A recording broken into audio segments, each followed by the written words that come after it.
Howdy everyone and welcome to the Clash Royale Crown Championship Global Series European Finals. During the spring season, over 1 million players competed in online tournaments for a chance to be here today. During the past few weeks, the top 8 from Europe have been battling it out in a round robin for a chance to show up in the double elimination bracket here. The top 6 remain, and they're no longer jockeying for position. Only one of them can be crowned champion and take the biggest share of a $50,000 prize pool. Let's meet our 6 contestants. In the number 6 seed, from Sweden, representing Team Hammers, he was the number 1 seeded player on the global leaderboard at the end of the last season. With a 1-6 record in the round robin, he managed to defeat Danny and Suarez in order to make it here today. He speaks softly and carries a big stick, the Lord of the Log Bait, Adam. And in the number 5 seed, from Romania, representing the team 50 Kings, he's a patient, reactive player, loves getting big, heavy graveyard hits right on your tower. Who evokes the strongest emotions in the arena? I point the finger at Royale. And in the number 4 seed, from Germany, representing the team German Stars, he loves playing big, heavy Three Musketeers beatdown decks. You might call him a dark horse, but he is blazing a trail to victory, Baron. In the number 3 seed, from France, representing Team Vitality, a finalist from the ESWC Winter 2017 competition. He had a 5-2 record in the round robin. If you're winning 1 minute, then getting 3 crowned the next, you might just be up against the Zen Master himself, Nem Sensei. In the number 2 seed, also from France, with a 6-1 record in the round robin. He was a little bit hesitant to come here today, but he has been stomping all over the competition, an ultimate champion on the ladder. He beats his Hest hard, and his opponents even harder, Donkey Kong. And finally, your number 1 seed, from the Netherlands, representing Team Kesso, a famous YouTuber in his own right, the champion of the ESWC Winter 2017 competition, a creative deck builder who makes clever plays with clinical precision, Surgical Goblin. These are your 6 finalists for the Clash Royale Crown Championship Global Series European Finals.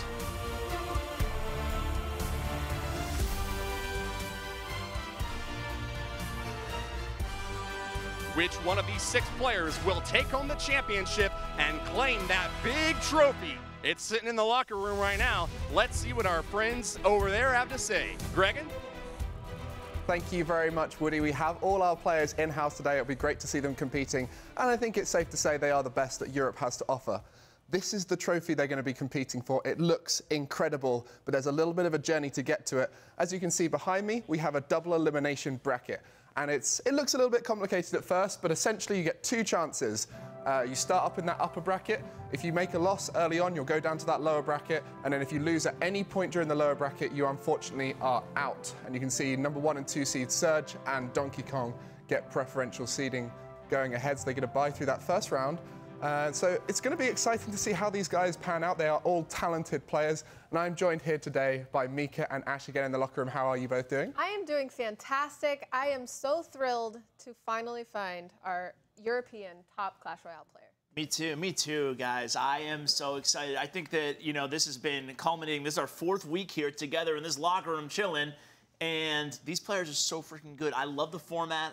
I'm really excited. They've worked so hard to get to this stage, and they are competing today for a massive $50,000 prize pool. The winner will be getting $15,000. And I'm excited to see how it all pans out, because we know the 7th and 8th spot already taken by Danny and Suarez, getting that $3,000. But today, every win matters. It will push you that little bit higher up. And once you start getting in that 3rd, 2nd, and 1st spot, it's really big money for them.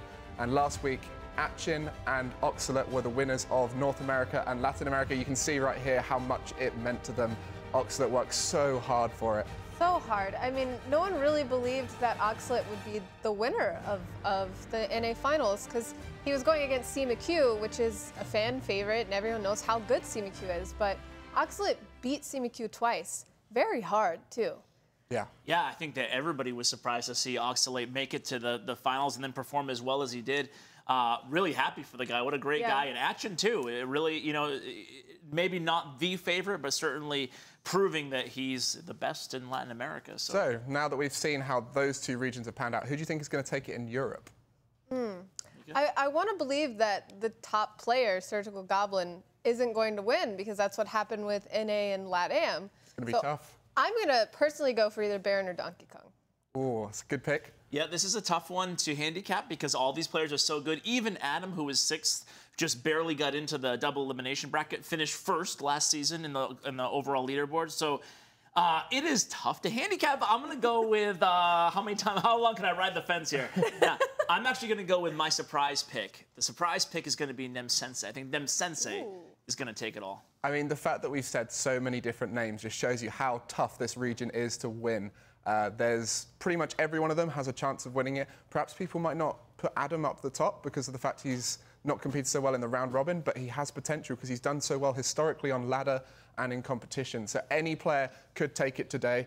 And our first match is going to be between two players who are very even in round robin, and that's Baron and Royale. It's going to be interesting because they've both fought each other twice before. And the first time Royale won, and then the second time Baron won. It was both in week 3 because they had a tiebreaker. So it could really go either way, but like I said earlier, I'm going to go for Baron on this one. Yeah, this is the first time we've seen Royale, the villain, in studio. Obviously, a nice guy, just like all these guys. But still, it'd be interesting to see, does he have those same psychological warfare that he's going to bring into the actual arena physically?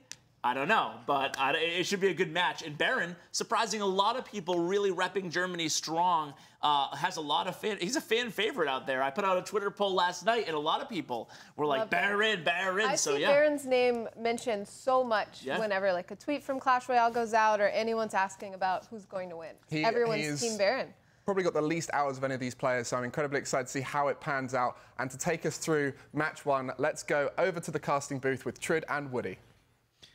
Thank you very much, Greg. And that's right, the finals are finally here. And to kick things off, we're going to have Royale going up against Baron. And of course, the past 3 weeks, I've been sharing it with this great man, Woody. Howdy, howdy, howdy, everyone. Thank you very much for joining us over here on the caster booth. I am really excited for this first match because just as they said, these two players are so evenly matched. The number 4 and 5 seed, I just did 2, that's not the right number. They're so evenly matched. They're right in the center there. They've each beaten each other once previously in the round robin and in the tiebreaker. I think that this is going to be the closest match of the entire day.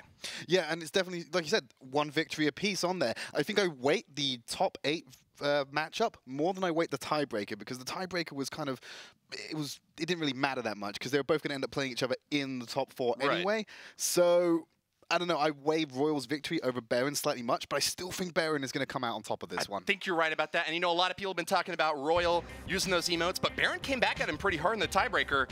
I cannot wait to see who is going to be the winner of this first match, who's going to advance to the next round at the upper bracket. Royale is coming out first, wearing his P.E.K.K.A. shirt. Do you think that could be telling us anything? You think he's going to have a P.E.K.K.A. control deck, maybe? P.E.K.K.A's seen a lot of usage right now. People are complaining that P.E.K.K.A's a little bit too strong. I wouldn't be surprised if we see a P.E.K.K.A. from Royale today. Fair enough. You know, I don't think P.E.K.K.A. in and of herself like makes a really good push happen. It's more that she can like do so much damage on defense that make that counterattack devastating.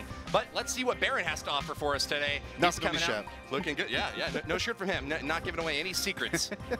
I can only imagine. He played a lot of Three Musketeers in the round robin. I think over half of his games had Three Musketeers in the deck. And it's kind of hard to say which one's going to be better, Three Musketeers or P.E.K.K.A., if that does wind up being the matchup that we've seen here today. You know, P.E.K.K.A. can one-shot those poor Muskies, but if you give him enough range and you can block, you know, distract the P.E.K.K.A. long enough, they can get a lot of damage in there. Yeah, definitely 3 Muskies is not something to scoff at, but I don't feel as though it's going to be that simple, because like I said, we've seen, you know, the prevalence of Bandit, Battle Ram, not Musketeer, P.E.K.K.A. coming out into the lineup, you know, in NA, in LATAM as well. I'm expecting we're going to see a lot of that here. I think 3 Muskies, we'll probably see it at some point today. It's a very strong archetype, but I think we're going to be seeing a lot of that potent deck that everyone's been up in arms about, shall we say. Yes. It's a lot about the counter decking, trying to get inside your opponent's head before the game even starts. Knowing the metagame really well and knowing your opponent will definitely give you an edge here in the arena. I think that we're just about ready to start with the first match. Ooh, look at that quick little glance. A furtive look up to see what his opponent's thinking. But Royale is all business. I wonder if he BMs in real life.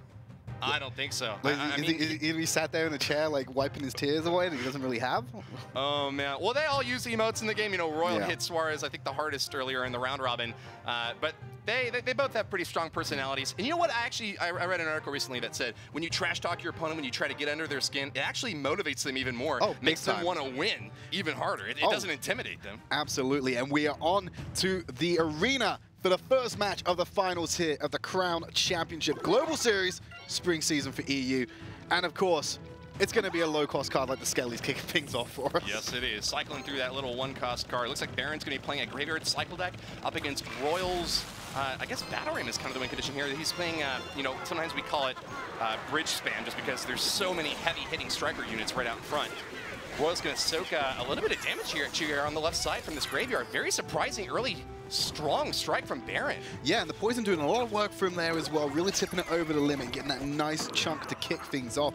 See Battle Ram coming out on the left-hand side. Will get pulled over by that Graveyard, so nice play there by Baron to draw that chunk of damage away, as he's going to be in a counter-attack with an Ice Golem, but he's going to need a little bit more. Dangerous here. Yeah, I don't think he's going to take any damage from the bats, though. That was fantastic defense from Baron. And that is the amazing part about this Graveyard Cycle deck. During the first 2 minutes, you can get a lot of damage out there, but if your opponent can't build up a big push, you just throw out an Ice Golem, some Skeletons, just little chippy, cheap units, block the whole thing, and set up for the next attack.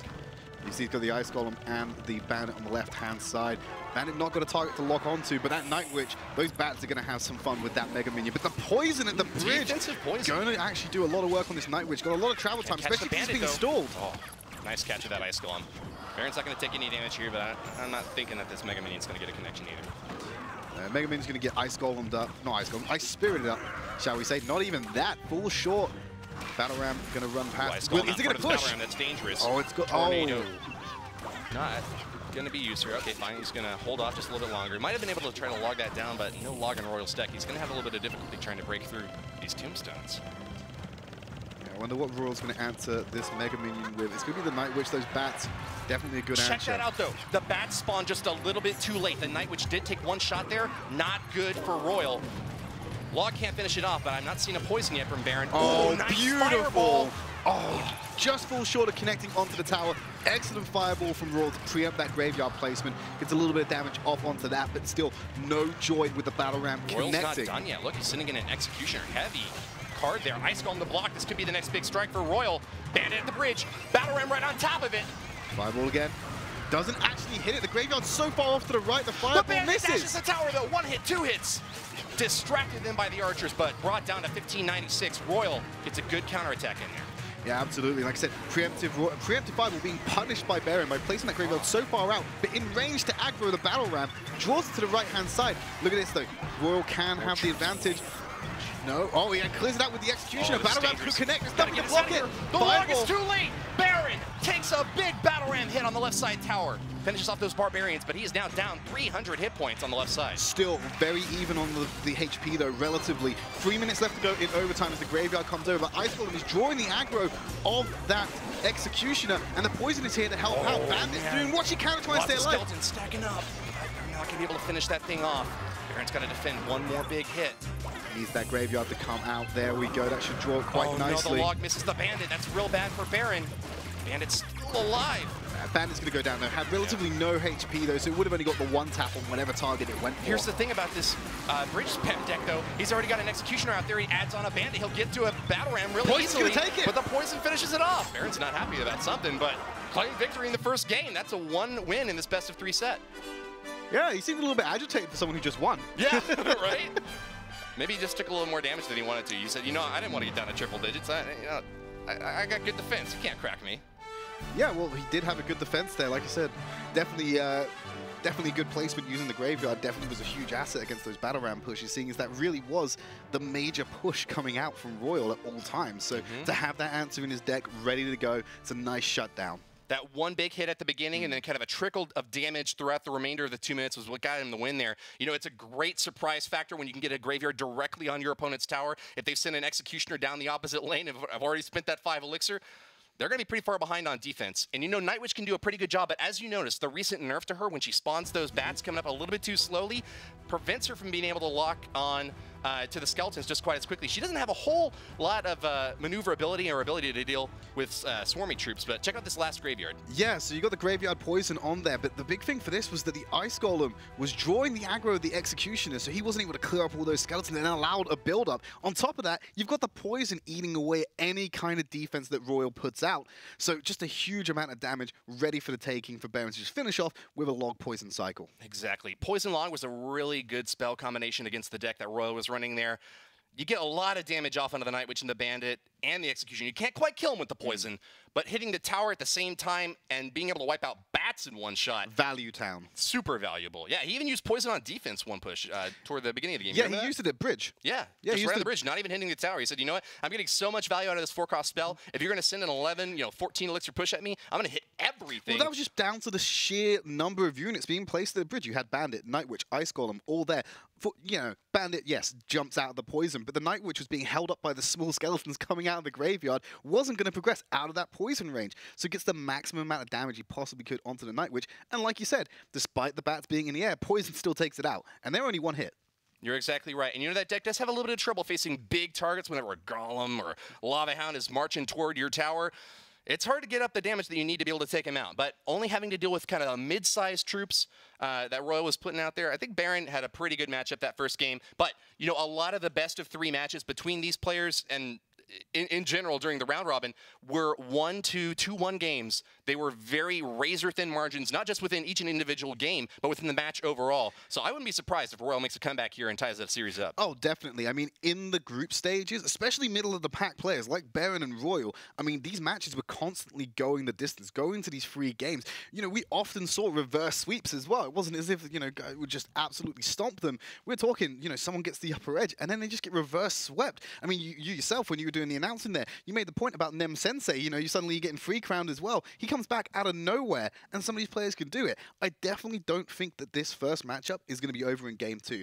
I genuinely think Royal can come back at this, depending on the deck matchup here. Because obviously, if you get hard countered, there's not much you can do. I mean, you have to play sheer brilliant Clash Royale to come back against a counter deck. That's right. And a lot of these games at the very top level of competition are not about getting a killer play in there. It's just about playing consistent defense every single time, not taking any more damage than you absolutely have to, but using that tower damage that you soak as a resource to be able to save elixir for a bigger push of your own.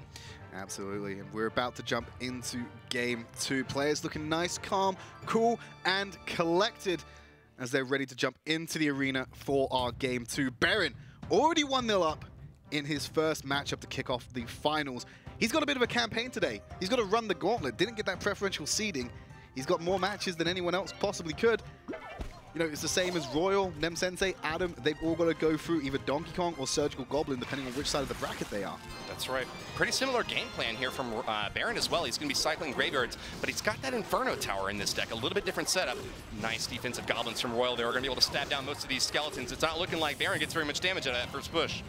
Yeah, well, Inferno Tower already getting its value. Drawing the Knight will actually draw the Baby Dragon as well. Those Goblins surely are going to fall. They're not going to be able to take it out. So nice trade there with the Inferno Tower there to stop the counter push. It's looking like Raw's going to roll the bowler up on the right-hand side. That's your answer. Yeah. I think in Mega Minion, probably the best answer here for Baron to use there, because the bowler's not going to be able to hit him, and that's what he answers with. It's coming, but the Lecture Wizard works pretty well against Mega Minion. Can't quite kill him immediately. They're going to get a lot of damage in there, and a Graveyard coming out back from Royal. He's committing to this push. Archers to defend, but they're going to get poisoned down, and Ice Golem in for Baron, not soaking the shots from this skeleton push. Over 1,000 damage onto that right side tower to start with. Well done to Royal. Absolutely, he's able to cycle back around to that Mega Minion, stop the E-Wiz from getting that additional damage onto the tower to really cap off that push.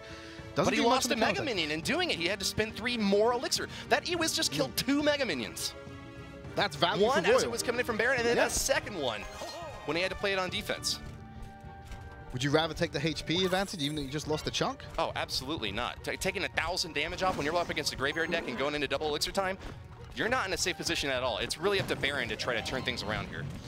Yeah, well, here comes the Knight. He's going to tank up the Inferno Tower. Baby Dragon will get pulled into range again, so we're going to see that Inferno Tower taking up the exact same 2 units. Just barely, too. The Archer was there to draw the aggro of the Baby Dragon, kind of inched it in just a little bit. It might have gone straight for the tower if it hadn't been there. Quick attack out the left side for Baron, but a Graveyard on the right for Royal as well. Yeah, both using the poisons offensively as well. No defensive poisons being used. Nice tornado there. Coming out from Royal, draws everything to the side. gets some damage in there. I think the trade actually came out positive for Baron if you look at where they were beforehand, but still, Baron in a rough spot here, 781 HP remaining on that tower. Another graveyard coming out for Baron on the left-hand side, backed up with that poison. Where is Royal's answer? And here it is with the graveyard, but he's going to be locked up. There's nothing to soak for them. Down. Royal is out. Can he get right side from Baron out? Again, he's going to try and tie it up. Skeleton's not making a connection, though. Archers can't finish it off. He should have enough time to cycle back to some other spell to finish things off on the right side. But Baron is now far ahead in the mind game. 10 seconds left for Royal. Nice catch with the Ice Golem to stop that Baby Dragon. It could have burnt down that tower very quickly. There is the graveyard. Where is the defense from Baron? Graveyard, though. Can you imagine that? Having to spend 5 elixir and a poison on top. Royal has just dumped all of his elixir on Baron. He had to, that was the little clutch play. He couldn't get anything through to go and attack that tower. Graveyard was the only thing he had in his deck that could reach it with the poison. But he can't stop this push now. Ice Golem, Mega Minion, and a Graveyard in the back. I don't know, Goblins actually are doing pretty well. Only 1 dies for that log. That is a crucial spot there for Royal. You know, they just recently nerfed the log to reduce its range, and that is a prime example of why Royal really needed that, you know, little bit shorter range to keep those Goblins alive to finish off that Graveyard. Trying to move in on the left side now. Oh no, the Inferno Tower is not locking onto the bowler. It's trying to, there we go, finally gets it.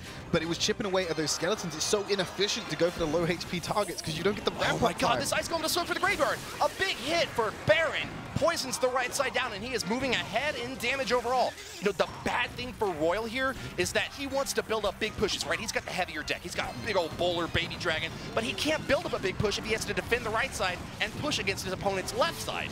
Archers doing work in the back row. That's a late poison coming out from Royal. The Archers have already done all the work they need to clear that out. Does get the chip damage, and of course the poison is on tower to do the rest of the work. If that poison could have come out sooner, would have got a little bit more damage out of it there. Ice Golem tanking again. He's got the poison. He's got the graveyard. They're getting the chip damage on there. 800, 777, 600, 500. It's going down for Baron. 800 to 500 HP. It's coming down to the wire in this overtime. Bowler soaking can't quite get all these skeletons off. Nice Archers, though. They will go down to the poison. The poison might be able to finish things off. He might need a little bit more damage, though. I don't know. I don't know if that's enough ticks.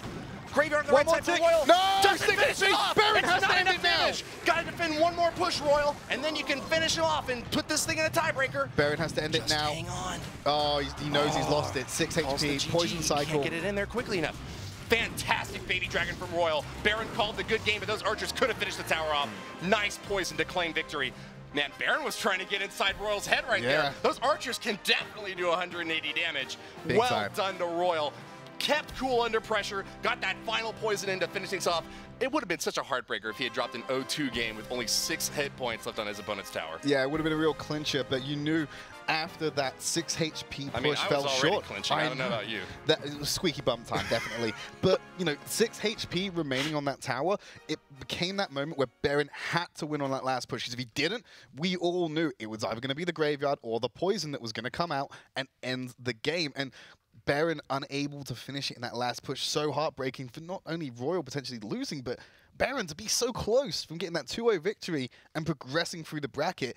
He's now going to a game 3 where he has another chance to lose effectively and drop into lower bracket to kick things off. Man, I thought we only had sneaky Archers in the builder base of Clash of Clans. Looks like they're in Clash Royale too. But let's go ahead and see what the couch thinks of that last game as we lead into the tiebreaker match. These guys are just so evenly matched. Did you see how good their defense was? It was shot after shot. It was crazy. It was amazing.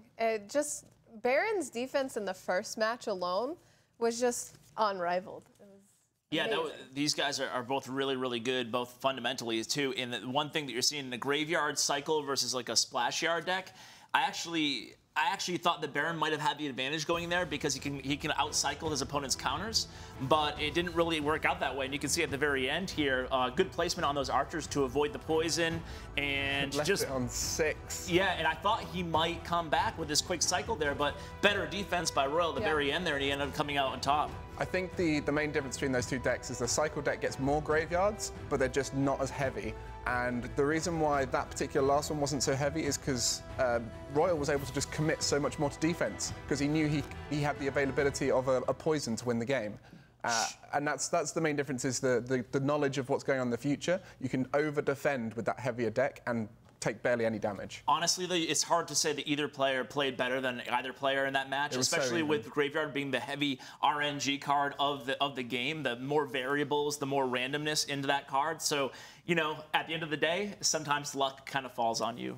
It was pretty even, no matter what anyone says, and I'm super excited for this last game. Yeah, let's see it. These guys are exactly the same standard, and it just depends on how they fare under the pressure, because we know Royale, this is his first week in the studio. Important to remember, too. Well, first of all, no BM. I was keeping track. I know. I didn't see anything. I was so upset we didn't get BM. Does he pull it out for match 3? I don't know. But it's also important to mention that the loser here is not done. They go to the loser bracket, so both of these guys are really strong. Royale's not going to BM unless he knows he's going to win this match against Baron.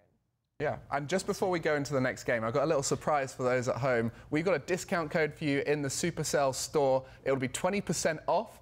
You use the code TAKE20 on shop.supercell.com, so definitely utilize that while you can. It runs out in 24 hours, so get in there quick. Perhaps during the show, if you fancy seeing a shirt. I'm going to be using it. Baby Dragon I still need a Baby Dragon. I want a Baby Dragon plushie, yeah. Yeah, all the other YouTubers have it. I don't. I feel kind of left out. Also, all the little figurines of the characters. Oh my God, they're so cool. Really want the price. Let's have a look at those characters in-game. So let's go over to Trid and Woody right now. Let's see this. I mean, no one else can rock the dragons like Anna Kent can on the Latin American team. She is Khaleesi, Queen of Dragons, when it comes to that. Dracarys. A Sick sea reference. of fire. Yeah. Well, I was just building off of yours. I can't wait. You know, Game of Thrones coming out soon. Yeah, I know, right? But this is a game of crowns just about to start. It's going down in the arena. The tiebreaker between Royale and Baron will be decided right now. Who's going to advance and go up against Surgical Goblin next? You know, I bet Baron really wants to go back up against Surgical Goblin. He beat him already in the round robin. He feels, I'm sure, very confident in that matchup. I don't know how Royale would do that. I don't know about feeling confident about it. Yes, he was the God Slayer, so to speak. He made God bleed, right? Right. I don't know if that's kind of the mentality you want to go. It's like, oh God, I've done it. But is he himself thinking, wow, that was really lucky I managed to do that? Or is it just confidence in his own ability? Because I can see both sides of the coin there. And yeah, if anyone was going to go up against Surgical Goblin in the next round, Baron, with the record, probably has the best shot. Baron's playing another Graveyard Cycle deck. Tombstone to distract against all these battle rams coming in. Baron cracks a little smile there. Happy to be able to shut down that early push. There's an Inferno Dragon coming out for Royale as well. It's the first time we're seeing that card today, and I believe in the past couple of weeks as well. We haven't seen a lot of Inferno Dragon. Baron played that Graveyard too early. The Ice Golem's not blocking. It's looking like Royale's going to get a really good defense here.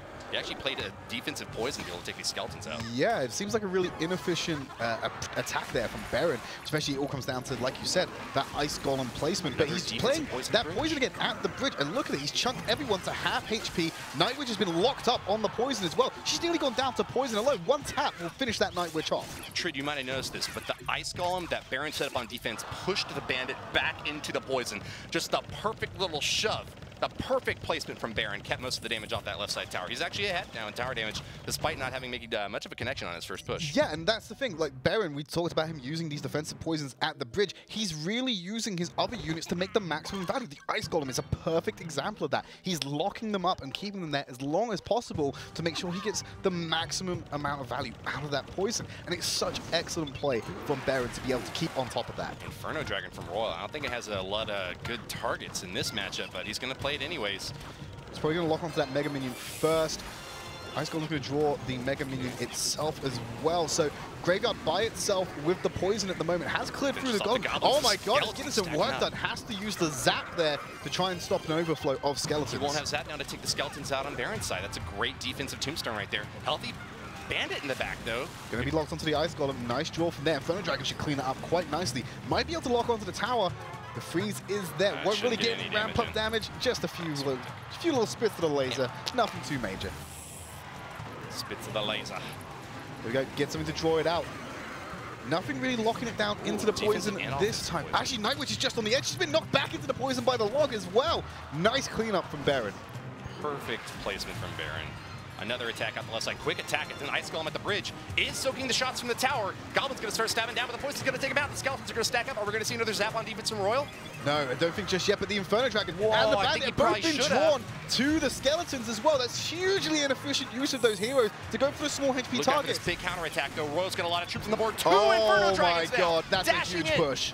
It's do or die time for Royale. Bridge spam is at its best when you can dump all these troops right at the river. Gonna have 2 more Inferno Dragons. Bandit dash at the tower. Defensive Mega Minion gonna try to take this out. I think that these Inferno Dragons to draw the battle though. ram. It's going to connect. Log doing what he can to try and delay it. The skeletons Finish are there it as well.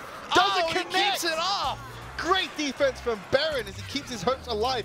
507 HP, has used the defensive poison. If he can find the time in his elixir, drop that graveyard, try and go for the win, but he's playing so much defense right He should now. have kited with that Ice Golem. I think he should have tried to get the opponent into the other lane. Once again, taking a dash there, having to distract this Inferno Dragon, and a lot coming at him. Battle Ram connects with the Tombstone. Those skeletons are going to get down by the goblins real easy, though.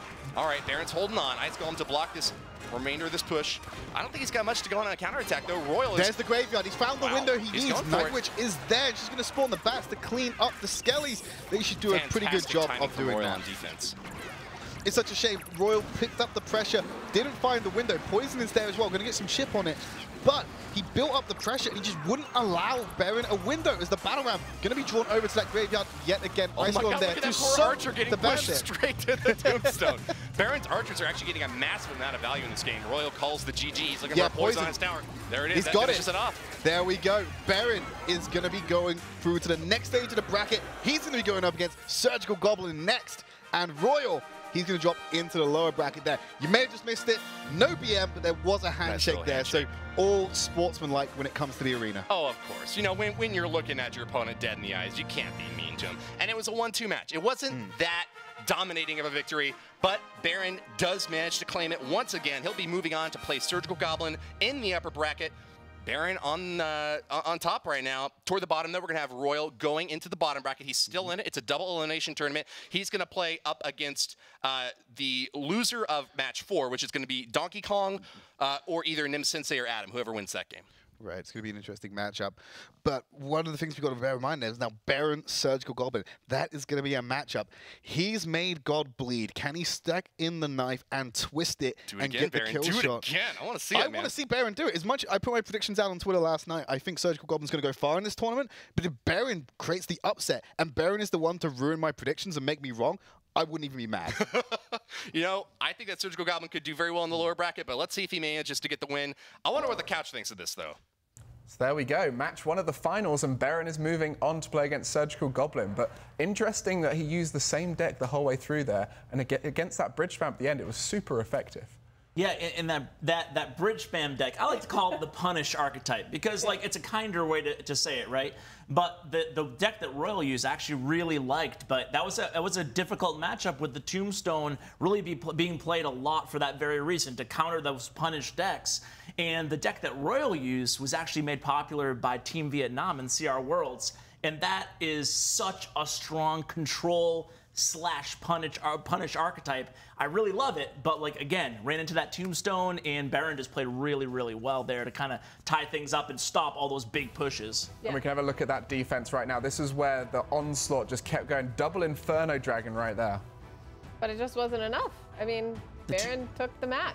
And obviously. look at the Tombstone in that position. It does so well because even with that poison there, the skeletons are distracting both the bandit and also the Inferno Dragons, basically mitigating what otherwise would be like an unstoppable push. And then that Ice Golem coming in as well. Ice Golem was probably one of his best cards in that deck. Yeah, just drawing so much aggro. The amount of times I saw him place that Ice Golem just before a bandit is about to charge, just when the Night Witch looked like it was going to do heavy damage, it was so effective. And then the archers alongside that Ice Golem together.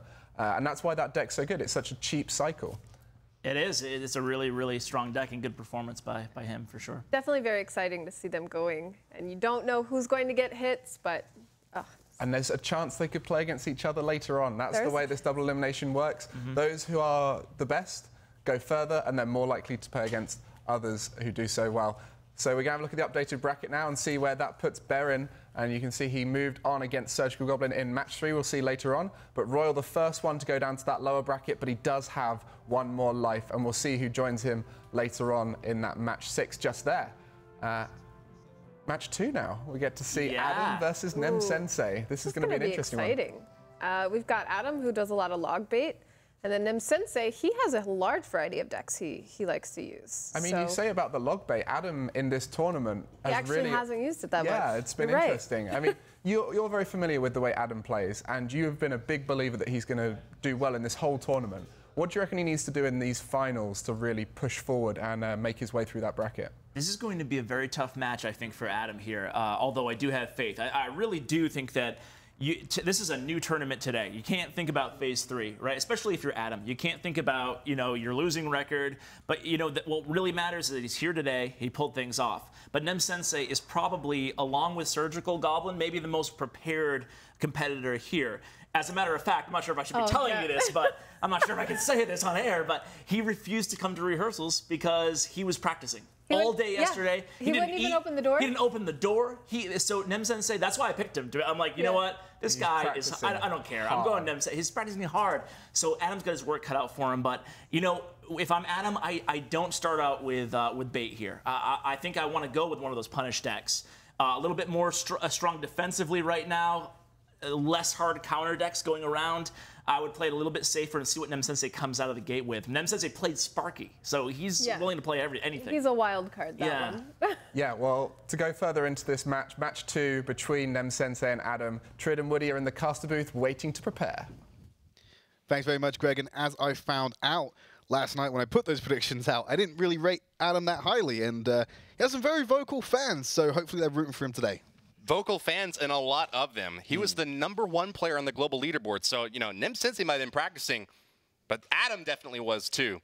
And you know what? I think there's something to be said about being kind of laid back and relaxed and ready to go, but not feeling like too highly strung and stressed out that you got to stay practicing for like the whole 16 hours right before you get here, right? Well, I guess so, but like everyone has their method. Everyone has a different approach of how they work best with preparing for matchups. And when you've got such an important matchup on the line to kick things off and then progress through this tournament, you kind of want to do everything you can. Living, breathing Clash Royale. Yes. Yeah.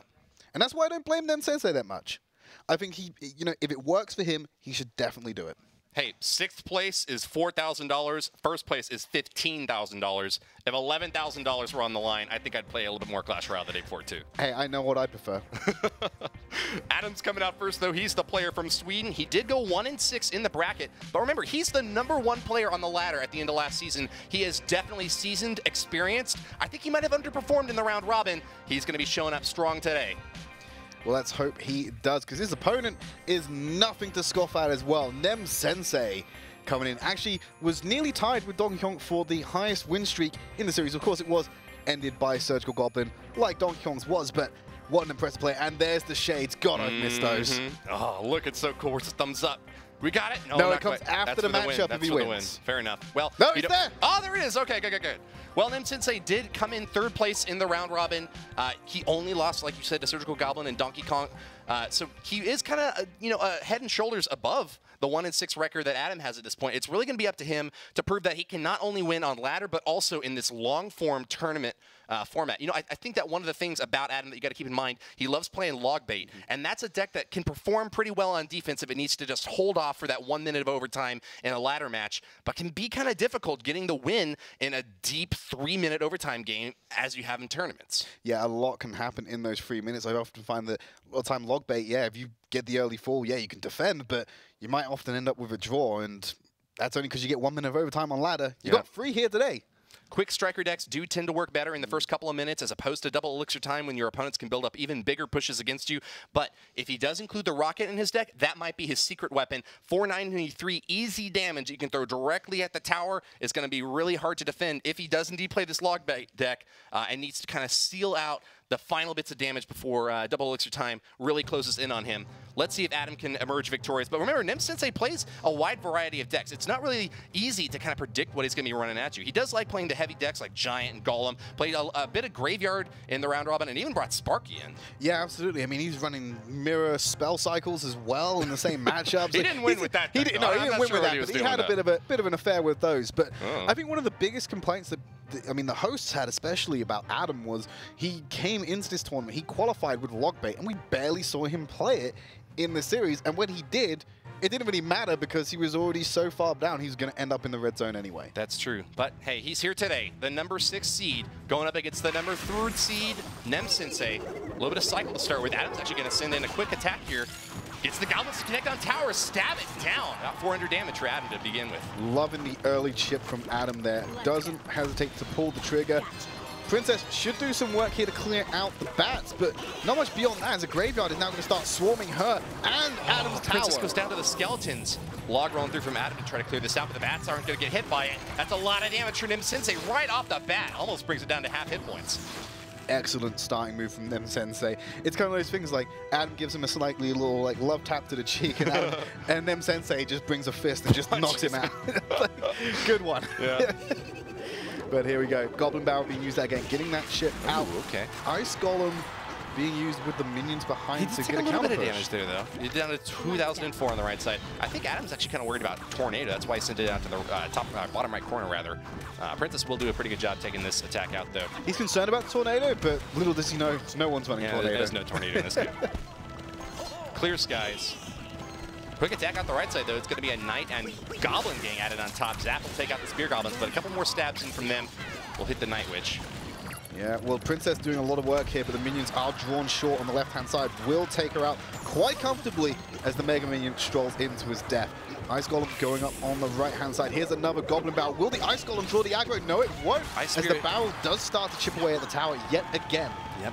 Ice Spirit took the tower aggro, though, and the Goblins kind of being thrown onto different corners there. I like that Adam's mixing up his plays, but a big attack coming in the right. Ice Golem to soak, Mega Minion flying up top in the graveyard on the back end. We might see a freeze coming in here from Nim Sensei. No, looks like he's going to go for the Zap instead.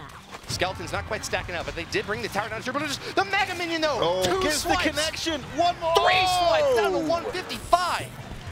Yeah, it's going to be really difficult here for Adam to come back into this with Nim Sensei already getting such an advantage. And on the left-hand side, the Night Witch went uninterrupted, and the bats are getting so much work on there. Nim Sensei has the potential to go for the 2 crown if he does manage to lose one of his own towers here. So Nim Sensei in a very strong position to see out the rest of this match. But look at that, Graveyard takes out the tower. So Adam, you got to go on the counter-attack hard if you want to stay in this first game. 30 seconds left. You know, I said I thought Adam might have the advantage in single. It's looking like he's going to have a disadvantage with the tower already down. He's got to finish the things off really quickly. Goblin Barrel makes a nice connection, but he still didn't even have the triple digits. And with 18 seconds left, I think Nim Sensei has claimed victory. I don't think the Nim Sensei has even used his free spell yet, so Adam doesn't really know that's in the deck. But Graveyard, yet again, Get the second tower. Look at that. 1-3-1. HP remaining. He won't get the 2 crown, but he doesn't need to. There's no way Adam comes out here and gets himself one of those towers. Like, look at the split HP on them. Yeah. Around about 860 on average for both towers. You see that? The oops and the thanks from Nim Sensei? Yeah. I think maybe he meant to say good game or something. What exactly happened? I'm not sure. I don't know. They're very close to each other. Yeah, they are. Well, a 1-0 lead right now for Nim Sensei in this best-of-3 series. Remember, this is in the upper bracket, so the loser of this match does have a chance to go down to the lower bracket and continue playing, but whoever wins this one's going to have to go up against Donkey Kong. Yeah, like I said, that's the problem with the preferential seeding. It's like, congrats, you won someone roughly where you were with your record. Now you got to go up against 2 of the best players that we have. So exactly. Well, I mean, you got to face them sometime. There's only 6 players left in the tournament. That's the thing. Like when people are just like, oh yeah, I want to get a better spot on the bracket, I can go further. Doesn't matter. You're still going to have to face the best in Europe to win. Like you might get there, and you might be the best as well, but then it might be the second best or the favorite. So you have to beat at some point. So. Let's check this replay, though. I want to see exactly how that last match went down. Big hit out the right side from Nim Sensei with an Ice Golem to block for this graveyard. Knight chopping up some skeletons, and a Goblin gang on the opposite side.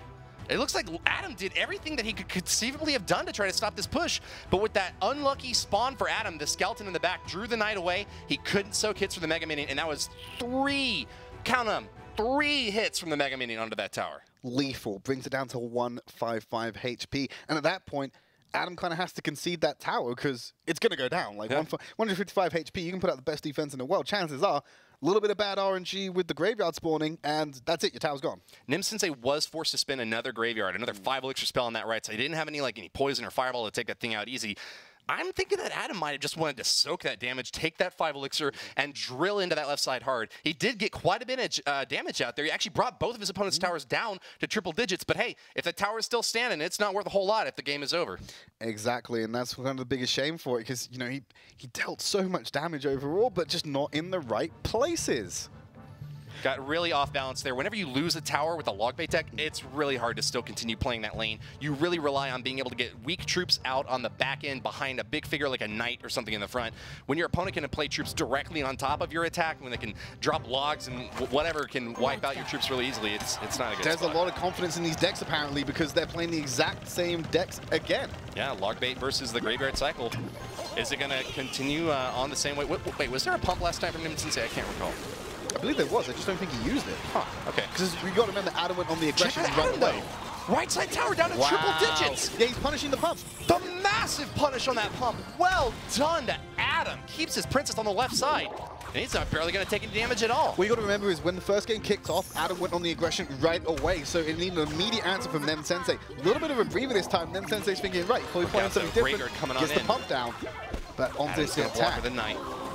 Roll the log through. I think Nem Sensei There's the freeze. could have a chance to strike here. Bats on the tower. Skeletons as well. Defensive Goblin Gang's Oh not good my enough. God. Tower down to triple digits. And Nem Sensei, he got punished early for that pump, but he hit back hard. Look, four hit points separates them right now on the Reek Towers. 4 hit points. Going to be changed. Oh, nice catch with the Mega Minion there to stop the Princess from locking on. But there's another one already working on that Mega Minion.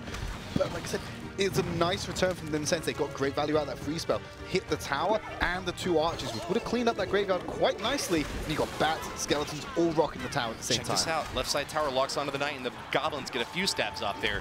Bats and minions, though, are going to be troublesome. Can the princess finish them off? Yes, she can. Going to have to deal with a Night Witch now on the left side, and Adam has taken a lot of damage from these pushes before. Nice sap being used there to keep the Night Witch alive. Bats, take a couple of shots. Hopefully we get another spawn before we lock onto Night Witch. Nope, that's it. Night Witch going to go down. Bats will spawn, but here comes the skeleton from the graveyard as well. That's it. Nem Sensei's got that tower easy. Yeah. Nice graveyard hit. I mean, there's hardly any tank out in front for Nem Sensei, but Adam just kind of lacks the big bulk of troops to be able to stop those pushes with bats out in front and skeletons on the rear side. That was a good hit for Nem Sensei there. He is ahead, but there's a minute left for Adam to take a tower down. With Rocket and Log in hand, he could easily get that right side finished off. He's just got to focus on getting this left side damaged. Yeah, he's going to try and work away because it is going to go to a 2 crown if he can take that tower. Princess gets the chip in there. He could rocket that if he has the spare elixir. Buys himself some more time to keep his hopes alive in this upper bracket run. You know, it's fortunate for Adam that his opponent's running Zap instead of the Log. They cost the same, but Log can do a lot more damage against these ground troops. Big hit at the right side, though, and Naked Graveyard manages to get the freeze off onto the Goblin Gang and get the tower down to 1528. Adam keeps on drilling that left side. I guess he just plans on rocketing the right lane down. Yeah, I think he's trying to get as Whoa, much work Goblin's as he get a can. ton of damage onto the tower, though. Brings it down to 486. That is in rocket range. Rocket one, cycle back round to the upper, rocket the other. That's the game Adam plan. gets himself in a nice position, but he still needs to defend against Nem Sensei's push, because if Nem Sensei can do it faster, because we are going to hit overtime, then it's a big problem for Adam, trying to do as efficiently as possible, keep this defense alive. He can cycle back around to Rocket. He's got this. Yeah, he's got it. Adam's got it. Stabs it down with the Goblin Gang and Goblin Barrel, and that'll do it. Well done, Adam. He's going to tie up this best of 3 set 1-1 against Nem Sensei. You know, the thing that I think really made it easier for Adam to claim victory that second time around, he was able to chip both towers down and actually get one down before double extra time finished. And then when he's on defense against kind of a graveyard cycle deck with the King Tower activated and shooting down those skeletons, there was never enough time for Nem Sensei to build up the big push that he really needed to get that right side down. Yeah, and I really like what Adam does, whether it was intentional or not, this matchup. I pointed it out on the cast, but you saw first time Adam went super aggressive with that Goblin Barrel, forced a reaction from Nem Sensei. This time, gave it a breather. Was it intentional? Wondering what Nem Sensei would do. Drops the pump and then goes in with the punish and capitalizes on it beautifully. Clutch rocket from Adam there. Finished off the right side. Let's send it back to the locker room and see what they think about the tiebreaker match that we're about to see. The log bait master Adam has done it again. We saw him in the qualifiers using it so effectively, and finally we've seen him just dominate in the pace of the game with that log bait. Yeah, I mean, I was worried for him in the first match against Nem Sensei here because his only card that was connecting with Tower was Goblin Barrel, and even so, that was getting taken out so fast, answered by minions so fast. And then he learns from it. He comes back with Rocket, and it's just amazing. I'm so glad that Adam won this and is coming back. Yeah, so there you got the Knight soaking for that Goblin Barrel, which got so much damage, putting it within rocket range. 496 is rocket range, I believe. And so just under that. 493. 493. I'm close. So Very either good. tower he could have Good for got. a host. 346 is lightning, right? That's where I'm getting them mixed up. Yeah, so it was just in range, and then the other tower went within rocket log range within the first push. Yeah. Yeah, and the thing about it is, you look at Nim Sensei's deck, and he's known for going off meta, which is generally really to his advantage. But here, I'm not sure how much I liked the pump and the freeze in that deck. I mean, In the first match? freeze is good. Well, in both matches, he won with the same. And the thing is like, pump is great and freeze is great. And freeze is great to catch your opponent by surprise. But then I think you kind of saw in those matches why poison is generally preferred and why poison is in meta. So, you know, he sat on the freeze a lot. He sat on the elixir pump. He didn't play them that I don't often. think he even played freeze in the first match at all. No, he didn't. Yeah. So It's kind of that secret move that if you are just within tower range in overtime and you need to just get that one game-winning push, it can surprise you there. But if you freeze at any other point, it just leaves all those troops for the counter push. And that log bait is all about just building up troops and keeping that pressure on and making them have to decide what they're going for. Absolutely. In that second match, that's what happened is Nim Sensei used the freeze early. Adam quickly identified, okay, he doesn't have direct damage besides zap. And then he attacked and he was able to come out on top. I like that Adam in that matchup. Anyway, quickly before we go into our next game, we do have the code TAKE20 for you. Go over to shop.supercell.com and you can get some merchandise for yourself, 20% off. It's definitely a good deal. It lasts for 24 hours, so be quick there. But without further ado, let's just go straight into the next game, the final game of match 2 between Nem Sensei and Adam. Well, it was certainly looking shaky for Adam there in game 2, but he managed to pull it back with a nice rocket cycle to clinch the victory. Can he do it again in game 3, Woody? You know, that's a pretty good point that Gregan made out there. When you're playing a graveyard freeze deck, you really want to try to get that 1 crown win, especially when you're playing graveyard. Just overall, you really want to get the 1 crown because when the king tower gets activated, it's super hard to get a graveyard to stick on the tower. But when you're playing threes and your only goal is to stop the opponents from shooting at your skeletons, because they get 1 hit by pretty much everything, if you have to freeze the king tower and the arena tower and the troops that are stacked on top, you often don't have the radius necessary to do that. Nem Sensei is going to be coming back with another graveyard deck. Not freeze this time, though. Adam has stuck to his guns, and he'll continue playing log bait. No freeze, no pump. He's got the poison and the tombstone in this variation of his graveyard deck. Yes, he does indeed. Tombstone, though, I feel like it's not going to get a whole lot of value against Adam's deck. He can throw barrels right onto the tower.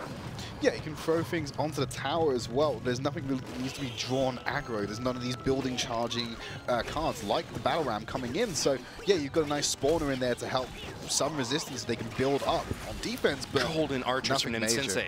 And the Ice Golem blocks as well. Yep, Ice Spirit will actually take it out with the log really as well. So from Princess still going to be alive. I think Mega Minion is going to be able to get on that just in case. But here we go. Ice Golem isn't tanking. The skeletons are being chopped down by the Knight. There is a connection from the Ice Golem, and the skeletons do get some chip from that graveyard. But still, nothing major coming out yet from both players. I don't know if you noticed that. Nem Sensei played a relatively risky graveyard placement right there. It was kind of directly on top of the tower, so that the edge of the radius there was actually really close to the king. If he activates that king tower early, he's going to be in a lot of trouble. Yeah, it's like you said, if king tower's activated, graveyard's going to have a huge amount of difficulty doing the work it needs to do. There's a princess off to the side. Poison on top of the princess and the tower. Nice placement.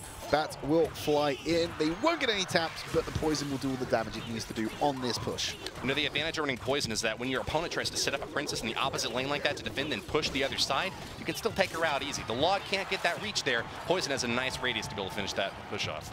Oh yeah, absolutely. So, Naked Mega Minion coming down the left-hand side will get answered relatively easily by Adam, I imagine. Princess and Tower should do the damage required to stop that from getting a tap on. Shoot him down. There you go, Princess. Adam. Right, double Moving in elixir on time. the left lane again. Danger zone, anything can happen. There's the tombstone. Will get targeted by the Princess. It's actually drawing the aggro of Princess right now. Out of the tombstone. Yeah, so much value out of that just to hit the skeletons and it. But look at this, fallen short. Log rolls through though, and it looks like that push is dead for Adam. Gotta finish off these Night Witch push on the right side, but poison once again from Nem Sensei, getting a lot of value. A stack of graveyard on top. Yeah, there we go, and the bats are taking the aggro. Here comes the log to sweep through, but there's still so much time left on the graveyard for the skeletons to build up. Princess in front of the King Tower will start taking him out, but that's a huge chunk of damage on the left-hand side. Log will answer that goblin push coming out from Adam. Yep, Nem Sensei pulls ahead. An attack from Adam at the left lane, though. Log is out of hand. There's the poison! Barely misses the Princess with that poison. I think she's going to walk into it anyways, but no damage on that left side. for Adam in that push. Yeah, there we go. Another princess out. That's what I like about these cycle decks. You lose a princess, you gain a princess. No pause in the aerial support coming out from that princess. Didn't get a whole lot of value out of those logs Hang on a minute. There's the poison. There's the skeletons building up, but no, graveyard is over. Poison will tick away still. Still coming close to that victory. Get a few stabs in there. Yeah. Not enough, though. I feel Adam just keeps falling short of the damage that Nem Sensei is outputting. And this could only go on for so long before Adam just runs out of HP. 404 remaining on that Nem tower. Sensei will claim victory, yeah. I mean, it doesn't take a whole lot of cycle at this point. And he seems to be, Nem Sensei seems to be quite confident at defending Adam's pushes. So there's the poison. Back corner, there's graveyard. the skeletons as well. That's it. Game's over. Nem Sensei takes down Adam 2-1 in his matchup. He will go on to face Donkey Kong in the next round. Very great plays from Nem Sensei there. That Team Vitality representative moving on. Up top on the winner's bracket. Down in the lower bracket, Adam will still have a chance to play here. He's going to go up against the loser of the Surgical Goblin Baron match, though. That's not an easy game either way you look at it.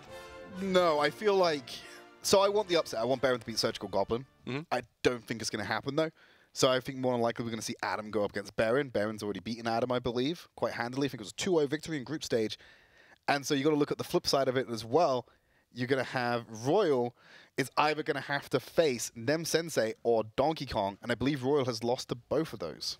Royal has, I think you're right about that. I'll have to check on that. But up in the winner's bracket, we've got Donkey Kong going up against Nem Sensei now. And remember, Donkey Kong beat Nem Sensei in the round robin. Nem Sensei only lost to 2 players. And I think like Donkey Kong might be able to pull it off again. It was only a 1-2 victory for Nem Sensei, despite all the practice that he was doing. He did pull off the victory, but he's got a more tough opponent next. But let's go ahead and see what our friends over in the locker room think of it.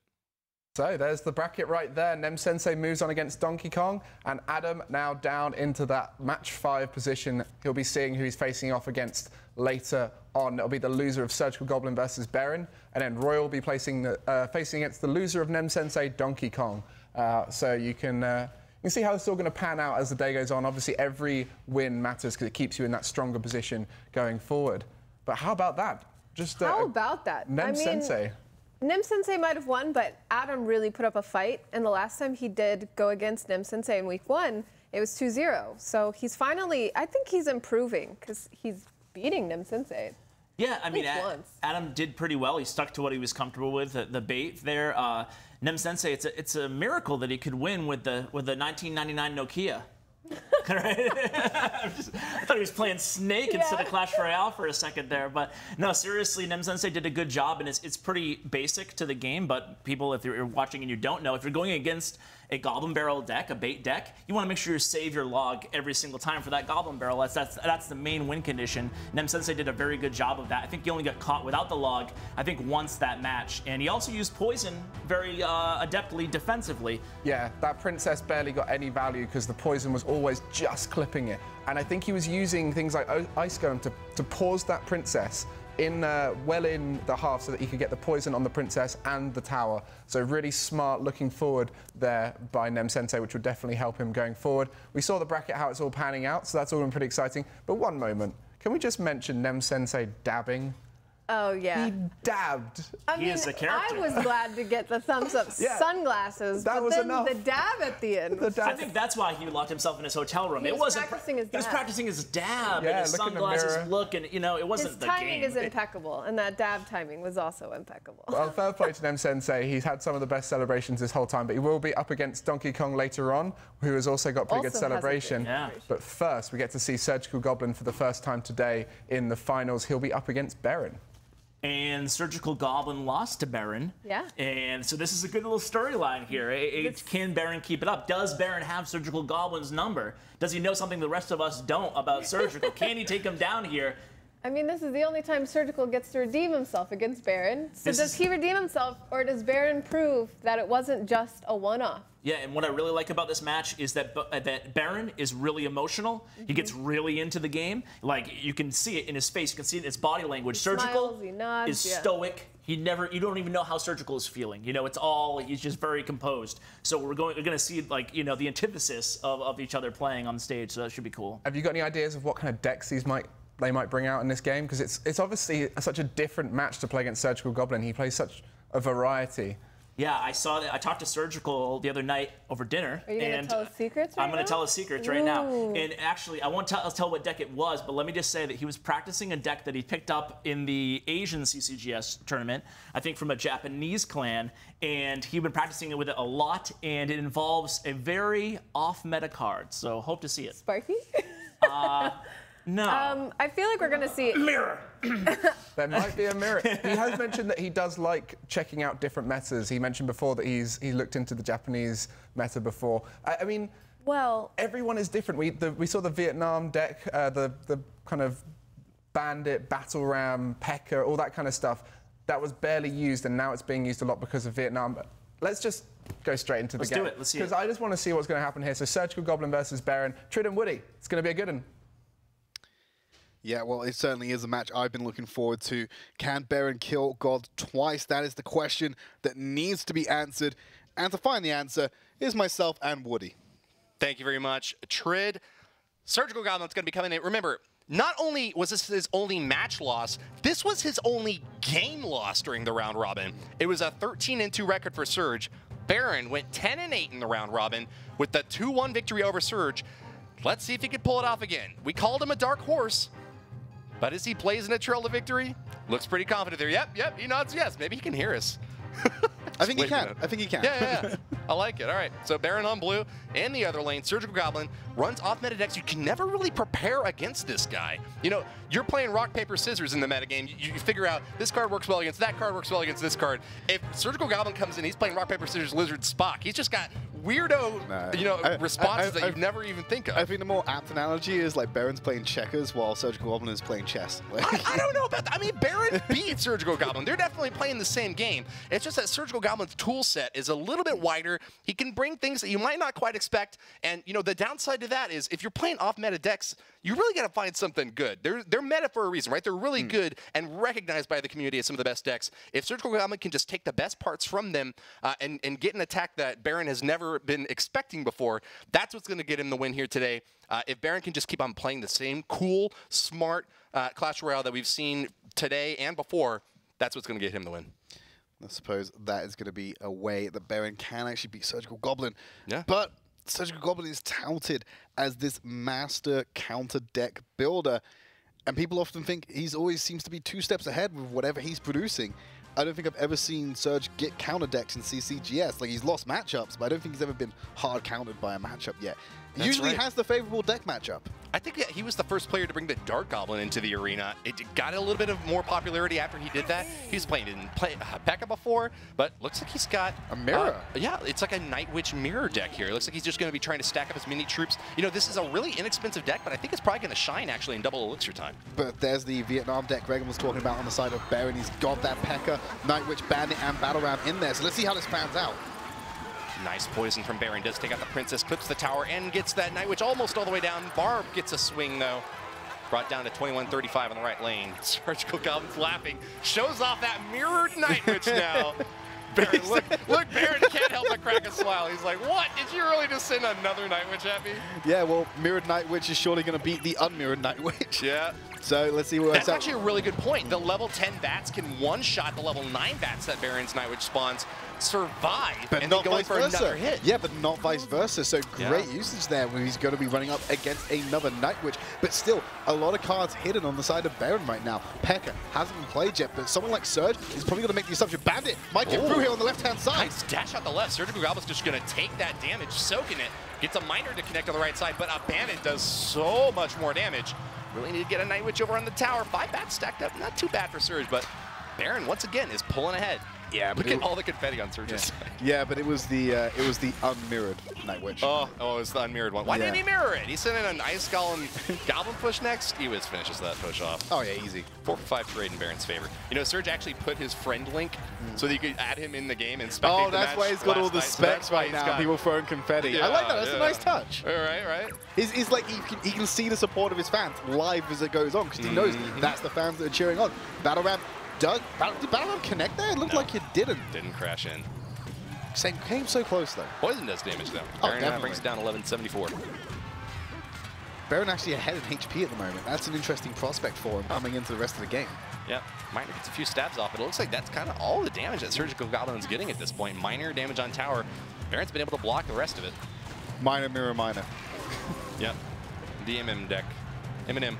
It's Yeah, an M&M deck. You go for the M&M, so you go for the minor, mirror, minor onto Baron's tower. Might catch him off guard. You've got double the minor tapping away. Another poison on the left side, though. It's going to get the damage in there. Yeah. Oh, a cleared Barbarian. There's the going P.E.K.K.A. to tower. though. Big Mama P.E.K.K.A. man. making her debut. In double elixir time here. Can't get those miners to stick to the tower, though. Baron is just defending flawlessly against Surgical Goblins every Well, there's hit. 2 Night Witches. Big None of them attack have been from him. Yeah, mirrored you're right. yet. There's the minor coming in on the backside Hang as on, well. Goblins on Huge the tower. push by Surgical Miners Goblin. well. That's it. Nightwitch Tower's going stabs down. it. Baron loses the tower. 10 seconds left. He's got a battle ram. He has to try and connect on here. Tornado by Surgical Goblin to pull everything away. Stop the connection. Wow. Still got the aggression on the right-hand side, but that's it. Surge knows he's got it. Game 1. Going over the Surgical Goblin. Oh, man. Baron is so peeved right now, dude. Look at that guy's face. Thought he was ahead for the whole game. He was, though. It wasn't him thinking. He was ahead for the whole game. Yeah, but being ahead for 2.5 minutes isn't worth anything if they come back in the last 30 seconds, is it? Nice job, Surgical Goblin there. Always uses his tower health as a resource. And, you know, I guess he knew his opponent didn't have the rocket, wasn't worried about that last final hit to finish his tower off. Claimed victory. He's playing chess while Baron's playing checkers. If you insist, I'll have to agree. I don't think the Mirror Nightwitch was really what got the value there. No, definitely not. It was, I think, the overcommit from the P.E.K.K.A. on defense that really got Baron into a lot of trouble. You know, P.E.K.K.A. can chop down big targets, no problem. But when you've got like a half a dozen bats stacked up, goblins out in front, just such a big swarm that Surgical Goblin was able to present against that P.E.K.K.A. just nailed it down so quickly. I think Baron was kind of relying on the tower to finish things off there, but with the the Miner to soak, just couldn't do it. Well, you're speaking of that game winning moment. Look at this P.E.K.K.A. just being beaten down by these bats. He just got no answer to them. And you've got this huge swarm of units. And then the Miner comes into the back, draws the aggro so these tiny units can stay alive and get all the damage out. It was obvious that Surge was going to be able to take that tower then as soon as that Miner was the one who took aggro at the end of it. Now, the astute viewer might have noticed that there were 2 Night Witches stacked up on that right lane, but it was not a mirrored Night Witch. No, it was not. They were both the level 1 Night Witch. Surge just had such a long time to build up such a massive push with double Night Witch. The first one goes down, spawns 3 more bats, and you can't get rid of the second one at that point. You've got the bats coming out from the killed Night Witch, and then you've got another alive Night Witch spawning bats, while you've got goblins in front tanking, and then the Miner takes the aggro, so you've got bats still being made. You just need so much consistent splash damage in a deck to be able to stop that push. I feel like an Executioner might have been able to pull that off, but P.E.K.K.A. alone cannot swipe all those units down, especially because she can't even hit air units. Can't hit up? Nope. Can't do it. Sword goes about that far. Yeah. Yeah, I measured it. Big Mama P.E.K.K.A., she can hit hard as long as you're standing right in front of her. Yeah. And there's only one of you. If there's like 7 of you, I believe actually Surge, like, he didn't mirror the Night Witch on his push on the right-hand side. I think he used mirror for defense on the left-hand side afterwards. yeah, you know, that's a good point. A lot of players will try to punish the lack of one specific card on defense. Night Witch works really well on defense. Yes. So when you can get one on your right lane, your opponent is like, haha, I'm going to push the left lane now. Mirrored it. And not only do you get a really good defensive card, you get an over-leveled defensive card, the level 2 Night Witch. Actually, Night Witch is such a good answer to Battle Ram because that's what is going to be defensive. I think it's a 2-hit. Yeah, you need to get those 2 hits in. Yeah, but you've got a buff Night Witch as well. You're going to hit those two hits in easy, especially when you've got such backwards placement. He's got the time to be able to go, right, 1, oh, you've ran past me, just on the edge of reach. And like, there you go, there's the tap. And you got bats and a powered Night Witch to kill the 2 barbs as well. It's a great answer. And that is one of the key reasons why I think Battle Ram is one of the most popular win conditions in the game right now, alongside the Graveyard. You have to have an instantaneous response. Now, if you get the troops down in time, either a Night Witch, goblins, whatever you need to stab the Battle Ram down, you can finish it off and there's no threat to the tower. But you waste even a half of a second, and that thing is going to be drilling straight in to penetrate the tower. Well, I think that's one of the reasons as well that we've seen a rise in the use of Tombstone as well. It's a low-cost building that's going to draw out the barbs, the connection's made, drops the Battle Ram, and then the Skellies help clear up the barbs while they make their way to the tower. It's one of the reasons why Tombstones come in a little bit more. It's actually one of the most efficient cards in the game in terms of hit points for Elixir. Same can be said about the Ice Golem. We're going to see that in Surgical Goblin's deck this time. 3 Muskies with heal. Muskie heal. Kind of an interesting choice to have heal in here. Usually when you have heal in a 3 Muskie deck, you also have Minion and Horde flying up top. He can get some value out of healing the Battle Ram, but up against Poison from Baron, heal is definitely going to get a lot of value here. Oh, beg your pardon, absolutely. That heal's going to keep those Muskies alive when he does get around to playing them. But no time for the pump just yet. on the defense. Got a Night Witch coming down his lane, so he's going to send an Ice Golem and a Night Witch. But there's the Muskies coming out for the split. Poison's already been used by Baron. Did you see Baron's reaction there, though? When he saw those 3 Muskies go down, he just looked up and he was like, yep, good game. It's done. There's no poison in the deck. He's raising his hand. He's not happy about something, but big attack coming in from Surgical Goblin. It's hard to imagine that he could be able to stop it. Usually when they raise their hand, it's something to do with a technical issue, but we haven't seen anything further come out, so I'm assuming we're going to carry on with play anyway. Muskies look at this. Murder the P.E.K.K.A. Yeah, nothing to do, especially when you've got the Ice Spirit to come in and stop that as well. He's putting out a lot of delay, though. Credit to Baron. He's stopping this Muskies from getting maximum value. Will only get 1 shot. No, does find the second. He allowed that connection on tower. You know, if Baron had actually held off for another split second and let that Musketeer get into tower range, the Goblins would have been enough to finish it off. But I think at this point, Surge has just got so much elixir to play around with. He's even collecting in the back right with that pump over there. He's got a pump going on. Night Witch clears out the battle round yet again. Does go down, but you got 5 bats coming at you. Level 9, they probably will go down. Won't actually make any connections. It's fast enough to clear them out. Like I said, they're just flying skeletons, right? They go down with 1 hit. Yep. You know, it's a 4-for-4 trade, but it's definitely in Surgical Goblin's favor. The fact that he's able to pull off the equal trade while pumping up elixir and not getting punished means he's got great value. They walk out of the poison into the heal. It's like it never happened. The only advantage for Baron there is he gets some damage onto the tower. Yep. Beautiful P.E.K.K.A. Oh, yes. That is a really good counter from Baron. Cut off P.E.K.K.A. Bandit is behind the Musketeer. Does get a couple of chips. Ice Golem does connect as well. Bandit drawn to the Night Witch, but I know which one of those hits harder, and it's definitely not the Bandit. I think you're right about that. Big push at the left lane, though. Night Witch trying to stack some bats up. Wow, it's actually a battle royale on the left side. No, does get hit up by the Ice Spirit, and the damage is out here from the bats and the Night Witch just to clear things out, but look at that. Night Witch, she can't answer another Night Witch's bats without bats of her own. So that's the shortfall when you have those trades, because even if you kill a Night Witch with a Night Witch, you're probably still going to lose it anyway. Yeah. Big hit at the left lane. Poison's going to be on that left side to try to put the Musketeers, but we know that Surgical Goblin's got the heal spell ready to go. Yeah, he just creates a safe pass through the poison. Triple Muskies in 1 lane to go down the left-hand side. Meanwhile, on the right, he has Night Witch Golem, so Baron has to split his attention here. But those 3 Muskies are going to decimate any resistance put out. P.E.K.K.A. is a great answer to shut that down. But on the right-hand side, his defense might be fleeting a little bit. Battle Ram's making it all the way there. Bats on top are distracted for the Battle Ram. It connects. Surgical Goblin brings the right side down to 15-31. And Ice Golem taking his P.E.K.K.A. for a walk. Down the garden path of death while the tower back onto the own side of the map. I love the leashing that can be done here with certain characters, and Ice Golem is one of the best at doing that. On the left-hand side, Night Witch Battle Ram does get taken out by the Muskie. Still a lot of units in favor of Baron on the left-hand side. Goldmans and Log stall these Musketeers.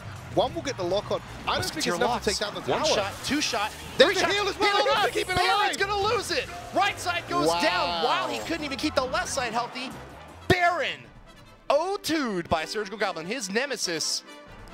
Surgical Goblin pulling ahead. Wow, Surgical Goblin with the 2-0 victory will progress to the winner's bracket final. Who he plays will be decided next match. And it's going to be Donkey Kong and Nem Sensei coming up. But I think Baron wasn't too concerned about the solo Muskie with the low HP because, yeah, it's going to do some damage. It won't finish it off. And then when the heal spell dropped, Baron knew that was it. It's game. Yep. The Muskie's going to stay alive too long. We'll get the extra shots needed to get the damage out. Look, P.E.K.K.A. works really well against 3 Musketeers, right? Is able to one-shot them, soaks a ton of damage. But Surgical Goblin, with the heal spell over the poison, definitely gave him the range and the time to build up those pushes on both lanes. And look, P.E.K.K.A. works really well, but you can only have 1 P.E.K.K.A. And there's 2 lanes where you're being attacked. Surge splits his pushes very effectively, defends against those left side attacks coming in from Baron. He had the victory from the first minute there. You saw the look on Baron's face right when that match began. He knew that it was trouble. But let's go ahead and see what the locker room thinks of that last match. Send it over to you guys, Gregan. Starting off with the bracket right here, you can see Surgical Goblin is now in the top of the upper bracket. He's made them furthest distance, but he's got to wait to see who out of Nem Sensei and Donkey Kong is going to be joining him. But now we can see the first lower bracket match has been decided. Adam versus Baron, so that's good to see. It's starting to all pan out a little bit now. And do you know what? I think Surgical Goblin looked incredibly strong there and has put a statement out for this whole final. I think you're right. I think Surgical was, did what we expected him to do. He's incredibly compared. And how about that heal? That was the story of that match to me, is that perfect timing, perfect placement, just, absolutely waits for Baron to commit on defense, ready, knows what's going to come, heal down, and then tower down. I mean, you look at that Muskie and you go, Yeah, that's going down to tower, and then boom, heal comes out, and it just keeps growing. That's a pro play there. Exactly. You know, that's a play that I definitely couldn't make. You know, timing it absolutely perfectly to make sure that first tick heals that Musketeer just enough to get those hits on the tower. Very good. Unbelievable play from Surgical. I thought for a second Baron might be able to take it because he had the advantage on tower health in the very beginning for like the first minute. Yeah, and early on, Surgical was kind of overcommitting to the P.E.K.K.A. lane, right? Yeah. And the P.E.K.K.A. shuts down. That's the rise of the P.E.K.K.A. in the meta is to shut down 3 Musketeers in a lot of ways. It can totally shut down a lane, similar to like the surprise Giant Skeleton could, right? Yeah. But yeah, towards the end, he started to adjust like Surgical does, and he came out really, really strong at the end. Yeah, so we've seen Surgical Goblin's strong performance there. I look forward to seeing him later on. But up next, we do have Donkey Kong versus Nem Sensei, the French face-off. This is going to be a good one.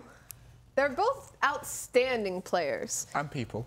And people. Donkey Kong especially, that guy Someone is has a little Donkey Kong crush. Let's just put it out guy there, right? in the world. He's lovely. Every time you see him, he's always willing to come over and have a chat. And he's also got the best stage presence, I'd say, out of all these players. He looks the most comfortable when he's in that arena. Absolutely. I think that Donkey Kong surprised a lot of people so far, but I think now people are prepared for him. So back to like the baseball pitcher analogy, right, is the young ace has come out, but now people have had the game tape on him. They have 3 weeks worth of matchups to study and take a look at what he's doing. So Nem Sensei being one of the best students of the game, yeah, I might give the slight edge to him. I picked him to win it all, so I'm going to go with Nem Sensei, even though, you know, my heart says Donkey Kong. I mean, they fought in week 2, and if that's anything to tell what's going to happen, Donkey Kong has a 1-up because he won 2-0 against Nem Sensei. He shut Nem Sensei down. This is true. This is true. I know it's your guy. Nem Sensei did spend all day yesterday doing nothing but training, no eating, no sleeping. Donkey Kong or Nem Sensei for you, Mika. We know you're going Nem Sensei. You know I'm going Donkey Kong. There we go. We've got the verdicts over here. Whoa. How about you, Gregan? I'm not gonna let you off the hook, dude. I mean, I want both of them to win. You know, Stop it. Just pick one. Nem Kong. There we go. Okay. You are the worst. The worst. Donkey I want to know Sensei. more about what their decks are going to be. So, Trid and Woody, what are your predictions? I agree, Ash. He is the worst. He just can't pick a side, and I appreciate you so much for backing me up on this one and making sure that he lays down a prediction. I know who I think's going to win. I put it in public last night. I think Donkey Kong has got this, and so far, all my predictions have been correct. Bear in mind, there's only been 3 so far. Not much of a challenge, but Woody, let's hear your thoughts. Who do you think's going to win? I guess that Gregan is just not a betting man, and you know, there's nothing wrong with that, but I gotta agree. There's nothing on the line here, Gregan. Pick something next time. I'm gonna go with DK once again on this one, though. Yeah. Managed to get the 6-1 record, beat Nem Sensei earlier. You know, Nem Sensei did claim victory over Adam earlier today, but it was a 2-1. It was not a devastating win for Nem Sensei by any means. And Adam at the number 6 seed, you kind of would have expected the number 3 seed to be able to 2-0 the number 6 seed. Donkey Kong marching out, looking happy, smiling. Not beating his chest yet, though. He's saving his energy. Has to get the victory first. But you know what? If I was Donkey Kong, let's see if we can keep that smile on his face. Or whether he can keep that smile on his face. Because, you know, you don't want to go out into loser's bracket. There's Nem Sensei. You should almost patent that look. It's pretty much his at this point. Yep. Thumbs up. Ready to go. Winning players. But who is going to be the champion? Well, if we look at the track record from Stage 4, technically Nem Sensei has 1 more win than Donkey Kong, so if you look at bracket stage. Well, I mean, I don't know. I guess they're tied at that point, right? Because Donkey Kong went 6-1 in the round robin, and Nem Sensei went 5-2. I'm only talking about bracket stage. You're only right talking now. about bracket? Yeah, all right. Nem Sensei's won a match. Donkey Kong hasn't. Well, I guess if you can categorize it in your brain that way, I guess that's one way to take a look at it. I intend to keep doing that. Okay, well, I'm rooting for Donkey Kong. I guess you can take Nem Sensei then if you think that he's going to be able to I'm rooting Donkey Kong as well. ahead. All right, fine. Well, either way, you know, one of them is going to be going down to the lower bracket. They're still going to get a chance to play. The loser of this match does have to go up against Royale, who, even though he was kind of in the middle of the pack, did put up quite a good fight there. It was a 1-2 loss against Baron, and I expect him to continue performing very well in the lower bracket. So it's definitely not going to be an easy match. Win or lose this game, they've still got a life here in the Crown Championship Global Series for the European region. But this is a very important match. Remember, the winner here has to go up against Surgical Goblin. Getting to stay in that upper bracket is very important to try to get a bigger prize. Remember, it's only $4,000 if you get the 5th or 6th place. I mean, only 4,000, right? But 15K. maximum top prize if you stay in the winner's Not bracket. only that as well, if you go to the grand finals from the upper bracket, you only have to win one best of 5. If you go into the grand finals from lower bracket, you have to win 2 best of 5s, because we are not doing weighted finals here. Tricky play. Nimsensei will start off with the pump, and there's apparently no punish in Donkey Kong's deck. He's going to start off slow in the back. Ice Skullman, Night Witch, but Nimsensei, he's already got one of his drops of Elixir back. Night Witch coming in the back lane for Nimsensei as well. And it's looking like this might go in Nim's favor. Yeah, looking like he's obviously going to get the value out of the pump. Oh, There's the graveyard. graveyard. Will draw everything back. Poison as well coming out from Donkey Kong to start eroding that Night Witch in its place. But look behind Donkey Kong's Night Witch. You got the Mega Minion and the minions doing work. So nice push, but a very nice reaction from Nimsensei there. And the fact he was able to get that poison stacked right up on the tower and the Elixir Collector, very important for Donkey Kong there. Only has to spend 2 Elixir on defense with this Ice Golem to soak the shots from the Mega Minion, and I think that he's going to claim an early lead here. Another pump. We need to see some aggression from Donkey Kong to make sure this is going to work out just fine. That's right, but remember, Nimsensei can really only pump up once without threatening that right side tower to take some damage. Poison ticking away at the weak tower, and the pump is not a good look for Nimsensei. Gonna have to defend against the skeletons. Ice Golem goes down late, and that's already several hundred damage for Donkey Kong. Stacking troops up in the back. The skeletons are stabbing it down. Still working away. 174 HP. Can't quite finish it off. Well, that's easy. Donkey Kong switch focus to the left-hand lane now. You know you've got that with one He poison. might even poison that left side pump. What do you think? Yeah, I definitely think he should do that, because all he needs to do to get that right-hand tower is drop a poison. Interesting Valkyrie play here. He actually hadn't even seen the graveyard yet from Nimsensei, and this is actually a really threatening attack for Nimsensei. He's got the Executioner, though. It's good good as as a freeze spell! freeze! Unfortunately for Nimsensei, though, the Ice Golem's going to pop, kills a few of the skeletons, but that right side He's tower's got a going tower. down nonetheless. What a great answer. I don't think Donkey Kong was expecting the freeze. And when it came out, it punished beautifully. Ice Golem taking the Valkyrie for a walk. Executioner will cut him off with that axe. So this is going to have to go to a 2-crown game. We know Donkey Kong can get that 74 HP tower, but he should not have let that tower drop that easily. He just stacked up another Night Witch there. That was kind of a weird attack. Is Nimsensei really going to go for the 3-crown here? I guess He's going for it. Soaking the shots with the Night Witch. He's going to take that poison on the back end. There's the freeze on Poisons. 2 towers. Right side tower, but yeah, the freeze goes down. Doesn't catch the Valkyrie, but she's having a difficult time kind of finding where those skeletons are. Has to walk all the way around the King Tower. Valkyrie can't kill bats. Yeah, that's true. Can't kill bats, and having to get right next to the opponent that she wants to be able to swing away at. Couldn't find the way there on the King Tower. You know, the Uranium Tower still does have more health on that left side, down to 25-34. It's still at full hit points. Oh, nice tornado to be comboed with the very Executioner. Great decimation coming out from Donkey Kong. Minions are going to be drawn to the Ice Golem rather than actually go aggressive Ice Golem from Nimsensei. Will pull Executioner as the Graveyard is looking to do work. Look at the damage that Donkey Kong has succeeded onto Nimsensei's tower as we enter overtime. Yeah, very aggressive play by Nimsensei there. Stacked up 7 elixir worth of an Graveyard attack. again? But yeah, another graveyard coming from Donkey Kong. I don't know if there's any way to defend this. Ice Golem stacked on top of the shots to the tower. Night Witch is trying to defend, but the Tornado's going to pull her away. Skeletons just need a few more to stack up on the back end. 353. Oh, not quite within poison range, and it looks like Donkey Kong's going to have to attack again. Well, he's got a Graveyard of his own, but the Executioner finding the right aggro correctly. There's the freeze spell! That freeze gets the tower, Valkyrie, and the Executioner. But the push has already been shut down, so it's not as impactful as it could have been, because Executioner cleared the push from the bridge first before turning its attention to the Graveyard. You had Valkyrie on the backside to clean up the skeletons as well. It was a nice attempt with the freeze, but everything had already been done. Poison being dropped down onto Nimsensei's tower. Here's another Graveyard. Executioner drawn onto the Mega Minion. Valkyrie is there. There's the freeze spell as well, but they're attacking the units, not the tower. So when Valkyrie gets out of freeze, there's the cycle. One more. Poison will take it. Donkey Kong taking game 1 against Nimsensei. Fantastically done, Donkey Kong. And you remember earlier in the day, I told you, Graveyard Freeze does not like to play the 2-crown game. You can freeze the tower, you can freeze the defensive troops, you can freeze the king, but you got to get all of them in the same radius of that one little spell. Any of those towers or troops being up means that those skeletons will not stack on tower. You can't get the damage in. He did way easily stack up on that right side, took the first tower, but the second one just seemed impregnable. Can't finish it off. Yeah, and what you had to notice there was Donkey Kong's placement. He had that in mind. Every time he was placing units to defend the Graveyard, he had the Executioner far away from the King Tower, the Valkyrie far away from the King Tower. He forced Nimsensei to make that choice, and he often decided to leave the King Tower open.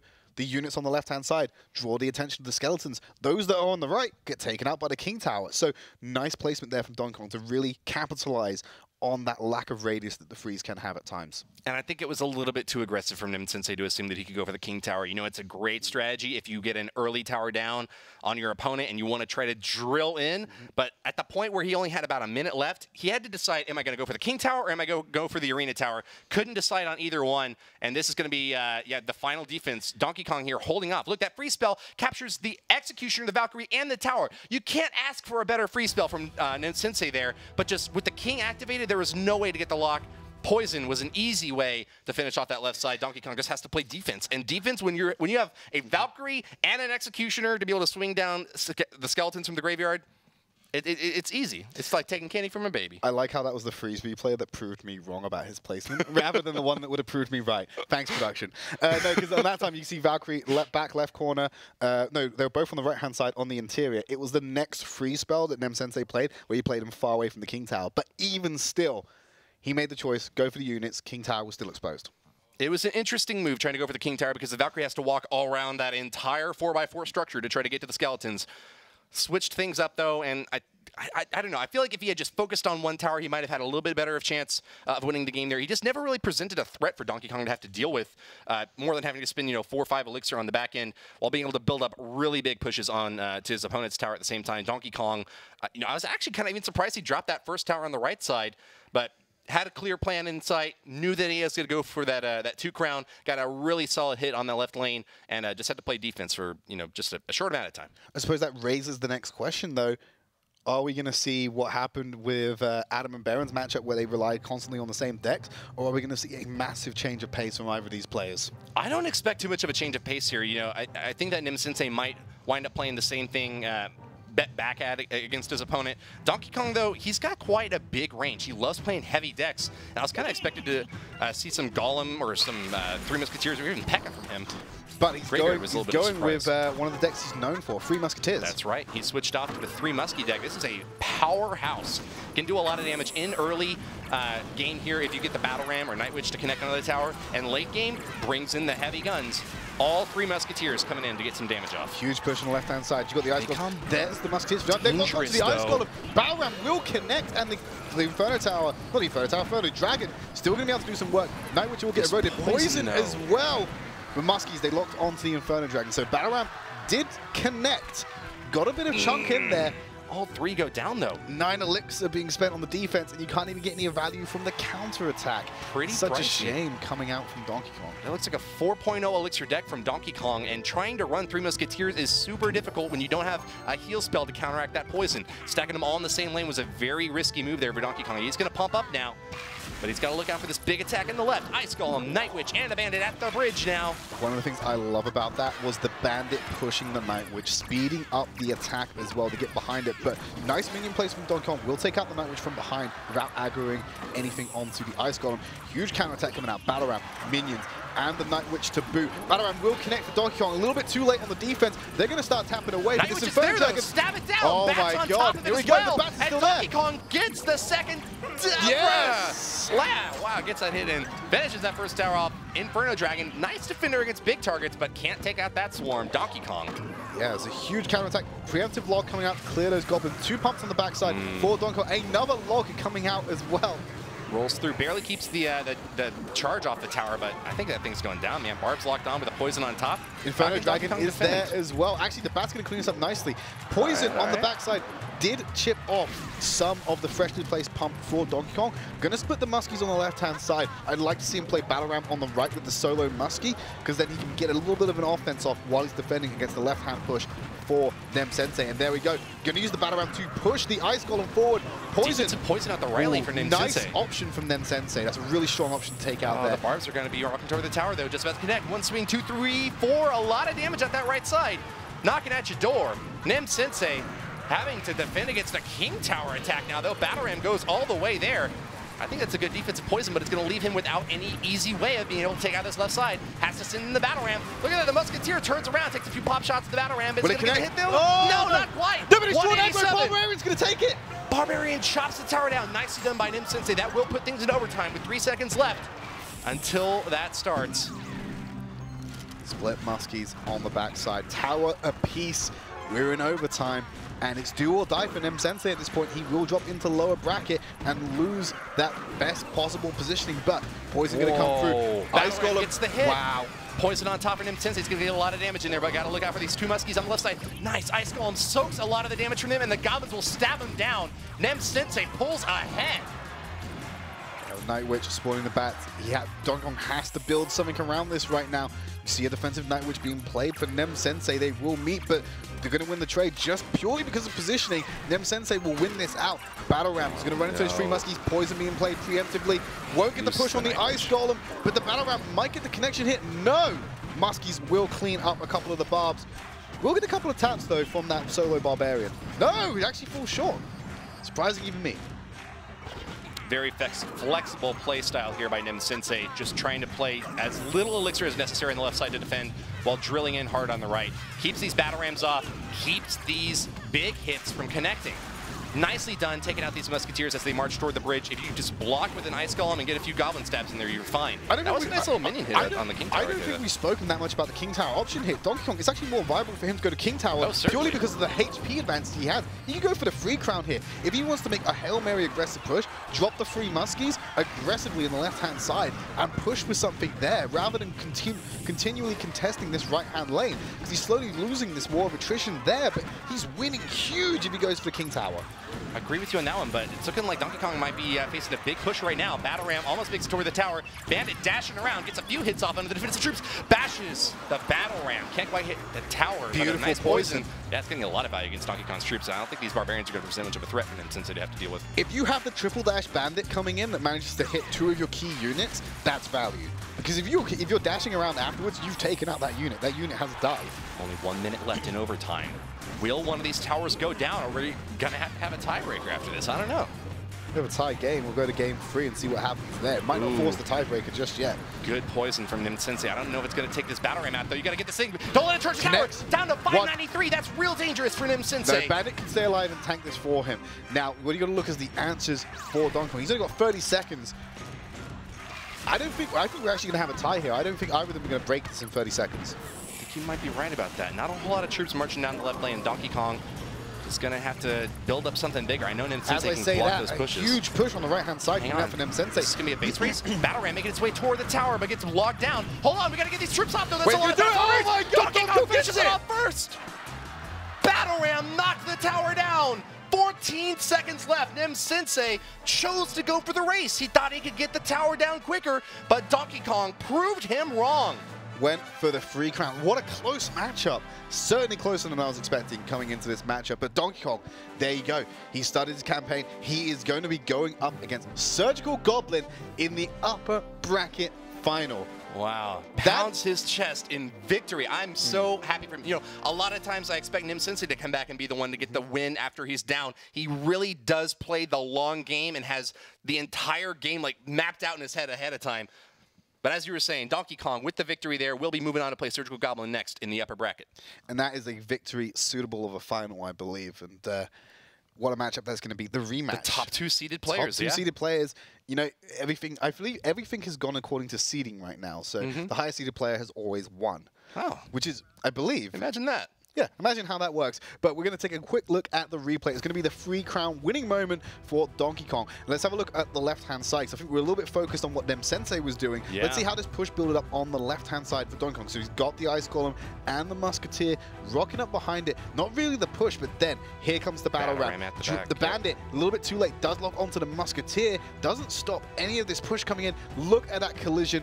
It was the destruction of the Ice Golem and the collision of the Battle Ram that took it. Barbarians didn't even need to do anything. You saw a Bandit and Goblins coming in from Nem Sensei right there, trying to block that push. They were on the Musketeer. Exactly. I mean, the Bandit was definitely locked on the Musketeer. The Goblins were just kind of running around, couldn't manage to connect with much of anything there. Ice Golem out in front to be able to block. Bought the time necessary for that Battle Ram to get onto the tower. He took one big hit earlier in overtime, and I was like really worried about him because I was like, man, you only need one more and it's going to go down. Pushed a little too hard on that right lane, didn't have the elixir necessary to defend there, and just tried to, you know, he was a little bit too frugal. I think you got to spend the elixir necessary to keep that King Tower up. Or that happens, man. You see what happens if you don't. Well, anyway, we're going to jump over to the locker room quickly for a quick scoreboard update.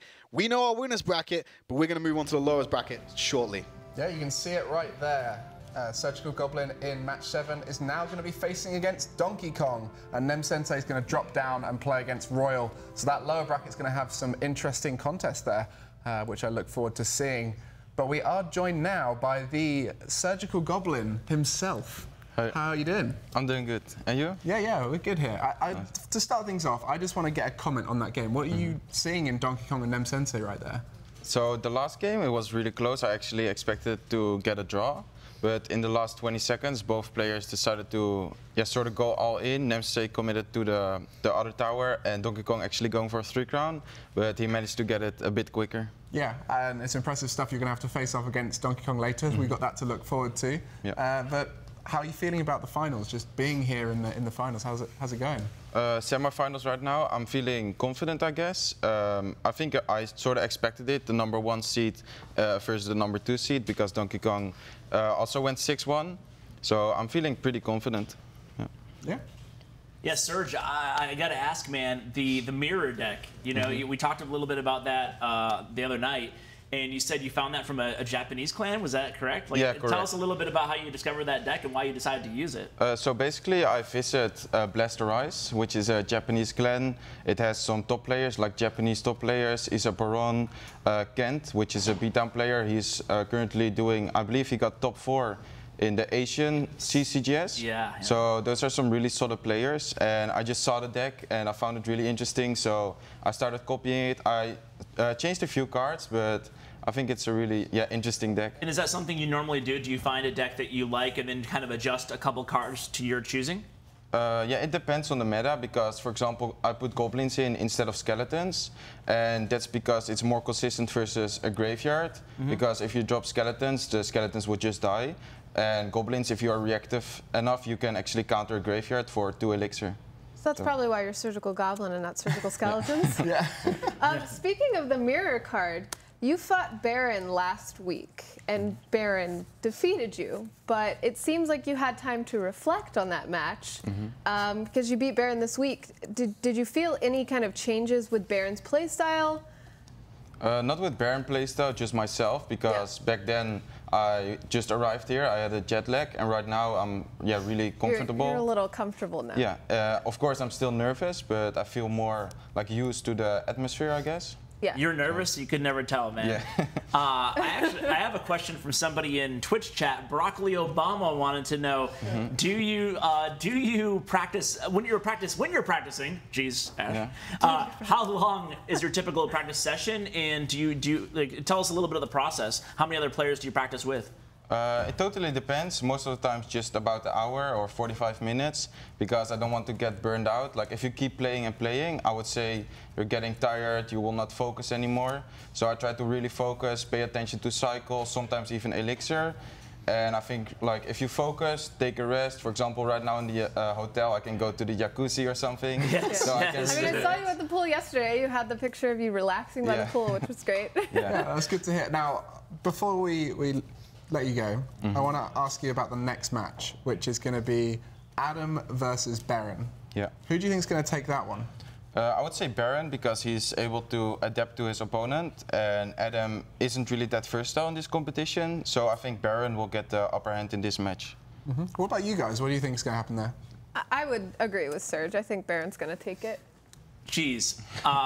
This is another one, just like the DK and Nem Sensei. I was wrong on that, so I'm just going to keep going with my awful predictions.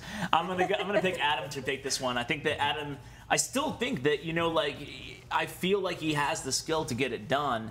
It's just, can he make the adjustments? Is he gonna go with the log bait or the spell bait, or is he gonna switch a little bit, be more versatile? Well, I think you've all made valid points, but as always, I'm not going to pick either of them, because I wish they could both win.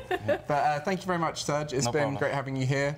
We've had you in the past thanking all your friends and family. I'm sure you could quickly say thank you one more time. Yeah, thank you. Shout out to my family, my friends, supporters, and Team Kesso.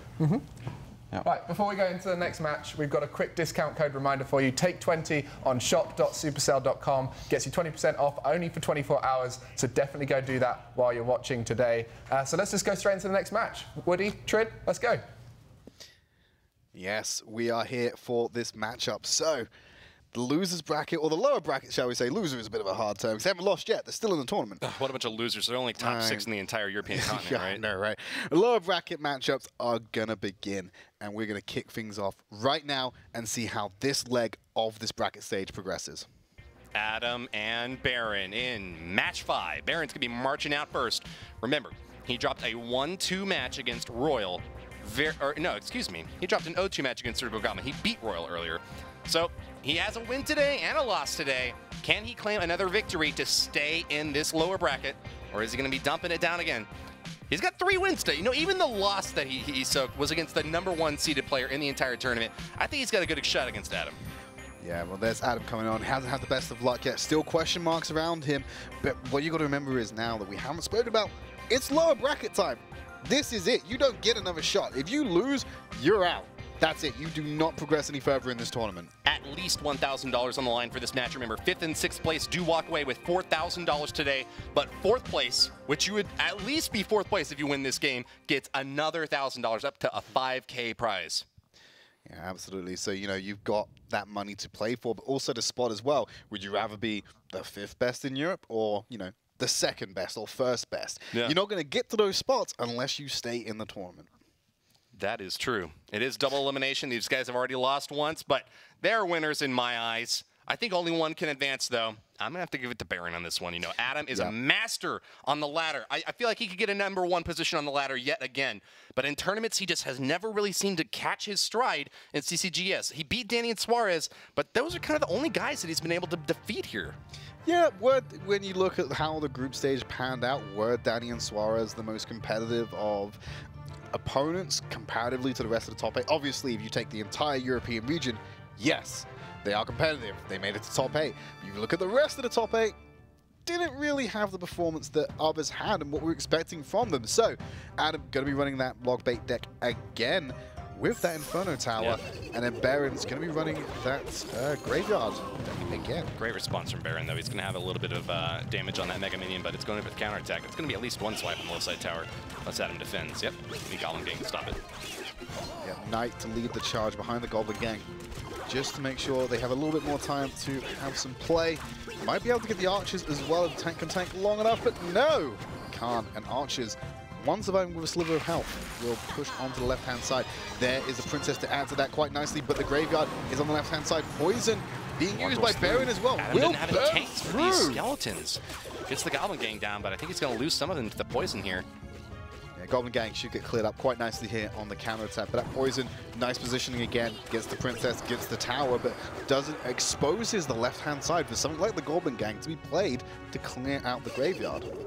Barrel on the right side. Adam switching lanes up here. Log rolls through there, and that's a 2-for-3 trade. Adam switching it. Did I say Adam switching things or Baron? I can't recall. Anyways, Adam trying to push the right lane now. He doesn't want to take any more damage on the left. He'd rather have his strong side be the side that they're both playing on. Quick attack from Baron, though, on the left. It's going to be an Ice Golem at the bridge to soak for this Graveyard. Knight's chopping him down. A good log from Adam rolling on through here, but he can't stop the poison damage. Attacking the right lane, though. Ice Spirit freezes the tower, but another log from Baron. Clips the Princess also. Great value out of Baron. A 2-for-6 trade in his favor. Great value out of that one. Double Knight and a Goblin Gang marching on to the left-hand side.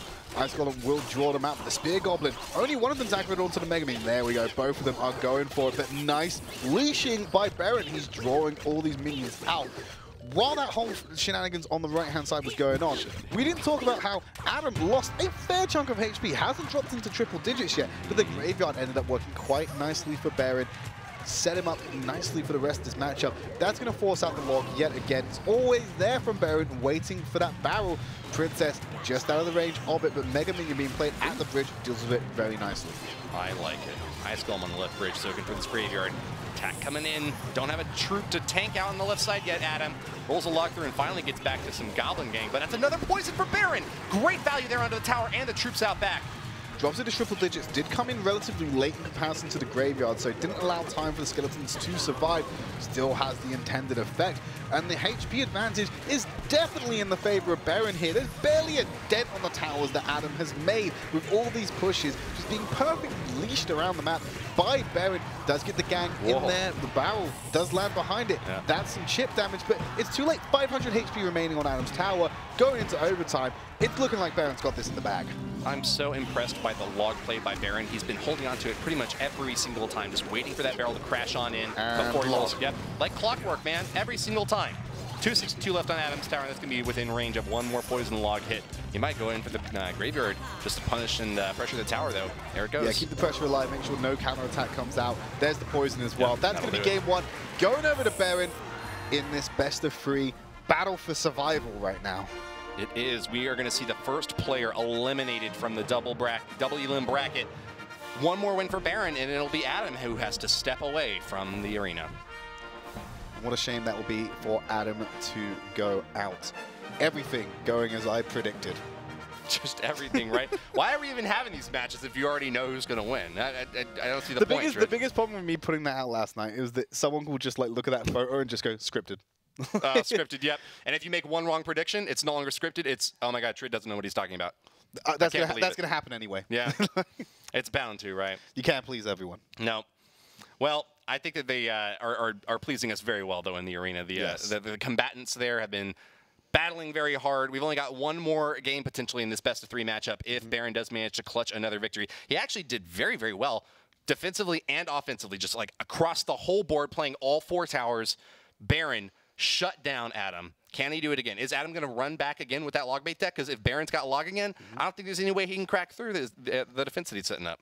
Yeah, absolutely. I think that Adam has played log bait consistently in this matchup. It's weird. We were complaining about him not playing log bait, and now he's playing log bait. He's not having the best of luck on it. He really does need to change up his decks going into the next matchup, because if he runs the exact same deck again, Baron's got this easy. And you know, against a splash yard deck, the Goblin Gang on defense and kind of the tricky swarm tactics that can get a lot of value.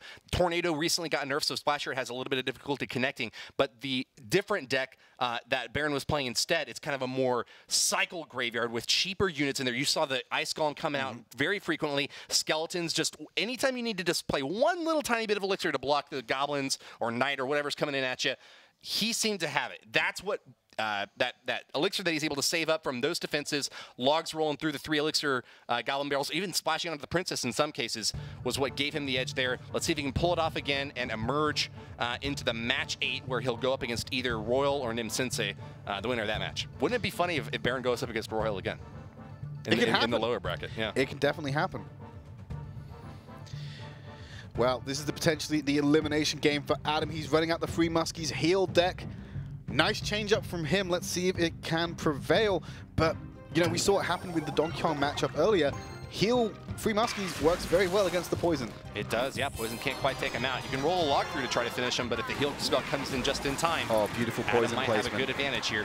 Yeah, that poison is nice, but it's actually not clipping the Night Witch. Look over there on the left side. She's just barely out of the radius of it. That will be able to hit the tower and that pump for about 900 damage total, but Adam's going to be going on the counterattack now with the Night Witch at the bridge. It's a 2-pronged punish coming out from Baron. He gets the elixir pop down. He also did some damage into the tower and tries to get it.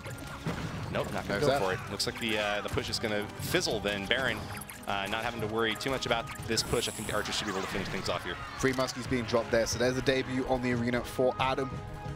Going to march down the right-hand side. Where's the battle ram going to come out on the left? Ice Golem is there to draw aggro. There's the poison. Look for the heal. Here's the heal.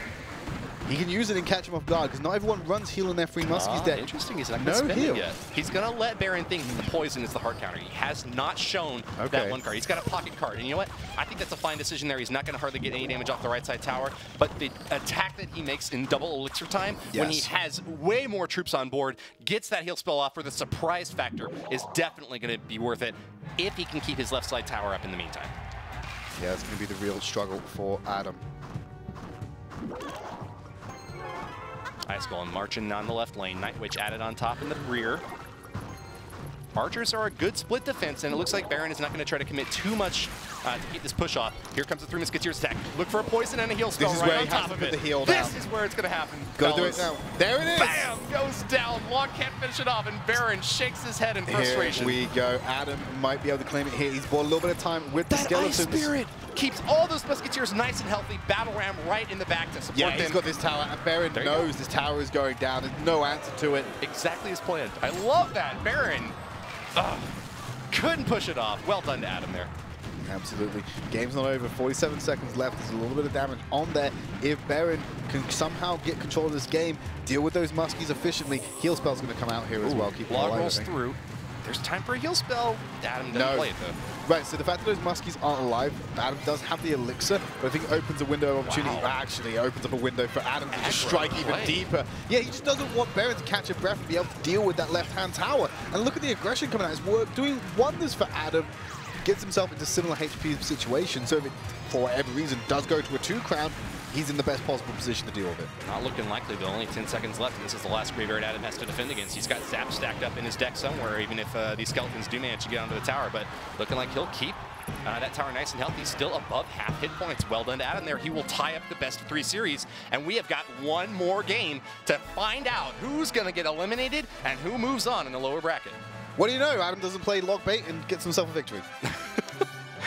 I think we kind of like peg him for a log bait player. You know, I called him the Lord of the Log Bait, but he is amazing with a very wide range of decks. Graveyard is one of the most popular win conditions right now on the ladder and in tournaments for very good reason. We just saw it right there. You can take a tower all the way down if you've got enough oomph there, but with the defensive 3 Musketeers wiping out every push and Poison not being able to finish them off, Adam definitely deserved that win. And I'm looking for another big hit. Let's see that 3 Muskie heal replay one more time. Hadn't played heal at all the entire game. Baron thought he had this push handled easy with the Poison Log combo, but the heal spell coming right at the bridge. Perfect placement, perfect timing. You see the log rolls through and hits the 3 Musketeers, but they stay within radius of the heal spell, and that tower's going down. Baron knew that there was nothing at this point that he could even do to keep that tower up. Yeah, you see the good game come out when we're in the live gameplay. There you go, well played. He knows it's all over when that tower connects. So at that moment, I guess it's all about him trying to stop that push, try and push back. He had some time to play with, arguably not a lot, but you know, then we saw this really aggressive play come out from Adam. He just wouldn't let Baron catch a breather to reset and get that offense out to potentially hit that left tower. Nice tiebreaker. I love seeing these close 1-1 ties. Oh my God. I think that there's a lot to be said about having these really close matches at the top of the bracket. You know, they're very similarly ranked players. They're both down, you know, backs up against the wall. This is the time when I really got to see some close games. And the final tiebreaker, this next one, is so important for these two guys. The first player to be eliminated is going to take that 5th place ranking. The winner here could theoretically move on to win the entire thing, right? Yeah, in theory, definitely could. I mean, he's got some tough opponents, people he's lost against already, who probably have to play against again. But the dream is still alive as long as they don't get eliminated in this matchup. Leaving the dream here in Burbank, California, playing for thousands of dollars. This one Clash Royale game will determine who gets to move on. Will it be the Swede Adam or the German Baron? I think it's going to be Baron. I think Adam showed some great promise in that second game with the 3 Muskie heal deck, holding onto the heal for the right kind of like gotcha moment, right? Right, yeah. Yeah, I think that was great play.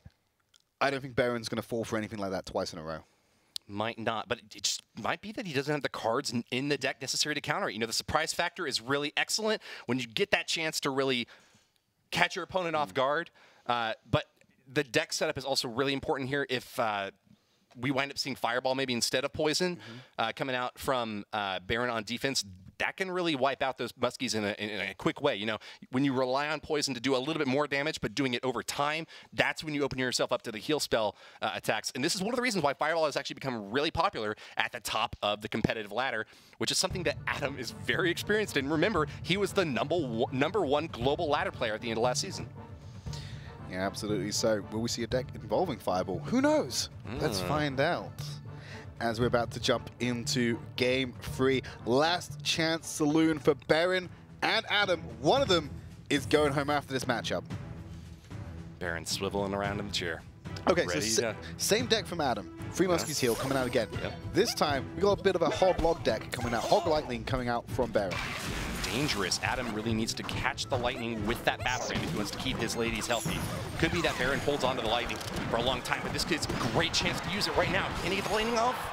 No, he spent too much elixir with the Hog, with the Ice Spirit, and the Knight on the left-hand side. He didn't have the elixir for it. Now he has it, finds 2 Muskies and the tower, so not too bad, but he does expose himself to having that lightning. I don't like that lightning at all, actually. No. I think he should have held on to that in a later stage of the game. Caught Adam by surprise on the other side. As it stands, Battleram connects the left side tower, getting 900 damage in, and that Musketeer still has quite a bit of hit points left as well. All right, Not anymore. Ice Spirits. Yep. Forget that. Snowball finishes her off. I think Baron just gave the good game. I think Baron's in a pretty bad spot right now. I think he's feeling the pressure a little bit and might be in a bad spot. I mean, with the lightning being down as well, there's so many options that a lightning can be used for. You could use it against the pump. He plays a minion by the tower. You can use it on the free Muskie. You can use it on the battle ram. You know, worst comes to worst, there's a huge push in the Night Witch is there. I don't want to use lightning on the Witch. battle ram, though. That's a bad trade in my mind, and I think that's what Adam wants to see. Yeah, he wants to see that, but if you've got no other option... How did he just pull that off? He hit all 3 Musketeers. That must have been a very good placement on that lightning. I didn't even know that was possible. The radius usually would either connect the King Tower or one of the arena towers. That was flawless from Baron. I think what happened, I think part of that was off the map.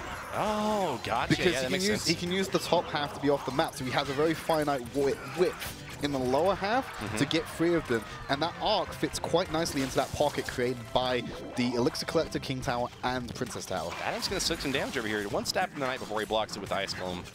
I think that's a good choice, though. You don't want to take damage from a Goblin. You open yourself up to attacks in both lanes at that point. Adam really wants to only have to defend the right lane. You see what he's done there now? He's put that Elixir Collector in that pocket, so now he can't do that again if he wants to play it on the left-hand side with the triple Muskies. Good call by Adam. You know, I actually didn't even really know why players played it right on top of King Tower like that. That's a really good reason. Nice tornado. The heal coming out as well. Oh, Ice Sphere does the job. Nice stun, Baron. Doesn't keep it alive, but Executioner going to run up behind the Knight. There's the Hog as well. New Age trifecta. This is real dangerous for Adam. He's got to keep this Hog off the tower. Lots of damage coming in. 1 swing from the Hog. Doesn't get the second one, though. Right, here we go.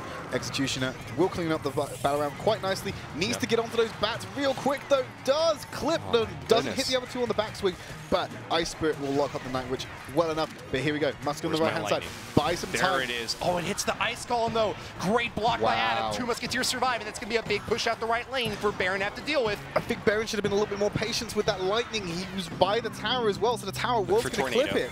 Oh, nice heal spell, but can't keep him alive. Lots of nice damage. log as well. Oh my God. Zap might not save the day.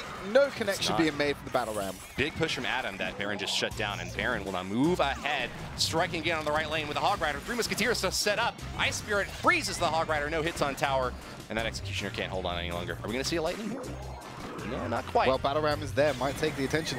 There's the heal spell, Executioner, relying so much on Tornado, Executioner right now. Musketeers survive, though. This is real dangerous for Baron. He needs a lot more splash damage to finish those ladies off. The Golem is there. Get the job done. And the Night Witch has full HP as well, so Lightning won't even target the Musketeers at this point.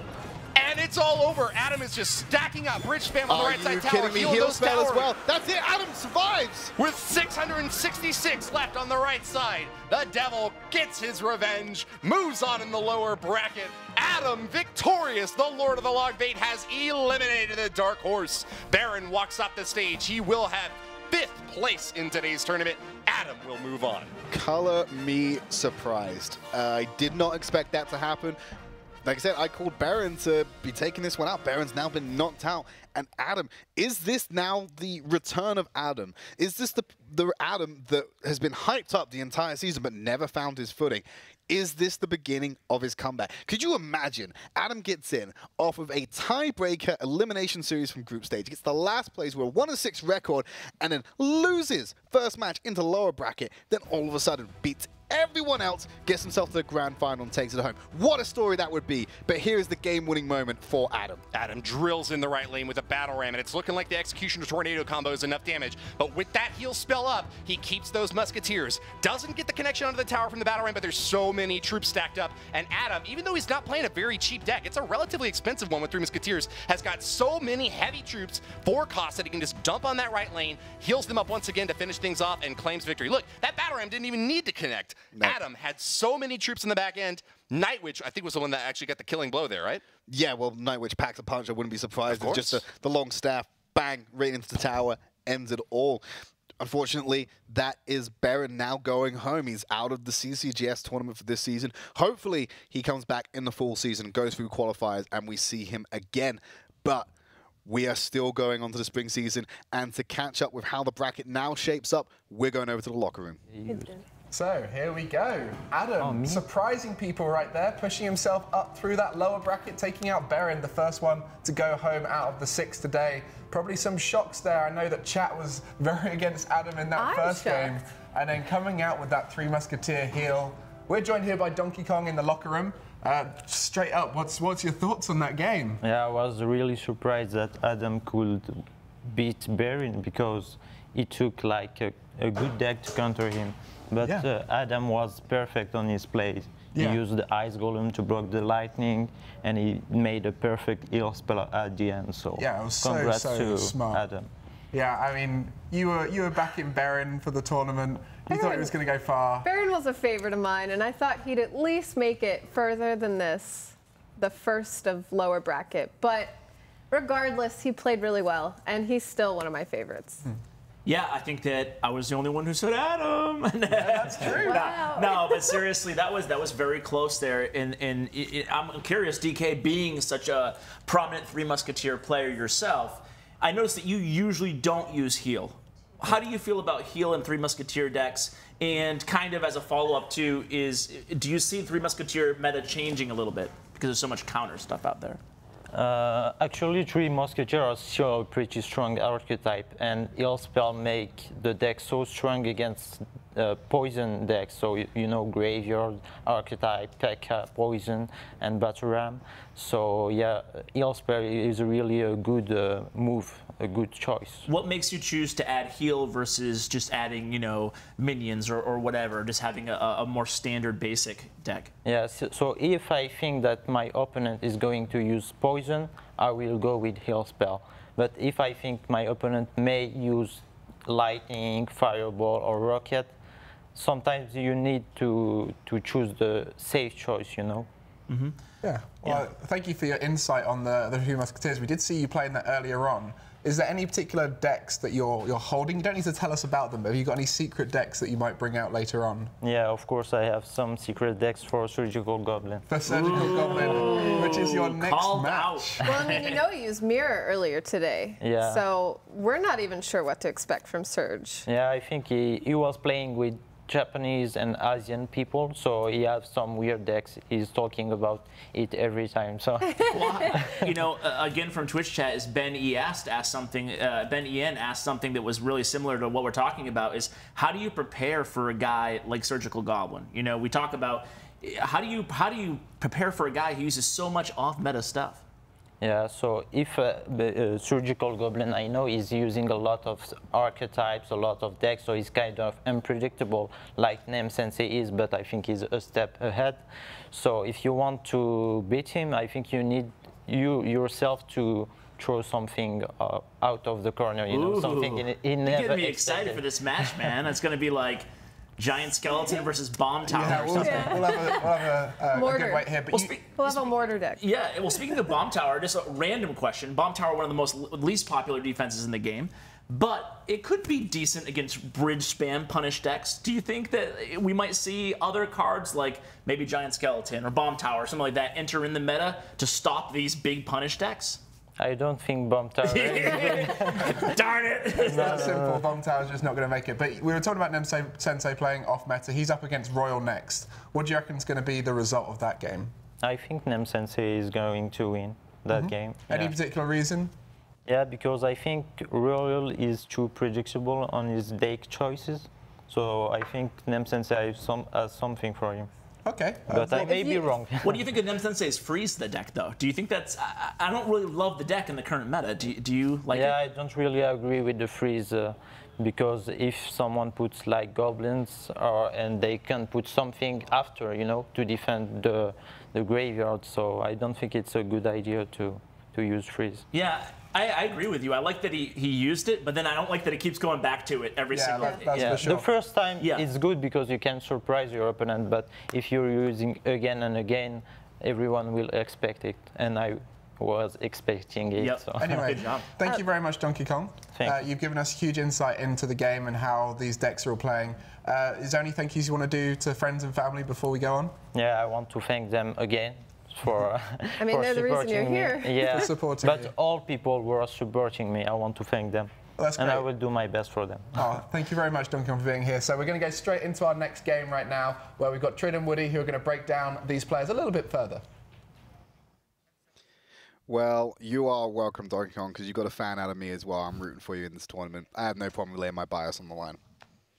There it is. But let's go ahead and take a look at the next match that we're going to be having coming up soon. It's Royale versus Nem Sensei. Let's send it off to the arena and introduce our players. Nem Sensei will be marching out first. The blue player from France, number 3 seed, lost a close game to Donkey Kong. It was an 0-2 matchup, but he had a victory against Adam earlier today. He is no stranger to having to come back from behind, marching out with the thumbs up on the blue side. Royale on the opposite lane. Trade. Yeah. What's in Royale's mind right now? What's in Royale's mind right now? I need to win this match, otherwise I'm going home. That's what's in his mind right now. Oh, damn, I can't look as cool as Nem Sensei does on stage, so I'm just going to stand here in my P.E.K.K.A. shirt. I mean, I think Nem Sensei pulls it off. The sunglasses inside look is not an easy one to go for, but you know what? Nem Sensei looking so cool there, ready to go up against his opponent. You know, they both have pretty good records in the round robin, 5-2 and 4-3 respectively for Nem Sensei and Royale. We're going to see who's going to be joining Baron on the sidelines and who's going to be going up against Adam next in that lower losers bracket semifinal. Yeah, and you know, what you got to do is we've got that match coming up next. That's going to be an interesting one. Has Adam flipped the switch, or is that just like a spark of brilliance that just flitters out in the wind? But then you've also got to deal with whoever wins that then has to go against the loser of Donkey Kong versus Surgical Goblin. Right. And then if you win that one, you've then got to win 2 best-of-5s against the winner of Surgical Goblin versus Donkey Kong. So still a bit of a mountain to climb for whoever wins this matchup. You know what I'm really interested in? And I think this was great commentary from Donkey Kong earlier. We saw the freeze spell out of Nem Sensei. Not a very popular one at the top of the ladder or in tournaments. You can get a great surprise factor in there. Same thing with the heel Ruski spell, as Enchantin calls it. You get a great surprise attack in there. The troops stay up and drill a tower down, but it's a real kind of all or nothing type of attack. If you can't get that spell, you know, costing 3 or 4 elixir to get an entire tower, you're going to be real far behind on the counterattack and in a difficult position. We do see the heal spell come out from Royale this game, though, and against Nem Sensei's poison, he might just have the edge. Might have the edge. That seems to be the trend we see with the previous matchups we've had in this as well. But those aren't the only cards that matter in these decks. It's all about how these guys play it. Nem Sensei trying to go for the punish on that pump. Not as successful, but the poison will tick away and take a lot of gained elixir out of that Spirit potential. from Royale was the MVP there. Froze the Bandit and the Night Witch and cleared some bats out there. Poison for Nem Sensei is good to get a little bit of chip damage off into the tower, but he's facing the big, heavy 3 Musketeers coming in now. So, 3 Muskies. Does he play the heal if he's got a good push, or does he try and save it for the surprise factor? As P.E.K.K.A. will actually decimate him if he plays heal anyway, so I don't know if he wants to be playing that. Battle ran out the right lane to support as well. Are Muskies going to lock the tower? They do! Both of them! No, just one actually on the left side. Well, the right-hand side is the real danger zone right now. God. There's no resistance coming out from Nem Sensei. What are you doing? He takes the entire tower all the way But down. he's banking on this huge left-hand push at the moment. But Ice Golem's taking P.E.K.K.A. for a walk. Night Witch is there. Ice Golem, Light Spirit won't stop the battle ram, but to give up a tower on hopes of this push. Actually, hang on a minute. Nem Sensei, the calculated genius. He just decides to trade. And he'll still have that P.E.K.K.A. out the right lane, down to about half hit points. Royale's going to soak tower damage on his king now. I think that the story of this game so far is just taking damage when you know you can take it to dish out even more against your opponent. I think the story of this route is P.E.K.K.A. goes for a walk. It's still alive. Long It made it all the way walks by back the to the beach. King Tower. Made it all the way back to the King Tower before going. But there's another P.E.K.K.A. He now has 2 P.E.K.K.A.s because Taking of the this. scenic route. Look, that P.E.K.K.A.'s still alive. Yeah. Reaches the battle ram, chops it down, and Nem Sensei with a double But by P.E.K.K.A. push. keeping that P.E.K.K.A. alive, he then gets 2 P.E.K.K.A.s. Oh my god, can't one-shot the Night Witch, but the poison will finish it off. Is that P.E.K.K.A. going to get hit on Yes, tower? just slap it. Finishes it off! Slap it down, Nem Sensei with the 2 crown. Well, here comes the Night Witch. This is a hugely dangerous situation for Royale to be in. Bat's going to do so much work. Won't bring it below. No, it's close to bringing it triple digits. But Muskie's going to be the line of defense. A long charge for the Battle Ram to occur here. It does have a speed limit, though. It's not going to like keep getting faster and faster. Yeah. That'd be ridiculous if it did. But they're going to be locked up on the right-hand side. Solo Muskie on the left, but there's the heal spell coming out, trying to keep this push alive while it shuts it down. So I don't the think Muskie on the left, yeah, but though, now the Nem poison's Sensei. being used. He used heal already, That's and now true. he's That's a walking good straight point. through the poison. Log's going to be able to finish it off. Rolls through, kills the battle ram. chances of hitting the tower. Battleram Actually, might doesn't. actually, Not there quite we go. Bandit was there to intercept. Good job on that one, but HPs on the King Towers are very low. Royal could actually go for the sneak attack on the left-hand tower. Royal has 10 seconds to put it into overtime, though. He's down 1 to 2. That's a very good question. Very good point. Thank you. Thank you. So astute. Nah, yes, indeed. Well, Here 2 seconds left. It looks like 1 second. Royal can't do it. Why did he play those 3 muskies on? Oh, look! He's surprised. He was looking at the screen. He's like, "Oh my God, I can't believe it!" He thought he had time. He forgot that he was down 1 to 2. Oh no! That's not what you want to be doing in the lower bracket survival match. Oh, not at all. Nem Sensei. Okay, so kind of squeaks out a win there. There was no threat coming in from Royal. Royal, here's what you do. With your prize winnings, you go out and you buy one of these things called a watch. People love them. I mean, it's a little bit archaic right now. Maybe a bit of an antiquity to someone your age, but they're great assets to have. Help you keep track of time. Maybe do that next time. Woody's got one. I got one. Keeping time, but I mean, he ran out of it that time. Even having a watch, I don't know if he could have gone for it. Right, so we're going to take a quick replay at the P.E.K.K.A that went for a walk. The little P.E.K.K.A that could. And joining his buddy for the double P.E.K.K.A beatdown in the right-hand lane. We're going to have that replay coming up. Long walks by the beach. Yep. Armored nipples. What? Big pointy P.E.K.K.A. I mean, have you seen the art for the P.E.K.K.A, right? Yeah, I've seen the art for the P.E.K.K.A, but Yeah. I'm surprised you used pointy nipples and No, I said big... armored nipple. I didn't say pointy nipples. No, you said armored nipples and pointy P.E.K.K.A in the same sentence. That's how they actually market the P.E.K.K.A. Have you seen the commercials or the the big posters on the subway? Yeah. But you shouldn't say it.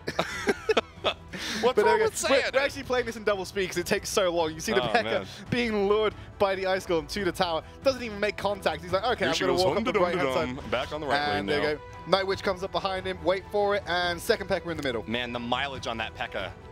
I think she's probably lost a lot of Blue Book value there. Yeah. Can't quite hang on to this push, but the second one added on, her sister there, manages to get the punch in. I think that was ultimately Royal's downfall. Yeah, it's good. It's good to have a little bit of a bait. So obviously, it's great to distract something that's hugely such a threat as P.E.K.K.A, right? Yeah. You do still need to deal with the P.E.K.K.A though. You can't just all right, okay, you can come back round next time. I'll deal with you then. But then when you're in double elixir time and someone has another P.E.K.K.A lined up ready to go. Not really going to work out great for you. Because what's worse than one P.E.K.K.A? What's worse than one P.E.K.K.A? 2 P.E.K.K.As. Oh my God. I guess he can take one at a time, but 2 was too much. Yep. Poison finished off that Night Witch and gave that P.E.K.K.A just enough time to get the killing blow. But I think the Night Witch, even on the back end, would have been enough to anyways. You know, this game, even though we've got 8 dudes in the arena right now, it feels like in the game, it's dominated by the ladies. 3 Musketeers, Bandit. P.E.K.K.A, Bandit. Exactly. Night Witch added on top. Can you imagine? We just need to see Sparky and the gang's all here. The gang's all here, right? Oh, look. Okay, Royal switching back to the dudes, though. We got the bowler. Nem Sensei running the heel muskies this time. All right, so it's ladies on Nem Sensei's side against the bros from Royal. A 1-0 advantage for Nem Sensei. This is the best of 3 lower bracket match. If Royal takes the L here, he's going to be out of the tournament. Good punish on that left side. Doesn't manage to get too much damage off against the pump, but about 700 damage onto the tower. Yeah, if Royal loses here, he's donezo. Yep, donezo. Big old donezo. But I think he's just going to let this push die. There's not really the HP remaining for it. Tower locks the Ice Golem and gives the bats a chance to get about. Wow, what is that? He actually got more damage from the bats than Royal did from the graveyard. That's efficiency you can't argue with. Spooky. But Poison going to be used on the right-hand side. Take out that fresh pump instead of the one that's already half dry. Do a little bit of damage on the tower as 3 muskies are there. Bowler might actually get some good damage on these muskies. Yeah, gets 1 clip against 2 of them there, but the poison's out of hand. Nem Sensei is going to be drilling hard in this left lane. It's going to be up to the There's the Tornado. as well. Yeah. And the Ice Golem to tank as well. Oh my God, heal There's spell's the going heal. down. That's it. I mean, Nem Sensei's got a tower. There you go. They're still being looked onto the heel. There we go. Muskies clear It's a out. That racing tower baby gone. dragon. Nem Sensei's got it. Royal's going to take this tower easy. This might even be a 3 crown. There's so many troops Yeah, stacked there's up a here. huge push. Royal puts his phone away. Royal's put his phone away. He's done. That's it. Nem Sensei claims the 3-0 victory in the first minute and a half of the game. That's probably the fastest victory we've had in the CCGS finals. It is. And what did we say? Nem Sensei's down at the start, but comes back and gets the 3 crown. very aggressive was player. never down at and for the good start. reason. Well, I mean, he took a little bit of damage from that first graveyard. As expected when you first play a pump. Fair enough. Yeah, but he pumps up, gets the elixir advantage. And how much elixir was on that field at the end? We had 3 Musketeers, Battle Ram marching in, Ice Golem, yeah, Night Ice Golem, Witch. Night Witch in the back. I can't do math, but that's got to be something near close to 20 at that point. And in single elixir time, too. But he was, yeah, single elixir time, running 2 pumps. And a lot of that was from counterattack that he then turned into an offensive push because he had the 3 Muskies do it. Heal spells also dropped. Like, we're pushing far past 20 at this point with that counterattack. Right. I think the only thing that you can do there if you're trying to defend is just lose the tower, then finally get up enough elixir on the back end to try to get the splash damage in to finish those ladies off. Heal spell. Oh my god, the heal risky was so good in that game. Yes. We saw the Baby Dragon Tornado combo coming in. That's usually enough to kill most kind of small to medium-sized troops, but they murdered that poor Baby Dragon, shot him right out of the sky, claimed the tower right afterwards. Right, and well, let's not dwell on the past. Let's look what happens next. Adam versus Nem Sensei in our next matchup. The winner will go up against the loser of the Surgical Goblin DK matchup. Yes, so indeed. Still all to play for these players, but that's it. We've now lost 2 of our top 6. We've said goodbye to Baron, and we've said goodbye to Royal as well. They were both on the same side of the bracket, were they not? $4,000 prize winners. Yep, I was a little bummed that we didn't get to see the rematch between the 2 of them just because it was such a close game. But nonetheless, we're still going to have Adam and Sensei playing on the bottom of the bracket. They're going to get at least $5,000 now in that 4th place spot. $6,000 if they get 3rd place. Donkey Kong and Surge up on top. What you got to remember, that's a rematch from the first match of the day. Adam and Nem Sensei. I think you're right. Adam and Nem Sensei going up with each other again. Nem Sensei's already got a victory against Adam. Can he do it again and get himself further in the bracket? Adam did pull a game off of him, though. Remember, it was a 2-1 win for Nem Sensei. Maybe he'll grab it again. Let's see what the locker room thinks. Yeah, you alluded to it just now that Adam and Nem Sensei will be playing each other in the lower bracket. And the winner of that will go on to play against the loser of Surgical Goblin Donkey Kong. So plenty of great matches to go. But as they said, we've lost 2 players. He'll be going away with $4,000 each. So they're pretty happy about that. So, well, we've got a guest here. Welcome, Adam, to the couch. How you doing? Doing good, man. Thanks for having me. Yeah, and how do you feel about that win? That was very impressive. Yeah, it was tense. I mean, we've only seen you play log bait. And then you switched it up with 3 Musketeer heal, and it worked out for you. Yeah. Is that going to be your new log bait deck? Like, maybe. I had to switch it up. Adam, good job so far. Congratulations on that win, and also good job on finishing #1 on ladder play last season. Yeah, thank you. My first question to you is actually about ladder versus tournaments. How do you feel about the difference? Is there a big difference between ladder and tournament level standards where everybody has the same level cards? Oh yeah, for sure. But for me, the biggest difference is, the reason I get away with logbait on ladder is because like I can play 1 deck only and get away with it. But here in a tournament standard, I can't. Yeah, people are able to predict it. And actually, I want to ask about that because Donkey Kong told me you revealed to everyone that you are only going to play logbait. Tell us a little bit more about your mindset of that and whether you were trying to bait them out and trick them. was that a mind game or was that real? I don't even know. It's more of a. I guess it was a joke, but. You stuck with it for 4 games. Yeah, I was planning on sticking with it, but I had to switch it up, or else I was going out. I mean, now 3 Musketeers, your big golden deck now. Yeah, and speaking of switching up, with the 3 Musketeers, you opted to use the heal spell. Oxalate, who actually won the North American championship, asked in Twitch chat, what made you go back to using heal in the second match again? Was there something you saw in the first match that you liked and you wanted to go with it again, or? Well, first of all, it just worked, but also Baron, he's a good friend, and I feel like he knows me, and he thought I was going back to logbait, so I just stuck with the same. Stick with the same thing, and it worked out for you for sure. Yeah. Yeah, I mean, we're just seeing a clip right there, and I want to bring attention to the first time you used heal spell. And it was completely unexpected. You saved it, you put the 3 Musketeers on the same side, and it almost looked like, what's Adam doing? Why is he playing the 3 Musketeers same lane? And then you just completely shocked Baron. Is that something you've ever thought about bringing into this tournament? Because you're probably the least shock factor kind of player with your consistent logbait use. Yeah. No, I thought about it. Like, I prepared a few extra decks, but I wanted to stick with logbait, but then I had to switch it up. Yeah. Do you have any other decks that you're going to be using against your rematch with Nim Sensei? I mean, obviously you've got to. Yeah. I'm looking forward to that. I'm looking forward to that. Adam, too, last question for me is do you, you said you come from a really small rural area in Sweden, like 50 people in your town or something. Yeah. I'm curious, what has this experience been like for you just coming to Los Angeles, One of coming the to United biggest cities States? in LA. Yeah. I mean, In LA, yeah. It's the biggest city in North America. No, it's such a big change for me. Not used to this at all, but it's a good experience for sure. Cool, cool. And meeting all the guys, you said you and Baron are good friends now. How's it been just hanging out with people, like-minded people who like playing Clash? No, really fun for sure. It's been a really good time. And I think I'm going to keep a lot of friends from here, Sweet, for sure. Man.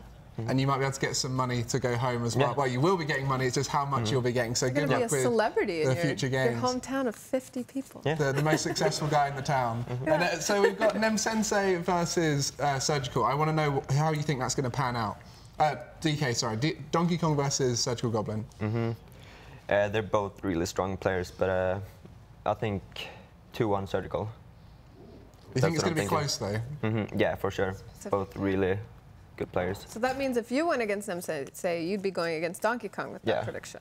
Okay. Ooh. And that's kind of what I want, to be honest. Yeah. You're just going up the bracket. That's great. Can I just have a moment to remind you, you're in the top 4 of Europe, and I wish you the best of luck with everything going forward. And we haven't had you in an interview before, so I want to know who you've got to thank at home, people who supported you in your clan and everything like that. Have you got anyone to thank? Yeah, for sure, a lot of people. First of all, just my team Nova. Even when I started with a really bad start, they still had my back. And so, yeah, for sure Nova. And all of my family and friends at home. Nice, man. Yeah, you definitely have the love and support of the community, so it's really good to see you doing well. Yeah, and keep it up. So we'll be going into our next match now. Like I said, Donkey Kong versus Surgical Goblin. This could be a preface of the final. Who knows? There's 4 players left. Let's see what Trid and Woody think.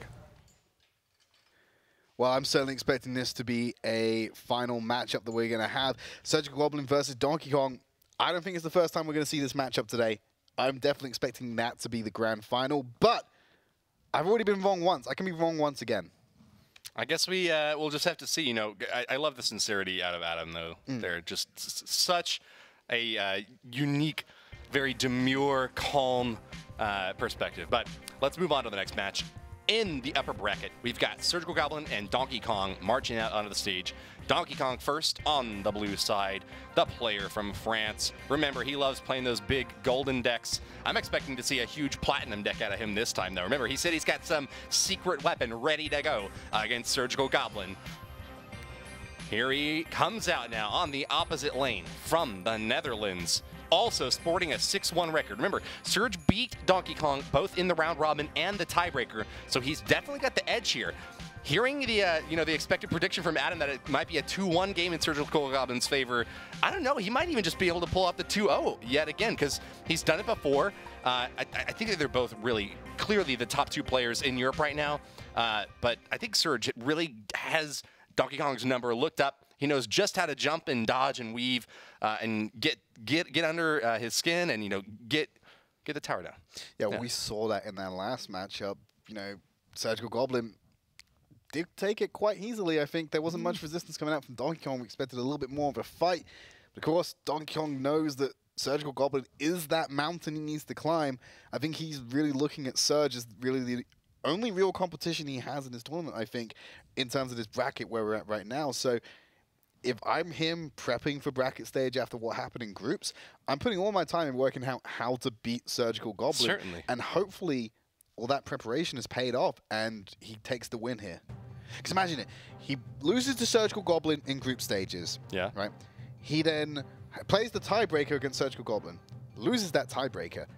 He then beats Surgical Goblin in winner's bracket final to then likely play him in grand final. If he gets that win under his belt now, and he only has to beat him once in a best of 5 rather than twice, he's setting himself up in a great position to be our first place and our champion of the European Series. But we still got this first matchup to get through first, and we've got a couple of other matches before we get to that point. That's true. And even if one of these players, gets kicked down to the lower bracket and manages to make it back up to the grand finals, That's going to be a second best of 3 between, I think actually goes to best of 5 if it's in the grand finals. These guys definitely been preparing to battle each other out.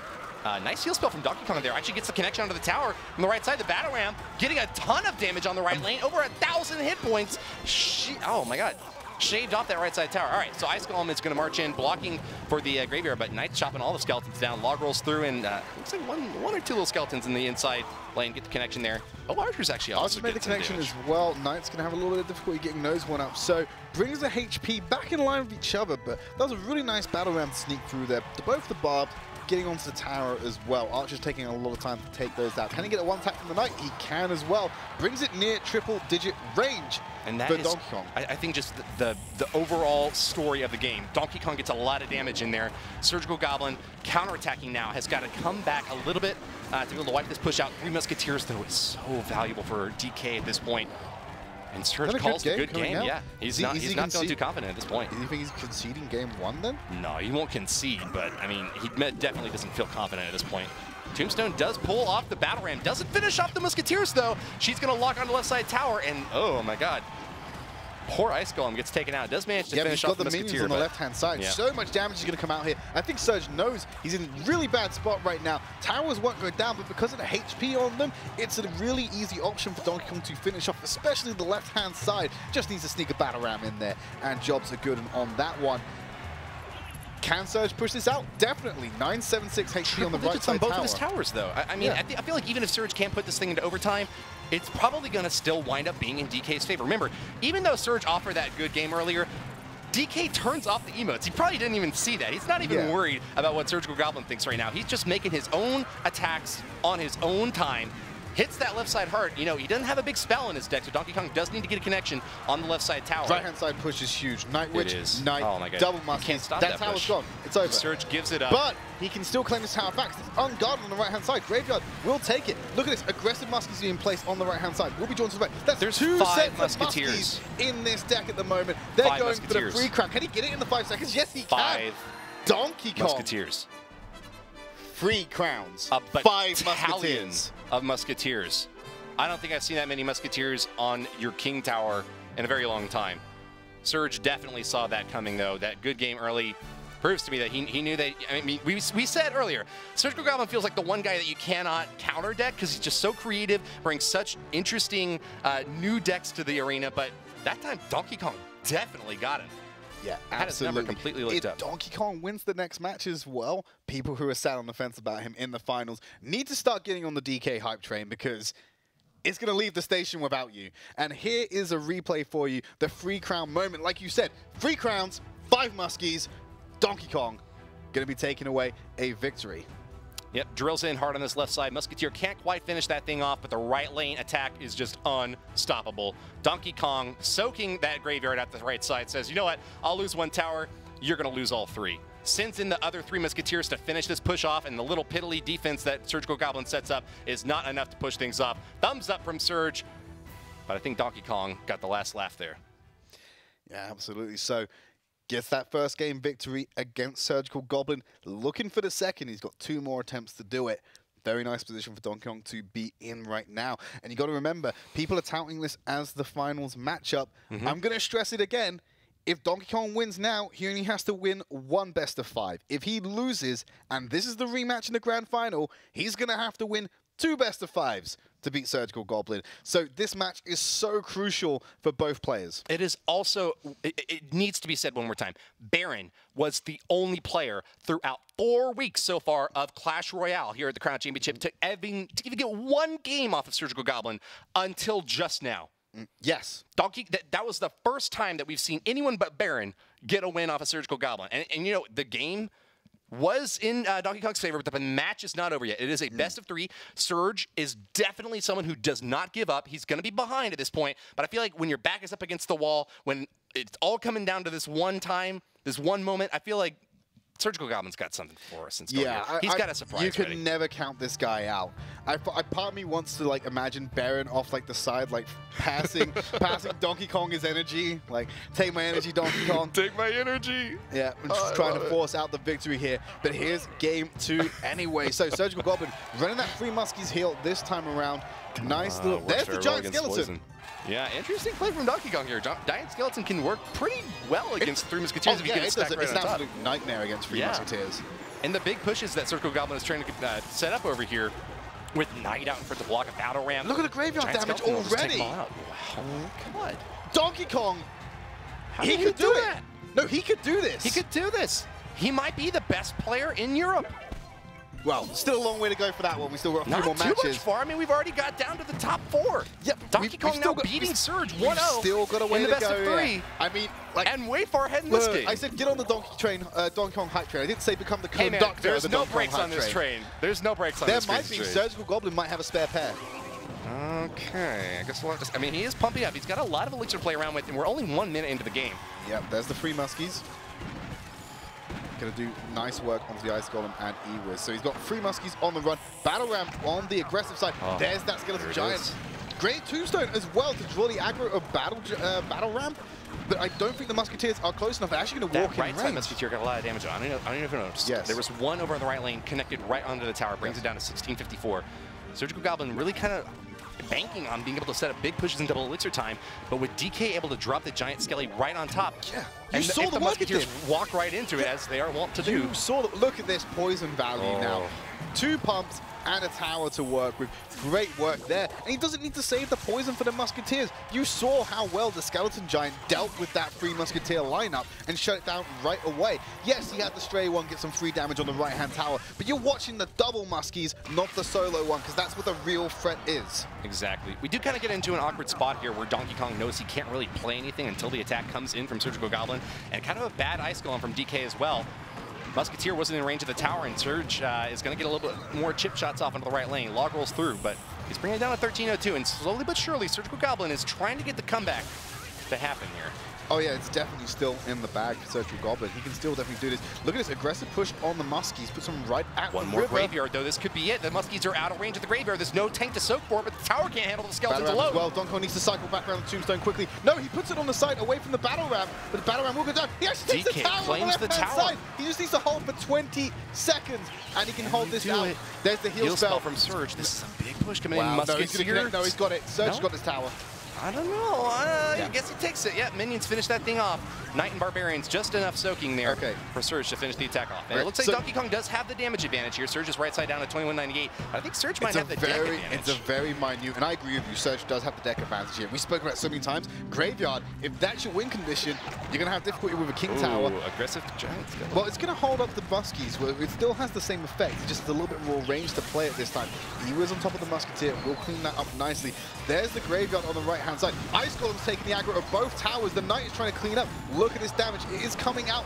Not enough just yet. There's a poison as well. Look, the Tombstone Skellies are stacking up on the Elixir Collector there. Got a few stabs off before the King Tower can refocus onto them. Nice start into this overtime section for Donkey Kong. He's in a tricky position. I feel like he's behind, but there's just so much that Surgical Goblin has to do to break through. He hasn't done any damage at the left side tower yet. One big push could finish things off, and that's what Surge is known for. No, that Skeleton Giant. Still works. The bomb still gets it. Huge bomb radius for that Giant Skelly, isn't it? Massive. Naked Graveyard. No, he's going to add an Ice Golem on top. Ice Spirit splashes a little bit too soon. Surge could be in a lot of trouble. Defensive Tombstone's going to keep most of these barbs off, but another battle ram coming in. Donkey Kong's in a lot of trouble. Oh my god. Log rolls through, keeps that Hog Rider. Where's the clearance? The heal spell goes down. No, Surgical Goblin's got it. On the Knight, on the Barbarians, chopping the tower, finishes it. Oh, Surgical Goblin! And you saw the fist pump. He was so excited for that win because, you know, it came so close to Donkey Kong taking this series 2-0. Yeah. But, you know, he gets the left-hand tower. Surge has an aggressive push. Heal spell doing so much work. These elongated pushes for Surgical Goblin keeps him in the game. Takes the right-hand tower. Deals with the graveyards of Donkey Kong quite effectively, and then builds up this huge push of his own, and the heal spell at the last second again comes out and saves him. I kind of think it was a tactical misplay for Donkey Kong to go for the 2-1 there. I feel like he got a good edge at the beginning of the game and then just wound up soaking too much damage as he was trying to get that left side tower down. You really got to play heavy defense whenever you're basically your only counter to the 3 Musketeers is dropping a Giant Skelly. Surgical Goblin had so many other tools to be able to block those pushes, sending in battle rams, barbs, anything he needed to get the connection onto the tower to soak for those minions before he could get the heal spell up. But that's my take on the game. Let's see what the locker room has to say. two Titans competing right now. I think we can safely say this is going to be a close one because that was insane gameplay right here. I wasn't expecting a giant skeleton, but Donkey Kong was right when he said he had some cards. He did. And Yeah. it's a game-winning replay while we just talk about that giant skeleton. It was effective, but it was just that heal spell that was the winner. Yeah. I mean, that is such a big push from Surge, and DK didn't really have the elixir or anything to stop it from coming, especially with that heal spell that was dropped. Yeah, and the fact that the minions survived just long enough that the heal spell was effective on them, that was the winning, because those have got such a high DPS when they're behind a tank. Yeah. Yeah, absolutely. It was a really good match. I was rooting it to go 3, so I'm really happy that Surge took that one. It's hard to handicap this next one. You know, these guys are just so good, both of these players. I really love that Donkey Kong pulled out an off-meta deck. I like seeing something besides just 3 Musketeers and heal, right? So I like that deck selection. I looked for one of these players, maybe Surgical this time, to go off meta again. Maybe that Japanese mirror deck or something, I don't know. And do you know what? I think if they played the same decks again, I think that giant skeleton could win the game. Because if you put that in the middle of that heal spell fiasco, the giant skeleton goes down, the bomb explodes everything, it completely negates the effect of the heal spell. So it could be... we don't know what the deck's going to be. We have no idea with these two players. Yeah, you look at that matchup and you might think, oh, the graveyard deck, Donkey Kong, he's hard countered by the 3 Musketeers. But with that giant skeleton in there, with the the tombstone in there, just a little tweaks here and there can give the deck a better shot. I think he did have a great shot, like you said. Really close to like 60-40 type match, I think, going in. Rock, paper, scissors meta. But when you make those adjustments, keep things a little bit fresh, you can take your opponent by surprise. And heal spell has been the card of today. I wonder what it's going to be in this final game of the match. Who's going to be going to the finals between Donkey Kong and Surgical Goblin? Honestly, I don't know at this point. I would have touted Surgical Goblin, but Donkey Kong's dominant performance in Game 1 kind of sold me that he could probably do it in Game 3 as well. Donkey Kong went for the very unorthodox giant skeleton pick. And I feel like everyone tries to find the hidden value out of cards that no one's been able to notice in the metagame, but Giant Skeleton just doesn't feel like one that you can ever really pull super good value out of. Maybe like once in the game, sort of like a heal spell or a free spell, you get one clutch hit off and it really takes your opponent by surprise. But after that, they're planning for it. They know what's coming. They can block against it. DK, with the early lead, couldn't hold on as he gets 2 crowned by Surgical Goblin, and we go now into the tiebreaker of the winners upper bracket. Only one player can emerge into the grand finals from this top bracket. Will it be Surgical Goblin, the #1 seed, or Donkey Kong sitting back at #2, but not far behind? Right, so Fireball went out there on the Hog Rider push, went preemptively for the Archers, and then dropped the Tombstone afterwards, so you got no clearance. So does pull the Hog Rider into the middle there for Surgical Goblin. So nice defense by Donkey Kong there. Does sacrifice Archers for a Fireball. With Graveyard at the right lane, Goblins are a pretty good response. Poison's going an to take even him down, better though. response to those. But check it out. Hiding behind the King Tower, somewhere back there, there's a princess shooting at those skeletons. See 500 sneaky damage. Princess. for Donkey Kong, rather, is Graveyard there. But So, can't... Oh, barely keeps this Hog Rider off. Last minute Tombstone doesn't get any taps. No damage at all. Yeah. Donkey Kong not holding on to those archers that would be able to split push and take out the princess. Is forced to log those down, so might be in a little bit of danger here if the goblins start marching on in. What would he have to deal with that? I guess he could play the Ewiz against them. Yeah, Ewiz would have good clearance. Yeah. I mean, worst comes to worst, put an Ice Golem, take him for a walk. Yeah. All right, Surge with a very, very cheap deck here. I kind of want to call it log bait because it's got the Princess and the Goblins in there, but I think Hog Rider is the primary win condition here. Moving on the left lane, though, he's defending against the right side pretty well. Hog Rider connects the tower. 1 hit, 2 hits, 3 hits. Donkey Kong didn't even see it. 4 hits, 5 hits. You can stop counting now. We get the idea. Oh, my God, down to 1,074. Triple digits. Princess and log rolls through, and it's at 838. I cannot believe it. Surgical Goblin just pulled one over on Donkey Kong. Yeah, he was blindsided by that Hog Rider. I think Donkey Kong just thought he was going to get the tower right there, and he didn't care if he was going to soak a Hog Rider on the left. Yeah. He thought he was going to be ahead at this point, but he's way far behind. One nice little hit over there on the left side for the Princess. Just need a little bit more chip damage. Surge is not playing Rocket in this deck, though, so he does want to try to get one more Hog Rider on the left side before things end up... Oh, no. Log misses the Tombstone. No attack for Surge. He's got to worry about this right side attack now. But Donkey Kong's still running Giant Skeleton in this deck. Seems like an odd choice. It definitely is an odd choice. An unlucky placement there for Donkey Kong. That Mega Minion just swiping all the way through that big old giant skeleton tower, not in range. Hog Rider on the left. Will Donkey Kong answer this time? He has to. Yes, he does. Tombstone is there, available to soak up this Hog Rider and the Skellies. Will chip him in the backside. That's a 5-for-4 counter, though. Donkey Kong did also have to roll a log through, and he's behind on tower damage. Has not made a big hit on that right side yet. It's still actually, I think it's almost at half health right there. Need one more good graveyard hit. Might be able to take it down, but Donkey Kong's going to have to play defense first. Hog Rider Ice Skull moving in the left lane. Preemptive Tombstone. Preemptive Fireball, sorry. Tombstone only drags it for so long. E-Wiz stuck, and the log stops Keeps the connection. Nice play by Kills Donkey the Kong. Princess, too. That was a really good value log from Donkey Kong.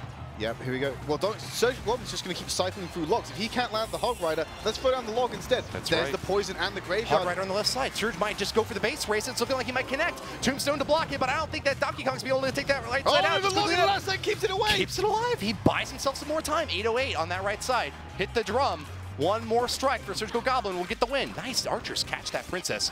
And this Mega Minion's no threat. Donkey Kong just needs to defend against this Hog Rider. Very aggressive move by Surge. Kind of uncharacteristically aggressive of him here. He's got Tombstone in there somewhere, right? All right, Tombstone's still there. Good. I was going to say, I was surprised he didn't put it out later. Log will clear out the Skellies. Brings it down to 277. That is within range of one Fireball and log. Donkey Kong has to get the kill right now. He's got no more time to waste. Yeah, he's waiting for the graveyard, add a poison on top to kill the goblins. And goblins there. Ice Golem as well. It's going to drag a lot of attention. Oh, one skeleton on the inside goes down. I think that Donkey Kong got it. He's got it. Can't take the tower down. Surge claims victory. A 2-1 in this best-of-3 match by the skin of his teeth. Claims victory and will stay in the upper bracket. Meanwhile, Donkey Kong going down to the lower bracket will face off against the winner of the Adam Nim Sensei match. He's got a chance to play Surge again. I'm kind of hoping for him, man. I'm hoping for the rematch. Donkey Kong came so close. Both games that he lost, he came so close to getting the victory against Surge. I think potentially with 5 games, I think he can do it. Let's see if he can pull one back. He's got to beat either Adam or Nim Sensei, though. I feel like he's probably going to go up against Nim Sensei. Adam had a real strong streak there toward the end. Did manage to take out Baron, but Nim Sensei's just been playing so strong since the very beginning of the entire tournament. One possibility we're not talking about, though, is Nim Sensei beats Adam. Nim Sensei beats Donkey Kong. I just feel that's likely. ESWC rematch. But Donkey Kong already beat Nim Sensei 2-0 today. It's not really too close of a match. I'd like to see the ESWC rematch. Yeah. It would be great. But I just don't feel like Nim Sensei's been bringing it yet. Yeah, I agree with you. I don't think it's likely. I'm saying it's a possibility. It's possible. It's possible. Yeah. The dream is alive. Let's go send it over to the locker room and see what they think about the way the bracket shapes up. So here you go, there's that bracket. As you can see, Surgical Goblin now through to the finals and with no lives lost, so he has to be beaten twice by either Adam, Nim Sensei or Donkey Kong. And it will be Adam and Nim Sensei will be watching next. Winner of that against Donkey Kong, and then the winner goes to the final. So it's all to play for right now. Every match is worth a lot of money because it just puts you one place higher on that prize pool. So yeah, how about Adam, huh? He was soothsayer. He nailed it, 2-1 Surge. Yeah, that's a fair point, and it was incredibly close, as we said. Those two are perfectly matched right now, and as much as I'd love to see Adam and Nim Sensei really break the trend that we're expecting to see, I genuinely believe Donkey Kong and Surgical Goblin are just one tier above everyone right now because they are playing incredibly. Yeah, I think I respectfully disagree with you. I think that, I mean, they've been... No, that's fair. I understand that. No, I understand why you say that. I mean, they were on top after Phase 3, so you have a point. But I think that, I really do think that Nim Sensei, he's beaten Surgical in the past, right? Surgical was beaten to get here. I don't think that he's infallible. I think that he can be taken down. I don't know. I think that Nim Sensei has a shot to do it if he can get past DK and Adam. So there's a ways to go for him, certainly, but it's going to be really interesting. DK, Adam, and Nim Sensei really, I think, if they're able to pick the right decks. It's all about deck selection. I mean, right? I honestly think it's anyone's game because they're all using off-meta cards. They're all just bringing in cards that you don't usually see. I mean, which cards have been the winners for today? It's been things like Heal Spell. That giant skeleton could have been in there. And then, I mean, the Mirror earlier on. There's just been cards that we would never have imagined to appear in the finals, really proving their worth. It's got to be, the story has got to be Three Musketeers of this entire tournament. Three Musketeers, like what is the best hard counter for Three Musketeers? There really is none. You know, there's not one. Even lightning, you know, with Battle Ram acting as a lightning rod, an ice golem it's as well. tough. Yeah, it's very difficult to come up with a deck and just say, okay, I'm definitely going to include this card because it will hard count Three Musketeers. So Three Musketeers, the win rate's going to be like 60%. It's doing it saved Adam from getting knocked out by Baron. So. And that's something to talk about. Adam using non-log bait deck. He claimed he was only going to use log bait, but now he's bringing out that heal spell. And then he also claimed that he's not going to do heal spell Musketeer. He's got other decks he's going to use against Nim Sensei. So really, I'm not even sure if Nim Sensei will win this because Adam's really shown himself these last few Who matches. knows? Yeah, it's a tough one. Adam's coming on strong now, which we were waiting for. I'm glad he has. And Nim Sensei seems to have faltered a little bit early on. So we'll see. We'll see here. It's a real tough one. I think I'm gonna go with. You know, my mind says Nem Sensei, my heart says Adam, you know? So it's a tough one. I'm going to go with the guy who I called to win it, though, Nem Sensei. He's got a lot of work to do. I'm going to go back to my first week prediction and go Nem Sensei as well. See, now this is kind of crazy. I sit on the fence every single time. You're going to go Adam, aren't you? You know it, because before this whole tournament happened, I was convinced Adam was going to come on out the bandwagon. and impress everyone, and he's finally coming through now, so perhaps this is his time. I might switch my prediction if I see Adam using some great You're both decks. going Nem Sensei. I'm going against the grain in the one time I go for a player. It's going to be Adam, and let's just go straight into this match. I'm sure you all want to watch it. Let's go, Trid and Woody. Oh my God, by a stroke of medical genius, someone found Gregan's spine finally. Are we sure that was Gregan? I haven't seen him take position like that ever. It might be I don't know. A doppelganger. Could be, but either way, he's backing Adam. Whoever's in that couch, backing Adam for the win here. Personally, I'm going Nem Sensei. Okay. I think Adam, yeah, he had the victory. Yeah. You know, but I think that was just a one-off kind of like, it happened. I don't think it's going to be a consistent pattern that we see him riding through the rest of this tournament. Now, Nim Sensei did 2-1 Adam earlier in the day in the upper bracket. Very close match, though. I feel like this, after the Royal Baron matchup, is probably going to be the closest matchup of the day. Adam, way far behind in the bracket to start things off, but so super good at ladder. He's got a lot to prove, but Nim Sensei toward the top, the number 3 seeded player, still in it, looking to climb up and get back into the finals. He's got to get it over Adam first, so that's the big roadblock left for him to deal with. Adam marching out now. The Swede playing for Team Nova up against the Team Vitality rep here. Is he going to bring back Logbait? He's going to have some Three Muskies, some Graveyard. What's he got for us, Trid? I don't know. I feel like he has more luck not playing Logbait. Yeah. So, Adam, don't play Logbait. It's like at some point you get so well known for playing one deck really well that people are just going to prep against you for it. You know, they know what's coming up. They're probably going to be running log in their deck. They have probably practiced it against teammates who are really good against who are really good with Logbait as well.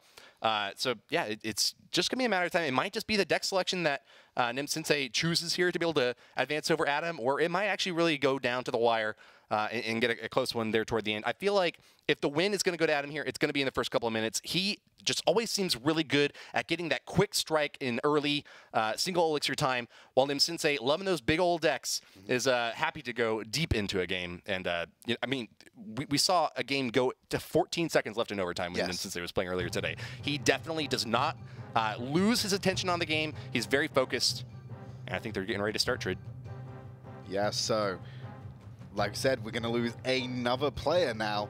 It's either going to be Nem Sensei or Adam, leaving us with a top 3. But here we go to find out who's going to be going up against Donkey Kong in the lower bracket final. Nem Sensei going up against Adam in a best-of-3 slugfest. Adam playing a relatively quick Graveyard cycle deck. It's not super cycle. There's no Ice Golem in there, but he does have the pretty quick Skeletons just at the 1 elixir to get through back to his primary win condition. Nem Sensei committing quite a big push on the right lane to begin with this Giant. Can he catch the Knight on the back end? No, and the Giant's going to push him out of range of the tower, forcing that Ewis to come out. Pretty healthy Giant, though. Yeah, Skeleton's going to get taken out quite easily by the E-Wiz. Now needs to start working on that Mega Minion. Log is going to push him back as well, and another Knight to catch. Giant did make contact, I believe. Yeah. Shipped a little bit of HP off there. But the E-Wiz is going to survive. Night Witch out in front to be able to block. Adam's got a 3.3, excuse me, Graveyard cycle deck here. And it looks like the E-Wiz on back. The E-Wiz is still alive. Look, forced out a Fireball. Logs rolling through. Nim Sensei finally drops the E-Wiz, but he gets about 700-800 damage on Adam's right side tower. Incredible that that E-Wiz survived that long. able to take out he's got so many heads on his trophy cabinet. It does. It does indeed. Big pushes from Nim Sensei. Light quick attacks from Adam. Left side's going to be a Knight just soaked for this graveyard push. Taking the damage from the tower and the Mega Minion. Log rolls through, but he's already got about 500 damage on the left side. Adam stabbing it down. The log, I always find that log isn't the best answer. The log and zap, they're not the best answers because they are one and done. Whereas you've got a continuous spitting out a skeleton. You need something there that's going to deal continuous DPS. That's why Poison's so good. Archers, things like that can deal continuous DPS. Fireball. Make sure you get the most out of it. But yeah, very nice fireball as the Giant will make contact on Adam's tower to the right. Nightwish still alive, being tanked for as well. I think you can get this tower easily. Nightwish just has to tap once. And there we go. 1 minute left on the board, and Nim Sensei claims his first crown of this matchup. Finishes that right side tower off. You know, Nightwish works so well against a Tombstone when she stacks up the bats on the back. Yeah, he's going to get the free crown. I mean, he's going for it. Yeah, down to triple digits. Yeah, he can't finish off that Giant. What just happened? Nim Sensei, just when you think you haven't beat, he comes back and free crowns you. Man, the story holds up true. Nim Sensei. 3 crowns, Adam. Not just a 3 crown. It's not a 3-1 or a 3-2. 3-0. Perfect game. Perfect game. Man, Nim Sensei, out of all the players here, I think has the shortest amount of time that he spends in the arena. Oh, yeah. He gets like 1.5 minute games, like back-to-back, not even taking it into double elixir time. Yeah, he's always has his habit of, he's had 2 insanely fast games now with those 3 crown victories. So, game 2, can he beat his own record? Hey, like we said, no breaks in the crazy train, right? Yeah. I'm a fan of Nim Sensei. I think I think he's going to pull it off again. You know, Adam definitely wants to try to put this thing into a best-of-3 tiebreaker, obviously. Yes, of course. Wants to get the win here. But I don't think that he's going to be able to do so with a conventional deck. I think he's going to have to try to play something real sneaky, try to get you know, a surprise attack off against Nim Sensei. Let's take a look at this replay once again, though. Tombstone set up on defense for Adam. Fireball goes down, hits the tower, and splashes on the archers as well. Nightwitch obliterates the skeleton spawn from that Tombstone and survives long enough to finish off the Knight that was set up on defense here. Adam just doesn't have any juice left to play on defense. Look, the bats are soaking for the Giant now. It's all about this Giant. Was just so impactful, soaking for that Nightwitch when you're trying to take the Princess Tower. And when it comes to this point in the game, when you still got such a large push, you've got a Giant on the left-hand side tanking the left Princess Tower as well and drawing some aggro from whatever he places in the middle. You got to remember, if he places something in the middle of the board, it's going to go for that Giant on the left-hand side, not for the Giant Nightwitch on the right-hand side. Yeah, I can't believe Nim Sensei dumped 8 more elixir into that push, but didn't do any damage to the King Tower with it. It was only soaking shots from the left arena tower. Yeah. That's how far ahead he was. Yep.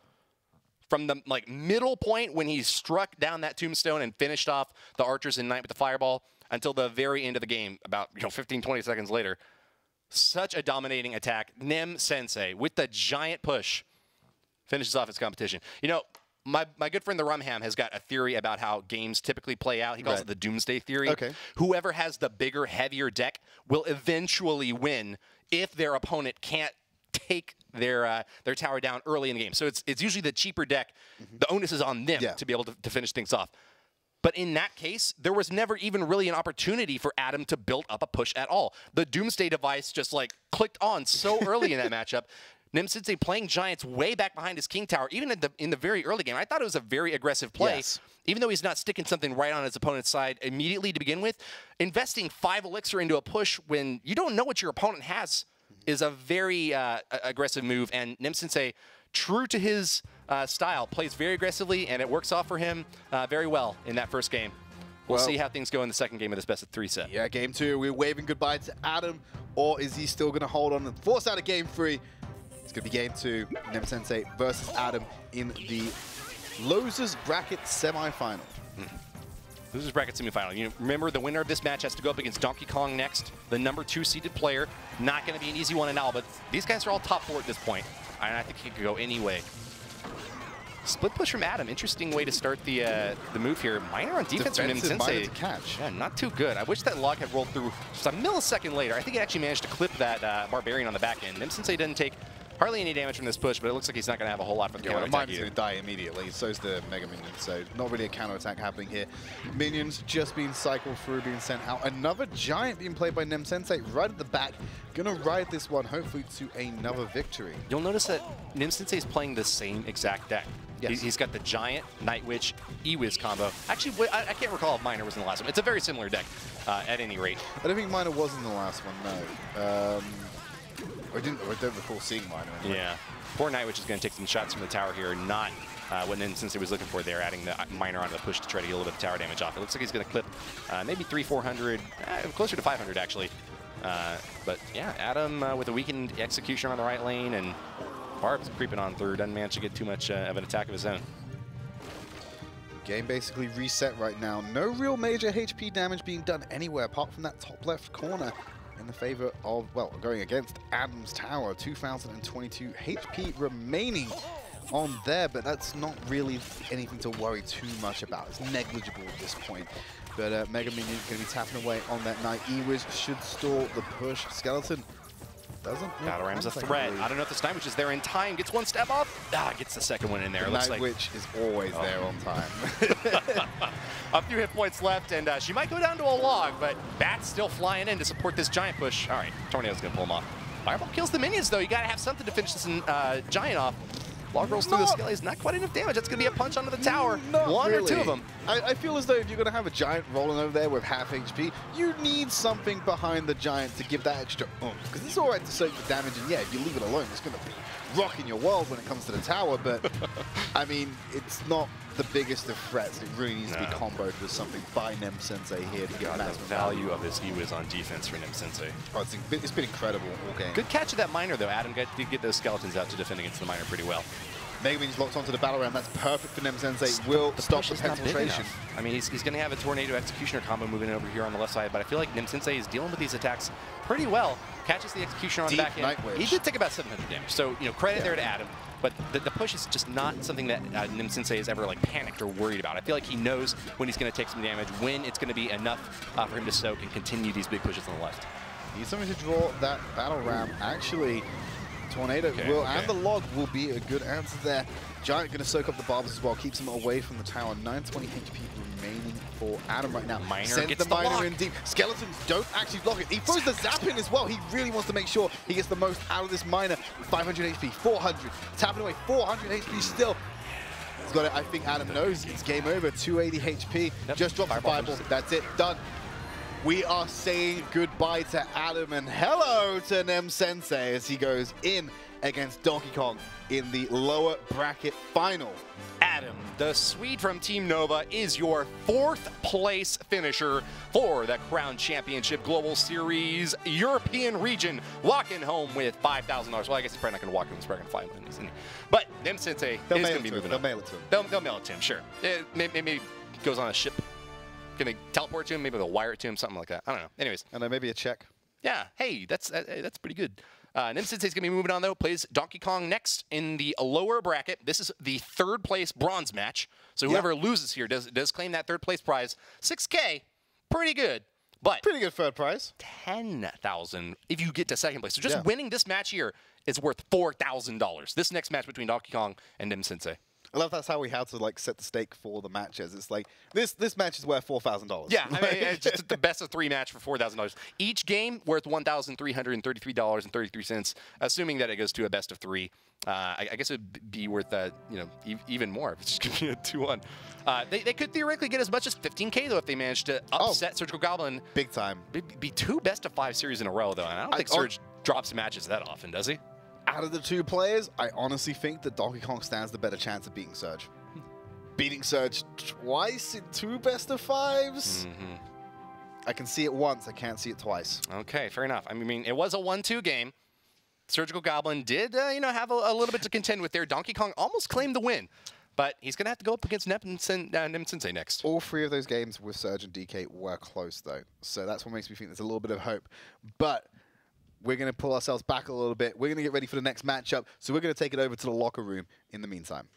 So when I say I sit on the fence for a reason, that is the reason, because I just vote for one person the one time and then he loses. The jinx was in, man. Yeah, I'm sorry, Adam. I should have sat on the fence. You probably would have had a better chance. But to be fair, NemSensei played incredibly well right there, and now he's going to be in his 3rd face-off, Le France face sur toi, between him and Donkey Kong. So we've got that to look forward to. Yeah, farewell to Adam. It was great to see him get as far as he did after that rough start, and so hats off to him for sure. NemSensei moves on. I actually think NemSensei has a better chance of beating Surgical than Donkey Kong, even though Donkey Kong I mean, both of them have a chance of beating Surgical in my mind, but, you know, I think Nem Sensei, it would be cool to see that matchup come to head again. Yeah, you know? I mean, I'm so glad Adam made it to number 4. He's a top 4th player in Europe, so that's not saying little of him. Yeah, congratulations to Adam. He's now 4th in Europe. But to find out who goes 3rd, 2nd, and 1st... I kind of want to disagree with you. I think Donkey Kong has a better chance at beating Surgical Goblin. Nem Sensei and Surgical Goblin have such a history, going back to ESWC, going back to Nem Sensei, you know, a little smack talking. He's on the couch saying that he thinks Surgical Goblin's changed a little bit in his mind, like very vague. Ooh. So I think that Nem Sensei is the only guy. Okay, so Donkey Kong I think might be a better player with a few decks, right? Okay. And I think Nem Sensei is the only guy in this tournament who can match Surgical Goblin in terms of variety and unpredictability. So that's why I'm going to go with Nem Sensei. But we're going to talk about this matchup, Donkey Kong versus Nem Sensei. Yeah. This is tough too. It is a tough one. I really don't know which way it's going to go. I mean, Donkey Kong has played exceptionally well today. I think that plays in his favor. When Nem Sensei's tried to do a few interesting decisions like the freeze, for example, I reckon we're going to see Nem Sensei really playing his best now and putting his top decks on the table. He's been hiding them up to this point, and now he's going to really put his strongest performance in. You think Nem Sensei is going to go all the way? You said it at the beginning. Yeah, it's tougher to do now. It's a long road ahead of him, having to beat Donkey Kong and then Surgical twice, because Surgical hasn't lost yet. So even if Nem Sensei does make it to the finals, he's going to go against Surgical, and he'd have to beat him once in a best-of-5, and then beat him again in a best-of-5. Same thing with Donkey Kong. So it's going to be a challenge, but I think that both Donkey Kong and Nem Sensei, either of them could pull it off, I think, you know? Right. But for this match, I think Donkey Kong's going to win it. I don't think Nem Sensei's going to go forward for Surgical because every time Nem Sensei's gone against Donkey Kong, he's lost. I mean, when he was in the qualifiers, or the top 8, he lost 2-0. I think I have a feeling how it's going to go. Let's just get one name from both of you who you think it's going to be. Donkey Kong. Zen Master. That's a hyphen. For Nem Sensei. Yeah. That guy? This guy. I want to put a prediction in. Last time I said Nem Kong. Yeah. So this time I'm going to say Donkey Sensei. Let's go for Trid and Woody for another match. There's so few now. There's so few. It's nice to see Greg in his back without his spine again. Fantastic. Yep, Donkey Kong win. Donkey Kong's going to win? Yep. I got to give it to Donkey Kong too, man. He 2-0'd Nem Sensei earlier in the upper bracket. He really gave Surgical Goblin a run for his money. Nem Sensei's playing very well. He's top 3 Europe. He's amazing. Oh, yeah, top 3 Europe. But I feel like the gap between the top 2 and the number 3 spot is a little bit bigger than the gap between the number 1 and the number 2 spot. I feel like Donkey Kong just might even 2-0 him again. It's kind of unfortunate for Donkey Kong, actually, that he's going to have to reveal 2 more decks, either that or play the same ones that he's already played and risk being counter-decked if Nem Sensei, knows what to expect. But we're going to have Nem coming out first. Remember, he was a finalist in the ESWC Winter 2017 competition. He is no slouch. He actually got a 2-3 record against Surgical Goblin in the finals there. So he is an amazing player from Team Vitality, making a stab back up toward the top, trying to break out into the grand finals once again. Nem Sensei from France, also from France. You want to give an introduction here to our friend Donkey Kong, Trid? Yeah, he's Donkey Kong. He's Donkey Kong. That's all it needs to be said. What other introduction do we need at this point? Exactly. I think everyone knows him really well. Everyone knows to expect great things from him. I'm hoping he plays P.E.K.K.A. again. He actually did do a lot of big, heavy beatdown decks. If he figures that Nem Sensei is going to be playing the smaller kind of chippy type decks, he might not pull that out. If he's up against Graveyard, P.E.K.K.A. certainly would not be very helpful to him. But I feel like it's sort of the wine in front of you or the wine in front of me problem, right? It's like, if I think you're going to be playing something that's going to counter me, I'm going to try to play the counter to that. Yeah. But then are you thinking like 2 steps ahead of me, and do I need to play the counter to the counter to the counter? Yeah, and then you end up with a zero-sum problem. Yeah, it's very difficult to pull off. It's basically master psychology, gamesmanship, game theory at the highest level for thousands of dollars in life. And not just that. Remember, you qualify for the fall season if you are a finalist in the spring season. Yep. So on top of the fact that you're going to get at least $4,000 more as second place, or even more as first place, you'll get invited back to come here to Burbank once again. We don't quite know what the format's going to be for the fall, but getting an automatic qualification, that's got to be worth something. It's big time, because then you don't have to worry about the qualification period. You can just sit back, you can spend that time practicing, you can be having a look at what all the up-and-coming whippersnappers are doing, so to speak, and you can just sit there and study all the decks and be like, okay, I'm going to wreck this guy, this guy, this guy, this guy. I need to put some work in against this one. I think this guy might give me some difficulty. I think that guy might be Donkey Kong in this matchup. I think Nem Sensei's probably prepared against him. He didn't get the win earlier, But he's been watching. You know, the drop that Donkey Kong just had against Surgical Goblin. Maybe Nim Sensei was paying attention there, and he's going to be playing through Muskie Heal. The Heal Ruski coming from Nim Sensei. Poison Zap for DK might not be able to get the job done. Especially if you're going to have to fight. Yeah, but you are going to have to fight through against the heal. Pekka's a great answer. 2 to 3 Muskies if it's played deep at the bridge to cut them off and just give them the lovely little free tap. But Muskie's already on the poison. That is undervalued. Bat's going to keep him in space a little bit. Does clip all 3. Battle Ram on the left-hand side. Doesn't think he wants to commit to the pause just yet. Soak this right side. The Zap can't finish off the Musketeer. Soaks the Battle Ram. The Bandit's going to go on the counter-attack now, but Barb's already locked onto the tower, brings it down to triple digits. Wow, that is not what Donkey Kong wants in this matchup. 719 HP already. Is Nem Sensei going for a rapid match yet again? Nem Sensei far ahead. You know, I feel like Donkey Kong, with that Elixir Collector up, has probably pumped himself to a little bit of a juice advantage, but only 719 left on the left side. Nem Sensei can get that done, can he? Oh yeah, big time. One more pump coming up from DK, and Nem Sensei's got one of his own. All right. Both playing very heavy decks. We haven't seen the P.E.K.K.A. out of Donkey Kong yet. Could be a surprise move if we see a poison heal from Donkey Kong and Nem Sensei. The P.E.K.K.A. could be the finishing play to get rid of the 3 Musketeers on the back end. Nem Sensei running the bats as well by themselves, so he can stack up a lot of bats with Night Witch and bats. Just make a horrendous push coming into this one, but 3 Muskies being dropped by Nem Sensei. And it's like Poison getting huge value. There's Zap as well. No heal coming out at the moment. Musketeers all get decimated as the bats and the Baby Dragon start to work on Nem Sensei's left tower. One bat locks the tower and gets a few hundred damage in there while the tower's distracted by the Baby Dragon coming on in. Looks like that left side down to 1470 means Donkey Kong still has quite a bit of work to do. Nem Sensei cannot really punish with a spell this left side tower. He's got to hit it hard and hit it fast. Night Witch and Battle Ram is the way he's going to do it. Oh man, P.E.K.K.A., what do you just can't stop it, man. This seems like such a waste of P.E.K.K.A. as well, because you're not going to stop the Battle Ram. You might be able to kill the Barbs quickly, but then you've got bats that are going to chip away half your HP.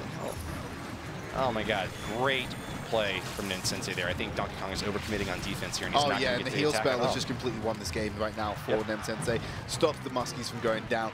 He has a lot on this left-hand side that you can go for the free crown. That's how you use the P.E.K.K.A. in this matchup. But the right-hand side, Battle Ram, gonna connect as well. You got a Night Witch, 2 Barbs, smacking away at the Night Witch. There we go, Baby Dragon as well being answered, but he's already done half the HP. Hang on a minute, left-hand side, Bandit, P.E.K.K.A. He just needs to tap that once. The tower. He's just gonna drop. I mean, can't stop that. Nem Sensei either defend the P.E.K.K.A. or don't even block it. Is this the turnaround? I mean, the Battle Ram connection is really good for Donkey Kong here. There. He's got it down to triple digits on the right side. The Baby Dragon blocks as well. This might be a win for Donkey Kong. Down to 235. One more poison will finish that right side tower. He just needs to defend right now. He's getting out of the Battle Ram. Ice Spear doesn't splash onto the Battle Ram though. Can they hit the tower? Well. Yes, it was. Battle Ram. Barb bring it down to 221, but not all the way. Donkey Kong's gonna take it. He's got poison. He's got it. Game 1. Going over to Donkey Kong. Oh my god, my heart goes out to Nem Sensei.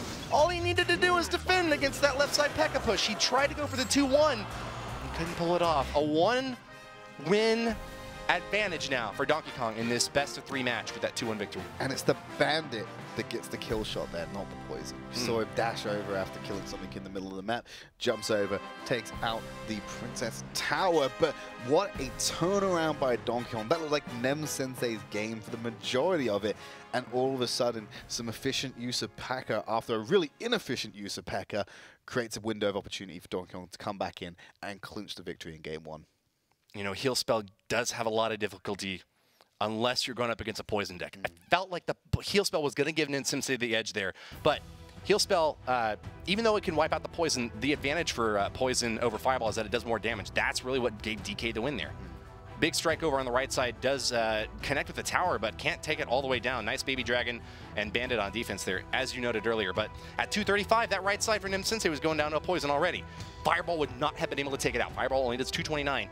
But the poison at 240 would have finished it off anyways. The Bandit does get the dash. You're right about that at the very end. But cleared out the ice column, had a little bit of a freeze off, and then jumped straight in to clinch the victory. Pops it down. Did we ever decide whether that was like what was the Bandit's weapon? Is it like a truncheon? Yeah, it's Then why does it deal so much damage? Because she boinks him. She hits him really hard, man. Yeah, but everyone else has like a knife or a spear or something. She's got like a little like wooden stick. I guess she's been working out or something. I don't know. She dashes pretty fast. She's tiny. You know, I think, what do we say? Momentum is equal to mass times velocity. So the faster she goes, the harder she hits. I guess so. That's where it comes from. Yeah. Maybe. That's what I'm calling it for. Yep. Maybe. But Chelsea recently got buffed too, so that helps a lot. Yeah, this is also a world where skeletons run around, so, you know, we're looking a little bit too much into it. Excuse me, my sense of disbelief is not suspended right now. The realism. I just can't handle a bandit dashing and hitting it with the bat and tearing a tower down. Excuse me, there are dragons and baby dragons existing in this world. Yeah. But less about our disbelief.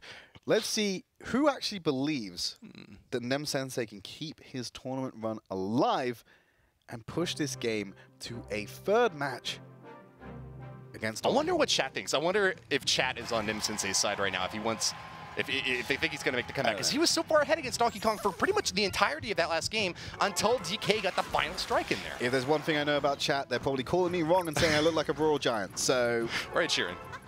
Or a cheer. No, no one said that in chat. I don't Oh, what? Really? They always just seem to go Royal Giant. But anyway, into the game itself. Nightwitch tapping away at the Ice Golem. The only bit of damage so far dealt against any towers from that Fireball, which was used to target the Nightwitch. I think Donkey Kong actually thought that the Nightwitch was going to die. That's why he played the Executioner so far back. Could have committed to that push and gotten quite a bit of damage in there. But he's having to face off this right side attack on in. Interesting choice from Donkey Kong. He's playing the Valkyrie.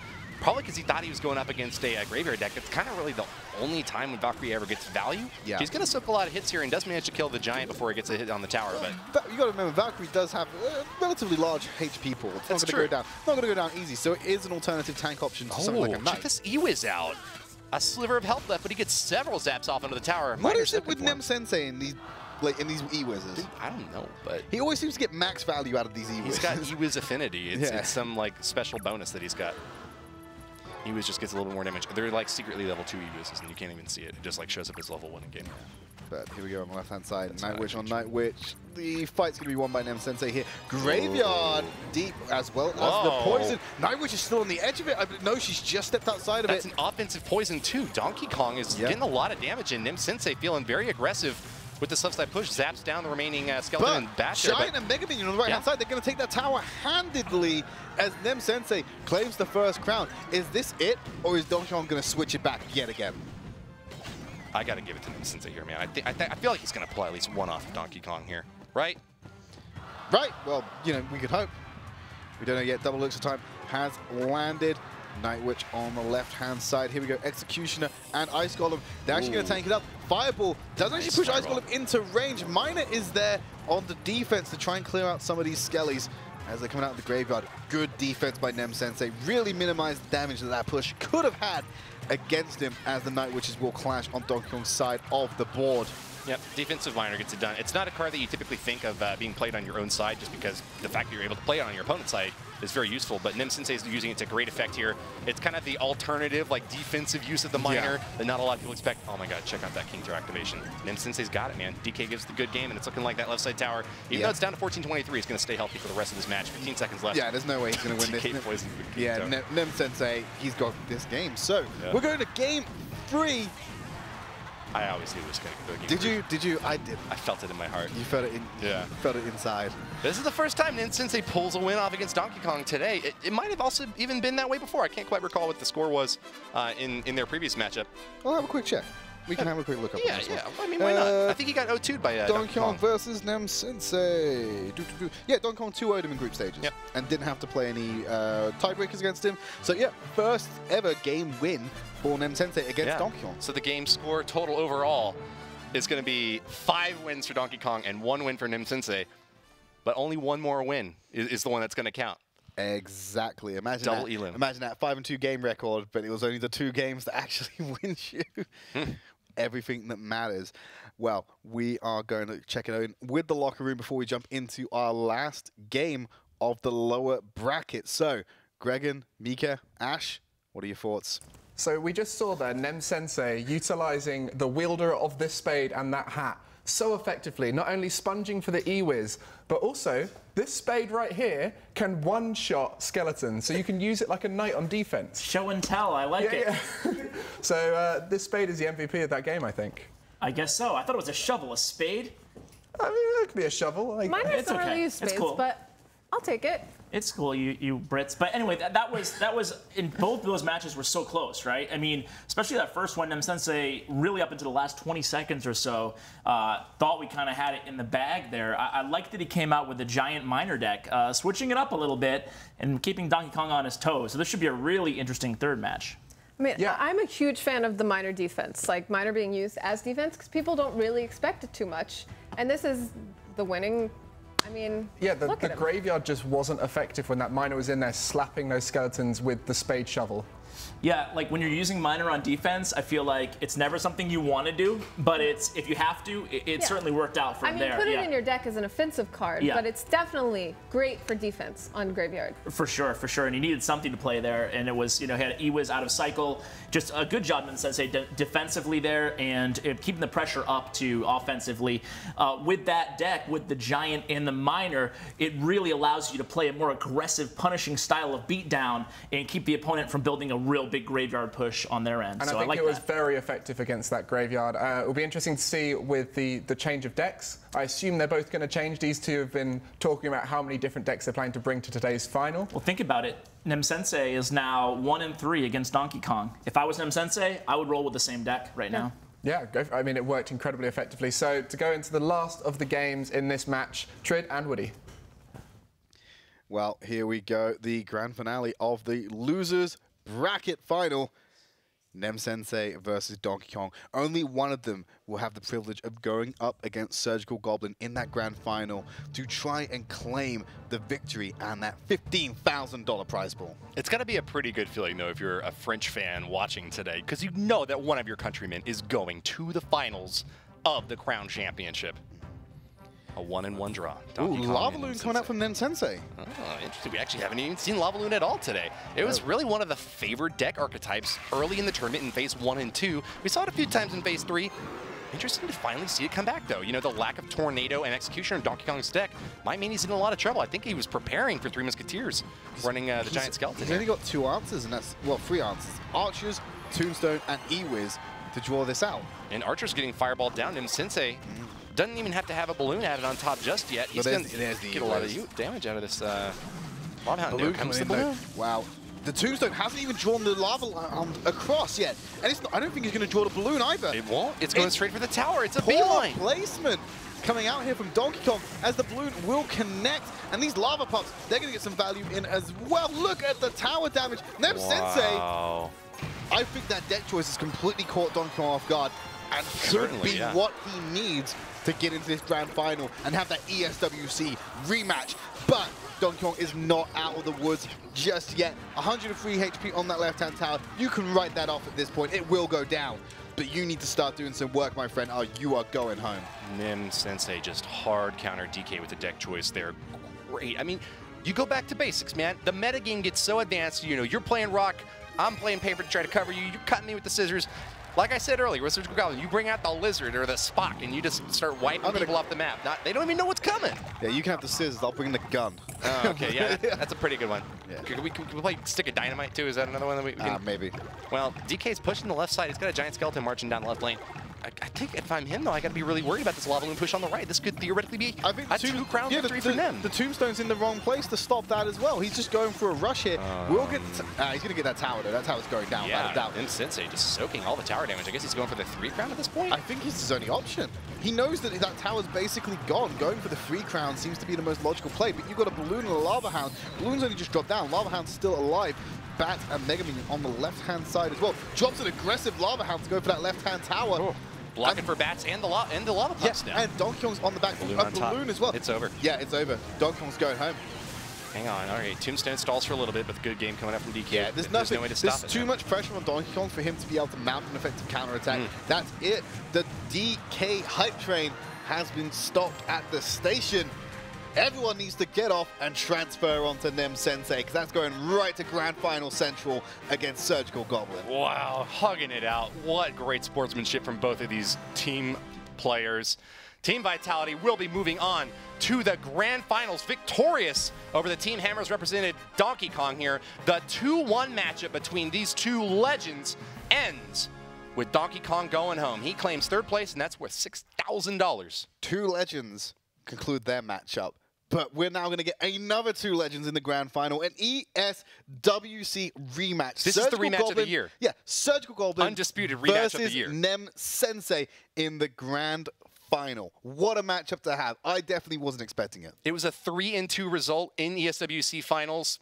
I can't wait to see what it's going to be here at the Crown Championship finals. Let's see what the locker room has to think about it. And the last has fallen before the final. And now we find out between Surgical Goblin and Nem Sensei, who have worked so hard to get to this stage. Before the tournament even happened, everyone was hoping for this at the end, to see that ESWC rematch. And we are there now. Nem Sensei just playing such unusual decks that are hard to predict. Lava Loon barely used in this competition, and then comes in there and does the shock factor, because cards don't counter that deck anymore like they used to. Crazy. I feel like I turned into you, Gregan, because I wanted Baron to win and he lost, and I wanted Donkey Kong to win and he lost. So I'm just not gonna decide anymore. Don't want to know. Just gonna be you, only you. Don't want to say told you so, but I think I was the only one that took Nem that round. I think that this is going to be awesome, and it's not a surprise, I guess, if people going into this tournament before they saw Donkey Kong perform so well. I think that Nem Sensei and Surgical Goblin were definitely the favorites. Both of these players have similar strengths and similar weaknesses, which are nothing. Exactly. Right? But I do like that. Lava Loon gets a lot of hate right now, but Lava Loon in the meta right now is actually it's less popular than it used to be. So I actually like seeing the deck diversity a little bit from Nem Sensei, playing Lava Loon, playing Giant Miner, and he did well with it. So I look for him to keep that up against Surgical here. Yeah, so we got Surgical Goblin, Nem Sensei in the final. Surgical Goblin hasn't lost yet, so he gets the advantage going into this that he has to be beaten twice. Big advantage. And both of them are best of 5. As we mentioned, the ESWC finals before where they competed, it was a 3-2 victory for Surgical Goblin. I know there's a lot of switching of meta in that, and a lot of mind games with the deck choices. We could potentially see 10 different decks right here. If we go to a game 5, we could see up to 20. It's crazy. I wouldn't count on it, but I bet both these players do have decks that they haven't used before that we're going to see for this matchup in the finals. This is where all the money is on the line. I mean, and these guys will move on for a chance for a piece of $1 million grand prize. For sure. pool. I mean, Surgical Goblin's very good at adapting to people when he plays against them, and he's got the advantage here because even if he loses the first best of 5, he still has time to still adapt. And he will adapt. To Nem Sensei, and he will. A given. Yeah, and you take that into account, right? If you're Nem Sensei, you have to use your best decks and play like everything is on the line, because it is. You can't play around and use Sparky unless you're absolutely sure you can defeat Surgical Goblin. I genuinely believe we're going to see some really unusual cards here, and we're also going to see some mind games of picking the same deck twice in a row, because that is the mind game in this scenario. I mean, I want to find out a little bit more about Surgical Goblin. And, Frank. Good old Frank. Yeah, good old Frank. Good old Frank. So let's hear more about him. Oh, we got some Surgical Goblin right now. Oh, let's see him live in action then, finishing off this match. This was against Baron. That was the big game against Baron where do you know that heal spell? He was speaking to me about it, right? He said he spent 2 seconds thinking about that heal spell placement. Yeah. Oh, really? Yeah, because the well, Musketeer... he couldn't afford 3, so... Yeah, and he placed it at the exact last moment so that the Musketeer would just survive that shot there. Yeah, we're seeing some Surgical Goblin heal right now, some of the replays, and, heal came through for him 2 times now, big in this tournament. Be interesting to see if he carries that over against Nem Sensei or not. Yeah, and I'd love to see more of Nem Sensei stuff, because his performance has been incredible. He's played some really unusual cards, and I really want to see what they're like right now. That double P.E.K.K.A. push, that was insane. The double P.E.K.K.A. was one of my favorite moments of this. With the Night Witch there to answer the battle ram. That P.E.K.K.A. might be setting a world record for longest life. It felt like that P.E.K.K.A. was alive for half the match, you know? Yeah, walking around the river and then... And then here's his heal spell against Royale with his 3 Musketeer, which is just like perfect because it can't get answered. Yeah, though the heal spell has had some great moments so far during the tournament. And he tried to use the freeze spell earlier on in a similar fashion of just having that surprise factor, but definitely heal spell has been a bit more effective today. Yeah, if I'm both of these guys, I think a safe bet to start out this final match might be going with like a 3-spell deck, going with like a Fireball Zap. That way you can, even if they're playing heal, you can Fireball Zap and kill them and heal will be negated. I would think about maybe running like 3 spells. I think that would be a smart move to start out safe, I think safe isn't necessarily playing the control archetype. I think it's running more spells right now, you know? So I wouldn't be afraid to take something that works for me and add a spell. Even maybe swapping out that heal for a fireball in a Three Musketeer deck to catch your opponent by surprise, you know? Exactly. Yeah, we saw that P.E.K.K.A. and how good it was. Now, one of my favorite bits of merchandise that Supercell have is the P.E.K.K.A. statue. And you guys at home can get a 20% discount code for the Supercell store. Just go over to shop.supercell.com. Use Take20 as the code, 20% off for 24 hours. So definitely go over and check some stuff out. There's some badges, t-shirts. I'll probably be using that because I already have the Archer statue, statue, because I'm Archer Queen, as dubbed by chat. Yeah, you love it. But I'm definitely going to be getting Prince today because Prince is one of my favorite cards. Yeah, I'm going to pick up a few of those myself. Yeah. Need a little decor. And the little baby dragon plush is so cute. Yeah, the baby dragon plushie. There's actually one in a locker over there. We might have a see of that later on. But let's get straight into the match right now because I want to see this final. So, Trid, Woody, the final begins. Yes, and what a final we have. The ESWC rematch that nobody was really expecting at the beginning of the day. It's Surgical Goblin versus Nem Sensei. Who will be the Crown Championship Global Series Spring Season winner for Europe? It's going to be one of these two, and it's a mountain to climb for Nem Sensei. It is an amazing matchup. It's not completely unsurprising, though. We have the #1 seed and then the #3 seed. Nem Sensei did get a 5-2 record in the round robin, dropped to both Surgical Goblin and Donkey Kong, but hey, he came back and beat Donkey Kong in this game. Is he going to be able to turn things around and defeat Surgical Goblin in the best of 5? It's a slightly different mountain to climb, though. Yes, you beat Donkey Kong. You know, #2 seeded player would have struggled against Surge admittedly, even though they had a really close matchup. But now you've got to beat Surgical Goblin in a best of 5, not a best of 3. And then if you do that, do it twice. You got to do it again. Exactly. But you know what? I said it. I still think it was probably true back when I said it. The gap between first and second and third was pretty big. Nem Sensei closed the gap expertly with a great deck choice. Really, I mean, Donkey Kong was trying to play like 20 levels ahead of Nem Sensei, and Nem Sensei says, you know what, I'm going back to basics, playing the Lava Hound deck. Worked very well for him. If he just plays very vanilla, smart, consistent Clash Royale, he could theoretically, he could do it. You've got to bear in mind that Surge has just seen that, though. Yeah, he's seen it, but there's no surprise factor there. There's not like, oh my god, Nem Sensei ran Lava Hound Balloon. I've never seen that before. You know, it's kind of a standard play from Nem Sensei, though. So I don't know kind of what advantage Surgical Goblin could have gotten from that beyond just the fact that he can probably imagine that Nem Sensei is going to play something very standard, easy to deal with if you have a good deck to counter it. And that's really what Surge is known for, though. He's often praised as this guy who can counter anything, who has the right deck choice. But we're going to join him on stage for the last time as they walk out for the grand final with the trophy now on display. Trophy. It's such a tease. You're walking out onto the stage, and it's right there in front of you. But only one of these two players gets the glory of lifting that trophy. And the first person who's up there contending from the lower bracket, it's Nem Sensei. The blue side player from France, playing for Team Vitality. Thumbs up and looking good. Surgical Goblin in the other corner with a 6-1 record from the round robin, having defeated Baron and Donkey Kong already today in decisive finishes, will be in the dominating position from the upper bracket.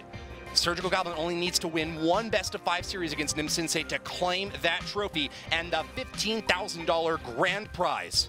Both of these players will be going on to the fall season since they have both auto-qualified, but that's a lot of money on the line and a great title to try to retain for Surgical Goblin or to steal in Nem Sensei's case. Absolutely. Potentially 3 games divide Surgical Goblin from the trophy, but 6 divide Nem Sensei from the trophy. These games, every one of them is going to count because you may be Surgical Goblin and you may go 2-3 in the first best of 5.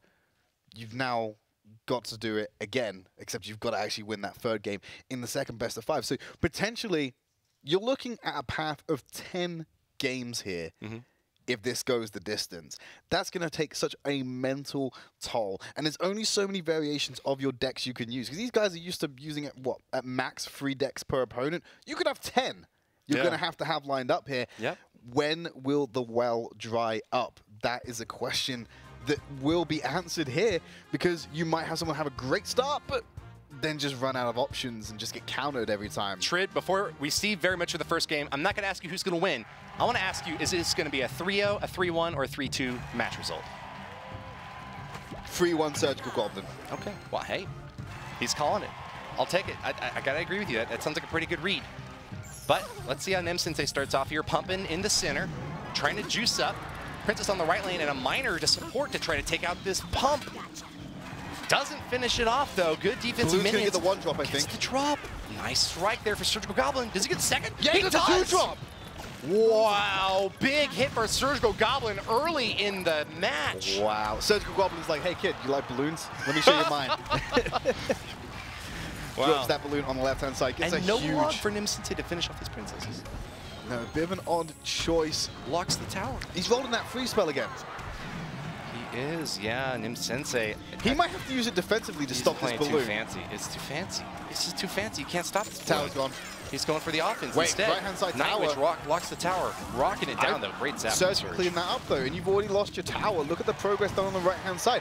14-14 remaining on the right-hand side. You just had that huge push you committed to. Dropped the tower for it, and NemSensei, you still have less HP on your right-hand side than Surge does. Not only does he have less HP on his right-hand side than Surge, he's got less hit points on his King Tower than Surge's left side Arena Tower.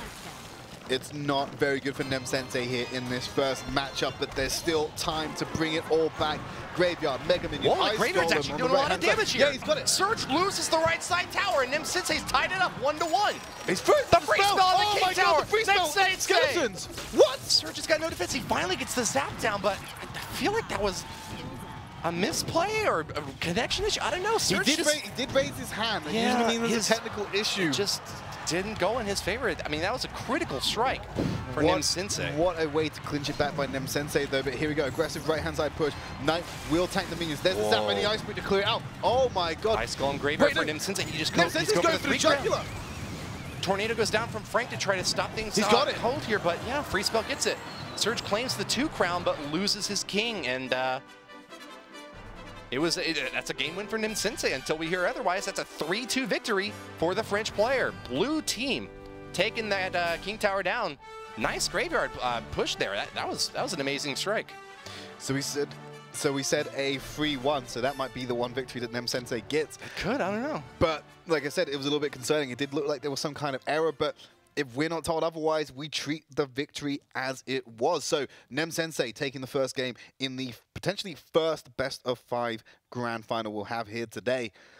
And it was a great hit on that tower. You know, Frank did get to play the zap on the back end. Surgical Goblin was responding, even if it was a bit slow to that. So it's going to be a hard case, I guess, to make it, to try to get that reverse. But maybe they'll settle the connection issues, try to figure out if they can continue playing the series. I think that the 1-0 lead right now for NemSensei is definitely strong. But this is why it's a best-of-5 format, right?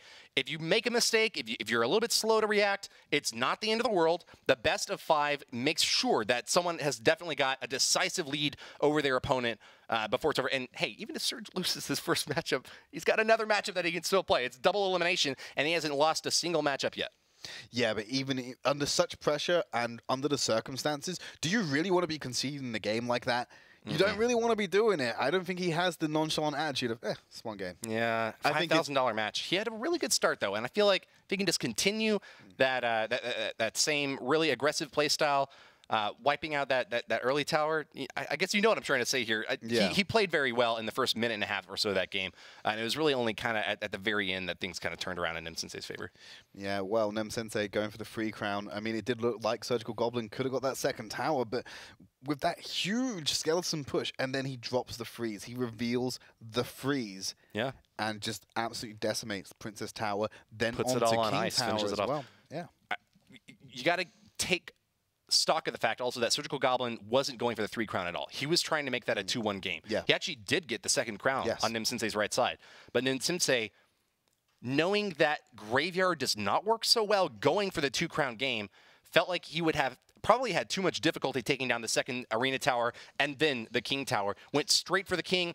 It didn't work out earlier in the bracket, but it certainly did this time. Nice free spell to get both of those stopped cold. Zap is pretty bad if you're trying to stack up a lot of skeletons all in one central spot there, but Surge without a troop to be able to block those troops in the back end took thousands of damage from each push. It's like every single time since they attacked, it was like grilling you so hard. You know, there was no light hits from him at any point in that game. It's like Blitzkrieg versus just like a balloon just drifting in the wind. That's all it was. There's just such aggression coming out from Nem Sensei to get those pushes, like you said, with the skeletons, with the Mega Minion, with the Ice Golem, and you just have a balloon lazily drifting across the map. Yep. Plenty of time to deal with Floats on in. Yep. That balloon hits hard, though. Oh, big it's like old a bombs. truck. Good job. Oh, yeah, absolutely. Yeah, but Tower stood just long enough for Nem Sensei to be able to claim the 3-crown victory there. It's a best-of-5 format. So what do we think in terms of the deck choices from these guys to expect in future matches? Because Nem Sensei played a relatively common kind of graveyard cycle deck there. I think that Surge actually brought the more unique kind of weird deck in that case. And that is consistent in their previous performance, right? Nem Sensei used a pretty regular, standard Lava Hound Balloon deck when he was going up against Donkey Kong, and Surgical Goblin in his previous match also kind of brought out something weird. So I'm hoping to see more weird things from Surge and to see him play them in a way that Nem Sensei may not necessarily be expecting. I love watching the metagame advance and seeing new decks get created. So that's what I'm hoping for here in this next game. I hope no giant skeleton. I agree with you on that one. Giant skeleton's just a little... It's not really exciting to me either. I feel like when the giant skeleton goes off, it's like, oh, okay, well, someone's going to blow up, and then the push is going to be over. Well, I think the theory behind it is it's a 3-for-9 elixir trade. Yeah. Because that's what you're using it for. You're using it to stop the free muskies, right? Right. And if you come in more into the left-hand lane, then, yeah, you're going to easily clean up there quite handedly with that skeleton giant. So... I don't know. Now, the giant skeleton on defense isn't really that cool, but when it's on offense, that actually is very impressive to me. But even then, it feels more like the defender probably has made a mistake than you've really been able to, pull one over on them. We used to see some like giant skeleton tornado decks where they would try to pull the tower. The skeleton toward the tower, but what else you got for us? Well, what I have got for you is I've just had production in my ear. Yeah. We are actually going to be replaying Game 1. There were some confirmed technical issues. We got a replay of the moment. You can see Surgical Goblin, he does put his hand up right there. I think he does lose connection or lose control there. I think our admins have gone in there, had a look at the situation, verified it, and we are going to be replaying Game 1. So that victory we think Nem Sensei has, he doesn't actually have it anymore because Surgical Goblin replayed match of the Crown Championship. Yep, Surgical Goblin couldn't actually respond in time to that push because of a connection issue. So our admins have gone in and ruled that we will replay Game 1. And it wasn't like Nem Sensei was like way far ahead by any means. In fact, Surgical Goblin actually had a 1-tower advantage up on his opponent. It sucks that there's a connection issue. It feels bad. It's happened to me before when I'm playing a game, and especially in the heat of the moment, it's something that you don't want to be the nail in your coffin. I'm glad that we're able to get it resolved. It's kind of unfortunate that we have to replay the whole match over again, but it's better than getting stuck in a situation where you don't know if someone actually deserved the win or not, right? Just when we're thinking we're having potentially 10 games, we're having potentially 11. Potentially 11 or 12 or 13. Hopefully we get this resolved in a relatively quick time, though, but it is going to be a 0-0 set score between Surgical Goblin and Nem Sensei now. And remember, even if Surgical Goblin does lose this set, it's still going to be another one to come in the double elimination format. They're getting their devices set up and ready to go to make sure that they have a nice, stable, smooth connection. But I can attest. Like I've played grand challenges before where I'm like 11-2, and it's like this final game means like all victory or all crushing defeat, and seconds really do matter. Not even seconds, but just like fractions of a second. Getting the perfect timing on a drop. It's all about making sure you get the drop down there to draw the aggro. If they lock onto the tower, that's it. They're locked onto the tower. Doesn't matter what you play then. Doesn't matter at all. Nope. Doesn't really matter to him. And especially in a deck like the one that Surgical Goblin is playing. I think Zap is one of the highest skill cap cards in the game because even though it only stuns your opponent for like half a second, that's just enough time in some cases to get one more stab in there, one more hit, finish the tower off. The same thing with Heal Spell. We didn't see it in Frank's deck last game, but he did get a lot of great value out of it in a previous matchup. I think it was against Donkey Kong by keeping a Musketeer that was just about to die, barely alive to finish the tower off. I believe under the rules as well, they have to play the same deck in the replayed Game 1. Oh. So we are going to see the exact same deck coming out. No, it's actually it's the same one for Surge, but I think it's a different one for Nem Sensei. Oh. It's mixed it up. I've mixed up the rules with something else then apparently. No, they've mixed it up again. Running same deck for Surge, different deck for Nem Sensei. Yeah, I wouldn't want them to run the same deck either. That would be kind of a little bit more of the same. You know, I like the surprise factor of not really knowing what they're up against. Very good point, but here we go. Miner does tank the tower as the blue moves in. E-Wiz is there to soak the Zap. Does clear out that Ice Spirit. I don't know if it's going to work in time. He's going to get one drop. He's going to get one drop. One prop! gets the connection in there. Surgical Goblin punishes the lack of Mega Minion and Night Witch in his opponent's hand. Ewiz almost finishes that balloon off, but just can't. Night Witch Giant on the left-hand side. I think Surgical I Goblin's like panicking a little bit there. No, Night Witch makes the connection. Zap comes down. Giant's Bat gonna finish and a the Giant and a Miner. That left-hand side tower is going down, whether you like it or not. Surgical Goblin, Nem Sensei takes down the first tower. He does indeed. Miner finish off that Princess in the back. Perfect read by Nem Sensei there. The Tornado from Surge, I think it might have been misplaced a little bit there. Typically you want to try to pull that Giant onto your King Tower to get it activated and take the heat off of the Arena Tower. I think it was one tile a little bit too close to the river, and that cost him his left side at that Lock point. for the Princess right away. 2 for 3 trade. Big shutdown there for Nem Sensei. Whoa, the log! A mighty woody weapon of destruction. Here we go, Tornado being used to draw more in, but that Knight's not going to do the job. That's still a huge push on the right-hand side. That's going to decimate the right-hand side tower. Nem Sensei, doesn't matter if you have to replay game 1, the outcome's still the same. Nem Sensei looking for the free crowd to kick this best of 5 back off. Who would have thought that Nem Sensei would go for the 3 crown? Oh, wow. Everyone probably would have thought that. Very aggressive player, and now into double elixir time with his opponent's King Tower at half health. The 2-0 tower advantage. Surge is definitely not going to give this thing up. He always plays his very best. Will try to eke out a win here, but I gotta say, the odds look very, very good for Nem Sensei at this point. Yeah, that's a nice strat there. Actually he's going to get the right side tower down. The balloon gets the hit, and death damage will finish things off. But he's got to counter this big Giant push and deal 25, 34 damage to Nem Sensei's left side tower. It's not going to happen. No. Surgical Goblin will drop this first game as he does get free crowned by Nem Sensei. And so, like I said, we're back where we were after game 1. Outcome's the same, slightly more fair now, no technical issues. Nem Sensei still gets the free crown. This could go very differently Let's to how take people another, are thinking about it. Yeah, so great job there, obviously, by Nem Sensei. I feel like the heavy beatdown decks that he's playing kind of require a little bit of tricky play in there. Surgical Goblin doing a very good job of punishing the lack of Mega Minion and Night Witch in Nem Sensei's hand to be able to get that balloon to strike at that right side tower, even with an Ewiz on defense. Let's take a look at that real quick. Surgical Goblin gets that big hit out the right lane from the balloon, but an even bigger hit coming in from Nem Sensei. Giant and Night Witch is a lot to have to deal with. You spoke about the Miner placement here. Look where the Miner goes, right in front of that Princess and to try the and shut him down early on. It's like every single uncertainty in that exchange went in Nem Sensei's favor. Well done getting that Miner to finish off the Princess. That was pretty much the only defense that Surgical Goblin had set up to be able to block that push. And with the Tornado not being able to get the tanks off the left side tower, got it down easy. Yeah, so that's first tower going down. It did end up with all 3 going down for Nem Sensei. So he gets a 3 crown victory in his first game win. We're going to ignore game 0, we'll call it. Game 0, Game 0. So game 1 does go over to Nem Sensei. And he's still got a hell of a long of a journey to go. You know, Surgical Goblin is really well known for being able to punish his opponent's misuse of Elixir. I think that he got a read on his opponent that he didn't have any air defense troops in his deck, having seen the Mega Minion and Night Witch. I know I'm kind of harping on this point, but it was, I think, a risk that was worth taking for Surgical Goblin in that case. If there was no Ewiz on defense for Nem Sensei in that case, the balloon probably would have just leveled the tower in one single 5 Elixir push. So that wasn't necessarily a bad move. It just turned out that the deck choice by Nem Sensei went really well in his favor, having something to be able to block that balloon while continuing to push out the left side, and then combined with I think what I'm going to call a Tornado misplay from Surgical Goblin there, got him that early win. But remember, it's a best of 5. We've got at least 2 more games left. Free Muskie, Heal, and a Hog and a Rocket on Nem Sensei. It's an interesting hybrid deck he's got there. Ooh, Rocket right onto the pump. I think he was probably hoping for a ranged unit to come out to try to help deal with this Hog Rider, but Surge doesn't have a whole lot to deal with it, man. Finally, he's gonna punish by Nem Sensei. Yeah, punish is hard. 1,000 damage out the right lane. Yeah, but here we go. Ice Golem and Night Witch on the right-hand side.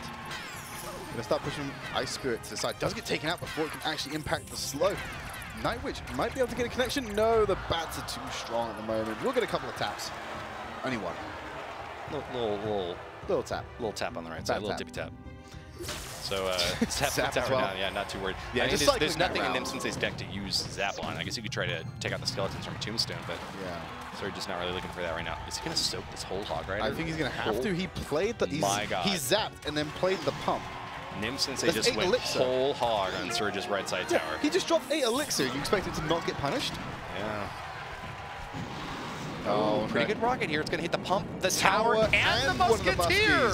Wow. Massive strike. Nem Sensei drops the bomb, but Surge is going on the counterattack. Ice going to be able to soak for this Musketeer push on the right. Night Witch added on top, but the bowler's pretty good here for Nem Sensei. Yeah, it's doing work. The bouncer seems to be the only option that can actually touch him because the Musketeers keep getting reset. That last ball takes out both the Musketeers. So Nem Sensei putting up some solid defense here. Surgical Goblin needs to find a way to get a tower. 1 minute 20 on the clock. He's barely touched either of Nem Sensei's tower, and he's already one down. Solid defense doesn't even cut it. That's an understatement. Rock solid, absolutely tenacious D from Nem Sensei. There's no double elixir time, and Nem Sensei is just punishing these pumps. Rightly so. You just dropped 7 elixir, so you drop a Hog Rider instead, and you just punish, get some easy damage on the King Tower, take out the pump as well. Here comes the Musketeers. He's got a rocket somewhere if he wants to use it, but no, he's going to play the bowler on the left-hand side. He's got to have an answer on the right, and there's a battle ram as well. This could be a huge push. That rocket can't hit all of it. Does take out the Muskies. Ice Spirit does look off the battle ram, does connect, and Barbarians have spawned, but the E-Wiz is going to make some fun of those. But Ice Golem Night Witch on the right-hand side, double tombstone as well to try and keep things down. Night Witch is going to make her way in there, but not going to get any connection with that defensive tombstone setup. Looks like Nem Sensei moving in the left lane with a weakened bowler. Not going to make the strike in there. That's fine. Just has to play defense for another 23 seconds. He's got a full health ball on the right-hand side. Split push. Wow, an aggressive rocket. That log managed to do so much value. Ice Golem, Battle Ram, and some of the Musketeer, I believe, just because the log pushed it back into the radius. Unfortunate for Surgical Goblin that he's kind of forced to push on the stronger side that Nem Sensei had. That's a lot of troops from the tower. 2 Barbarians and the Night Witch bat stacking up as well. He might be able to get this thing down in 3 seconds, 2 seconds, 1 second. Too late, too late. Oh, barely can't get it down.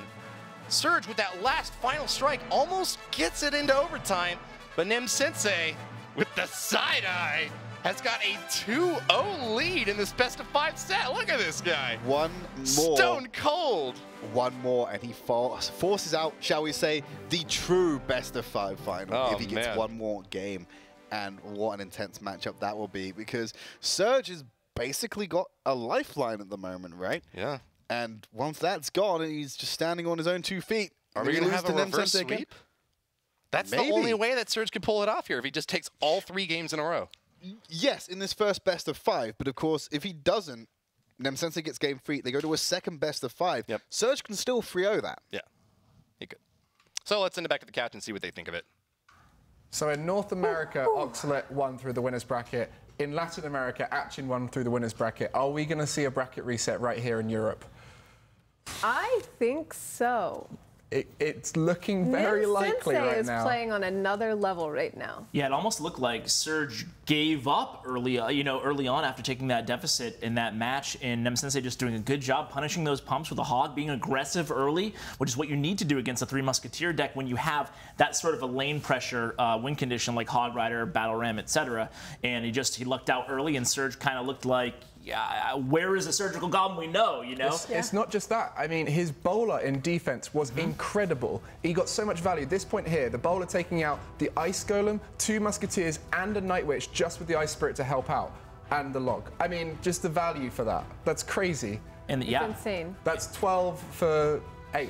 Bowler is a beautiful lane blocker, you know? Yeah, and I think another thing that I really love about Nem Sensei is that he goes for 3 crowns. He doesn't try to just play like 1 crown, 2 crown. He just hits 1 tower, goes immediately for 3 crowning. And it's just so great. It's exciting. Yeah, you got to wonder if at this point Surgical Goblin is inside, or Nem Sensei is inside Surgical Goblin's head at this point. 2-0, kind of 3-0, with that technical issue. So yeah, Surgical's got to be kind of scrambling at this point. And I love the fact that Nem Sensei continues to switch up decks and archetypes every single match. How can you predict this guy? I mean, I would argue Nem Sensei has had the upper hand with the deck pick so far, but that's why we have so many games today between these 2. So this is potentially the last game of the first best-of-5. Trid Woody, how's it all going to go? I had no idea at this point in time. This is going completely against what I expected. Nem Sensei, yeah, he can definitely get that last game and force out the second best-of-5, but I really want to see Surge fight back now, because if he leaves it too late, he might not have enough left in the tank to actually come out with a win. Well, momentum is certainly in Nem Sensei's favor at this point. Surge just got to be really demotivated at this point. I mean, you're down 0-2. You'd have to win all 3 in a row against someone who's just been stacking up big pushes time and time again. I mean, Surgical Goblin, he could do it. He's playing that Nightwitch Mirror deck that he had a little bit of success with earlier today. Yeah, definitely. But then you've got the Battle Ram, Bandit, Nightwitch, Inferno Dragon coming out on the right-hand side for Nem Sensei. So he's going to start things off with the Ice Golem and the Nightwitch to go down there. But there's the Mirrored Nightwitch deep in the back, going to be spawning those level 10 bats, which we already know have that advantage in the mirror. This is a classic, what we call bridge spam strategy out of Nem Sensei. Bandit, Nightwitch, Battle Ram, and Inferno Dragon work very well together to strike hard and fast. A Mirrored Nightwitch coming in from Surgical Goblin already, though, is trying to keep these pushes off the right side tower. I don't think this Inferno Dragon presents too much threat. With the Princess added on top, the tower should be able to take it down with only taking a few hundred damage. Yeah, negligible damage. Yeah. But still, he still is the lead for Nem Sensei. He showed his kind of like trump card there. He showed the mirror. That's like the surprise card of the deck. Whoa, quick lock from Surgical Goblin, rolls straight through the Gabos. Princess gets a few more shots on the left side, 500 damage total. Here we go, Nightwitch will win this trade. It's on Surgical Goblin's side of the map. Bats are going to try and kill it off. Can't do it just yet. Bats out in front will tank. I think she can get another cycle. Miner's coming in too. Miner comes out. Miner's going to soak for the Nightwitch. That's a huge time advantage for Surgical Goblin. What am I saying? A great play there. Fantastic at any play, rate, yeah. But the battle round from Nem Sensei there drew Nightwitch across the map and out of the radius of that. So really did eat the duration. Even if the Nightwitch did come back on the offensive, she was going down the right-hand side, not the left-hand side that was being attacked. So beautiful placement on the battle round by Nem Sensei there to bait out the Nightwitch and leash her away. Pretty aggressive poison there from Nem Sensei. Yes. Seems a little bit uncharacteristic. He might really need that poison if he's up against a Nightwitch Mirror.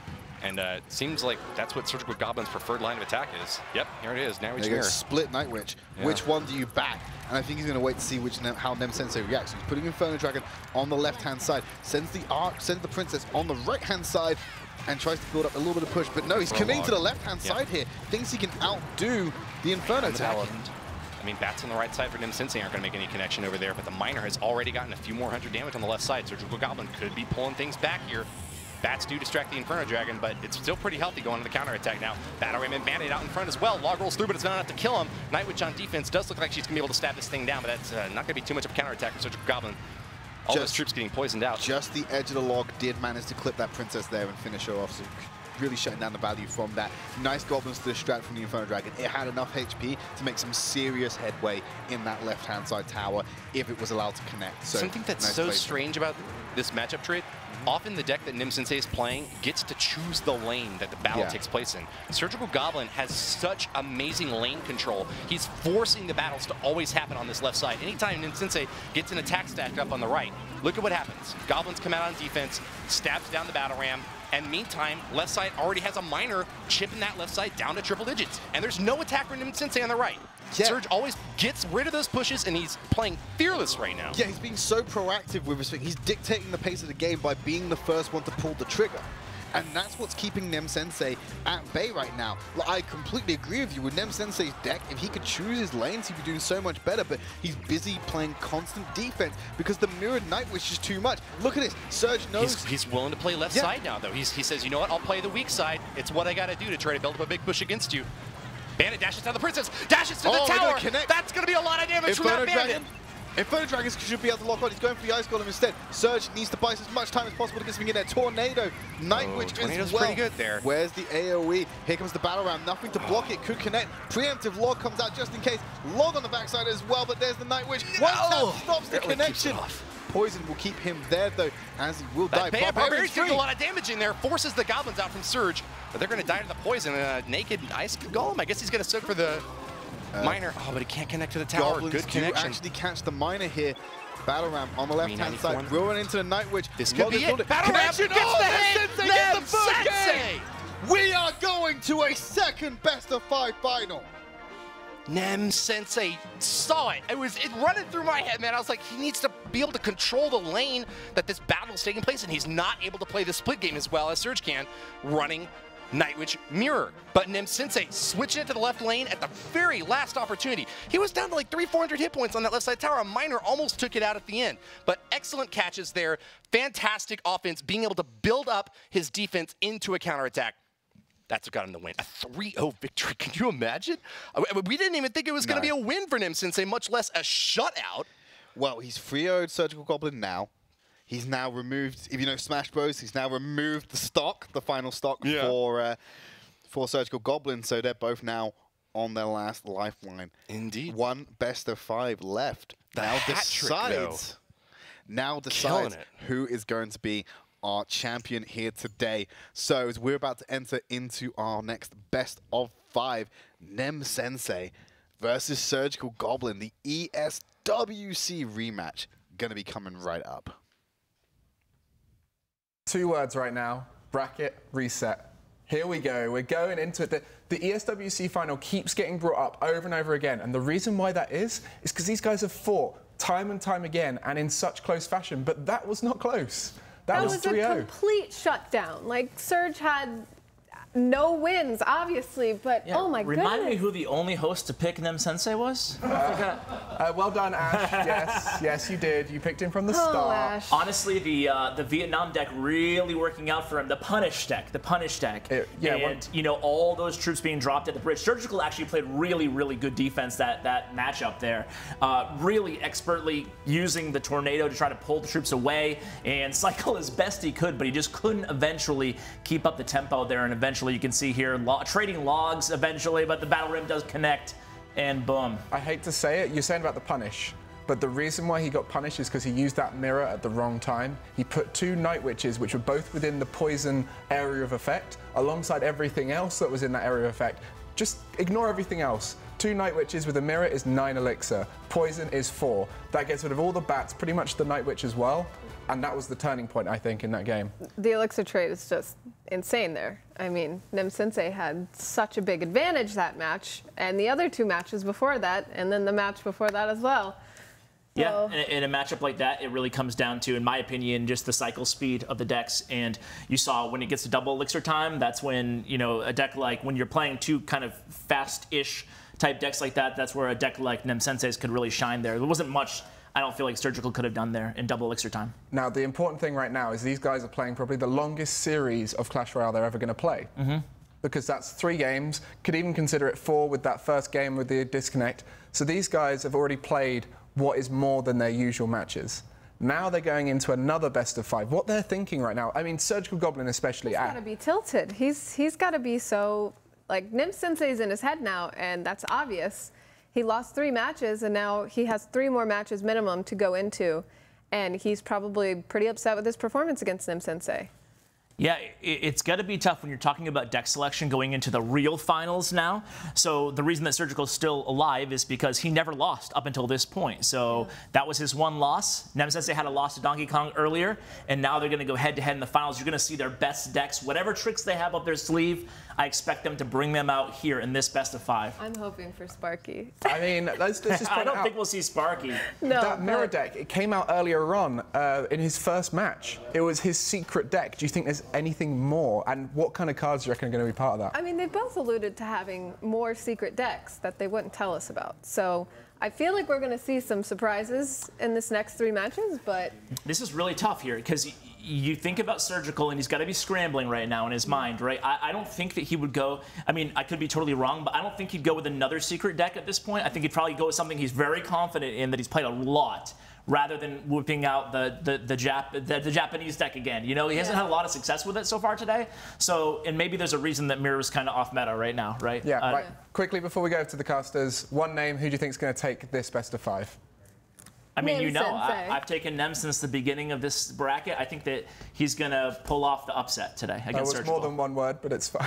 I'm kidding. Nem Sensei and his mind games. Yeah. You think Nem Sensei as well? I get paid by the word here, so. I think he's definitely in Surgical Goblin's head right now. I'm feeling my spine right now. You're going to like this one, Trid. Surgical Goblin's going to come back. So, over to you, Woody Trid. Shock. Thank God he's finally back. And he's now got a spine to boot. I agree with Gregan. I think Surgical Goblin's going to come back into this. I don't think it's going to be a 3-0. I don't think it's going to be quick or clean.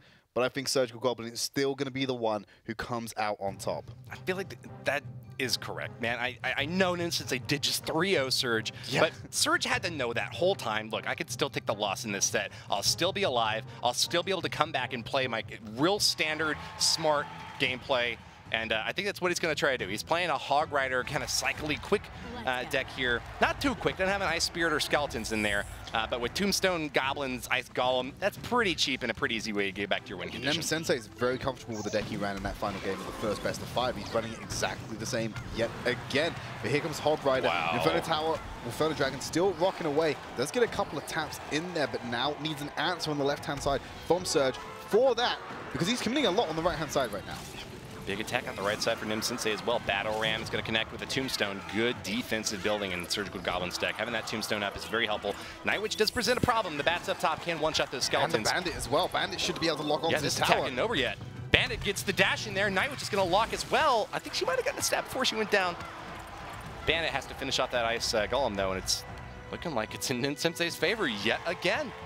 Definitely. The French player from Team Vitality rocking the arena right now. Yeah, all that practice yesterday when he missed rehearsals, it's paying off for him, man. Hey, and something to think about. Nim Sensei did get kicked down to the lower bracket, but he lost in a best-of-3 set. Surgical Goblin got kicked down to the lower bracket in a best-of-5 set. That's a little bit less wiggle room that Surgical Goblin can claim there. He's taking a big hit. Also didn't get shut out. He won a game. He took it to 3 games. That's true. That's true.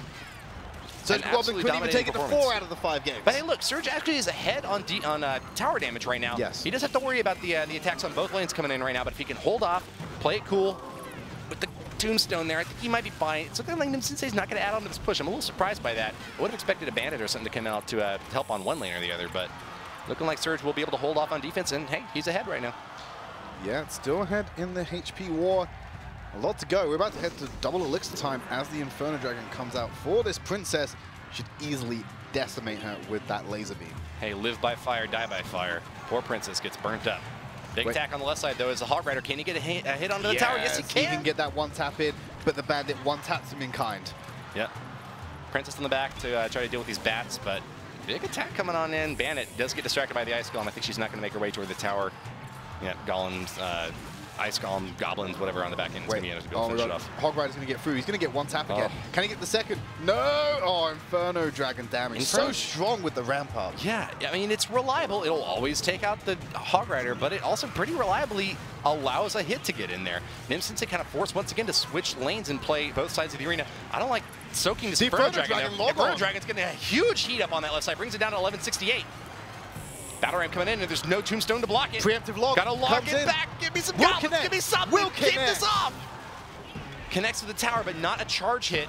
Lot of damage coming in from Nim Sensei. Can Surge keep it up? I think he managed to pull it out there, but he is behind on hit points now. Well, he now can't force out the 2-crown that he was setting up there with the split damage on the towers. It's all about getting the only tower down there. There's the fireball. Pre-fire fireball. The log comes out as well. One tap. Log will not clear it out. 169 HP remaining. He has to defend for his life here and get back round again to using those abilities, because if he doesn't, this is going to be game over for him. Here comes the log. Comes Cycling out one more fireball, Frank. You can do it, man. Nim Sensei, though, can't do it yet.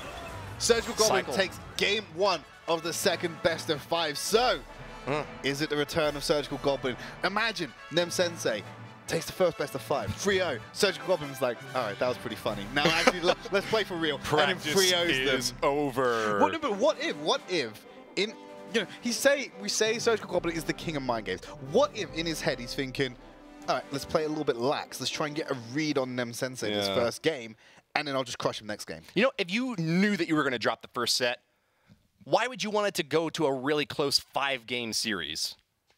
You know, if you knew you were already down 0-2 and it's like, I don't think I can get 3 straight wins against this guy, let's just close out this first set and let me deliver my killing blow in the actual final grand super finals. Yeah. Well, there's always a possibility he just wanted to see what Nim Sensei's best decks were. Because we've already seen game 1, there was no change of deck from game 3 of the first best of 5 series for Nim Sensei. Right. What if game 2, he's running a deck he ran in the first best of 5? Yeah.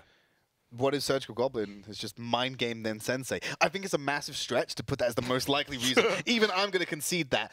But what if? I think there's something to it, though. I think within each and every individual game, they always play their decks to the best of their ability. But I think that before the game starts, if he's sitting there thinking, I'm 0-2 in this best of 5 set, I can go to another best of 5 so I don't have to play my best decks right now. He might not go full guns blazing against Nim Sensei and reveal, you know, his full hand in that 3rd game of the first set. in the first game of the second set now. He is leading 1-0. It's a best of 5, Very though. close, though. It Yeah. wasn't an easy victory for Surge. Not at all. Lots of tower damage on all 4 corners of the map. Yeah, he does manage to sneak the win in there with the Honk Rider. So we're going to be moving into Game 2 very shortly. But will Nem Sensei be able to overcome this, as I keep describing it, the drying of the well of ideas? Will he be able to have enough ideas in his decks to keep this going? We're going to jump into Game 2 of this best of 5 grand final. Surgical Goblin, 1 game up on the board, 2 games away from victory. He looks to the heavens for inspiration. Yeah, giving a thumbs up to Nem Sensei. They're both ready to go. I'm ready to go. I know Woody is. Let's jump in to Game 2. Wait, I'm not ready yet. And kick Hold this on. off. Let me get there. Okay, you're ready. Okay, I'm ready now. Right, Lava Loon coming out for Surgical Goblin, and we've got a nice little minor. Well, that's an interesting deck from Nem Sensei. What would you describe that as, Woody? Giant beatdown. Giant Call that beatdown. giant beatdown. Yeah, he's got the Night Witch, E-Wiz, and a Mega Minion up top to try to finish off as the support troops for the Giant. Kind of interesting addition to have the Miner in there. I guess he's thinking if he loses the Night Witch and some bats are kind of swarming the tower, that Miner can get some help in there. But yeah, once again, I mean, Surge should be prepared for this, right? Because he's playing a Lava Loon deck against an opponent who's got 3 responses to air troops. Yes. It's a pretty difficult, high task to swipe this down, but let's see how things start off here. Fireball not able to kill the Mega Minion. It survives and will continue chipping away at that Giant. Oh, Zap is actually able to take it out, though. Hold on. There's the Mega Minion. Goes onto the balloon rather than the Lava Hound. Good option from Nem Sensei there to have the patience to play Mega Minion at that point in time. Because Lava Hound is one of those ones that needs time to deal the maximum amount of damage. It's a tanky unit. Balloon is like, okay, here's a bomb. There's like 600 damage done onto your tower right away. You know, yes, I think putting the Mega Minion on the balloon rather than the Lava Hound, definitely the right course of action for Nem Sensei. Oh, absolutely. Anytime my Mega Minion's locked onto the balloon and then it just decides randomly to start attacking minions instead, I'm like, no, why can't you just stay on the balloon? Why don't you love me? Why are you like this? Why are you like this? Yeah, but Surge actually got a lot of value out of the pups on that last push. Yes. The Lava Hound itself went down relatively quickly, but the pups take 2 shots from the tower to finish him off. Weakened minions, even though they got zapped earlier, managed to get a ton of damage off to the right side. Over 1,000 hit points in total done by Surgical Goblin. Well, he sends in a Miner deep on Surgical Goblin's tower. The bat's coming in. Miner is tanky for them. They can do work There's right now. no zap in Surge's hand. Forced a Fireball, Miner, and bats. Wow. What a poor situation for Surgical Goblin to be forced into there by Nem Sensei. But here we go. About to hit double elixir. They're both waiting for it. So who's got the beefier deck for double elixir time? Because we got a giant beatdown coming in. We've also got the Lava Loon to back it up on another angle. Surgical Goblin only played that combination once, so we know it's sitting in his hand still. He's just waiting for the right time to play it, cycling around every other 2 cards he can. He's actually handicapped himself. He's got a 2 nice card Fireball here. It's the Night Witch, the Mega Minion, and that Lava Hound. Quite a bit of damage in there, but he's going to have to deal with these minions somehow in the back lane. Yeah, Mega Minion just, wow, they've already cleared out the Lava Hound, not even close to connecting all these aerial units. There's the Fireball onto the tower, Fantastic Giant out defense. there. No balloon actually coming out that time, just the Lava Hound, but Mega Minion railing on the Lava Hound the entire time. Zap finishes off the E-Wiz, but Nem Sensei still has a big push going toward the tower. Big time. Giant There's blocking with the Fireball. Fireball coming out. Giant gets the punch off, and the Night Witch is there too. Night Can't Witch, stop one her tap. battle staff. No. 1 strike onto the tower brings it down to 310. 310. Miner! Good catch, good catch. Credit where it's due, but Fireball Log will be able to finish the right side tower off. I don't know how Surge can even hope to win this one. Yeah. There goes There the we go. log, and here's the Fireball now. Yep, there we go. Nem Sensei tying out the series 1 apiece. 1 apiece, 1-1. Surgical Goblin drops the second game of the set. A 1-0 victory for Nem Sensei. They're both playing pretty standard decks, though. I like that there. Yeah. It's not too fancy. It's not experimental. It's decks that they know very well how to play and that they know work very well. Nem Sensei having E-Wiz and Night Witch and Mega Minion in the deck to be able to pull off the defense against those big Lava Hound pushes. That's what got him the win there. It's more Nem Sensei can get the defense done very well, and then just whatever troops remain, get the attack in, and it's hard to stop that push at that point. I mean, if you're playing Lava Loon into E-Wiz, Night Witch, and Fireball and Mega Minion, you're not going to have a good time. But you're going to have a bad time. You're going to have a bad time. But some people who are having a great time, I imagine, are Gregan, Mika, and Ash in the locker room. Fantastic time, Trid. Yeah, and I just want to reference the fact that ESWC, they were trading back and forth the whole way through that. And I can see that happening right now. I think it's going to go to a game 5 in the second best of 5. And the winner of the ESWC. There's a banner here in the locker room. Surgical Goblin was that winner. It's just up there on the back wall. It's true. I think that these guys have such a history, like we talked about. I mean, I'm excited just to watch the next game. You know, I'm really into it at this point. I love seeing, again, that giant miner deck by Nem Sensei. Second time he's used it, second time he's won with it. Yeah, and so there was a point where the miner soaked up the damage and the bats came in and there was a lot of damage coming. I mean, just that whole deck was hard to defend against, just so much to think about. And we talked about, I mentioned 3 spells, right? And it works pretty well, especially with this deck, right? He has Log, Fireball, and Zap, Nem Sensei, and it came to his benefit at the end there. Yeah. Finishing off with a Fireball Log cycle. I like the idea of using Lava Loon. We've seen plenty of different decks at this stage, and I'm sure there'll be more to come. Any ideas, Mika, what we're going to see?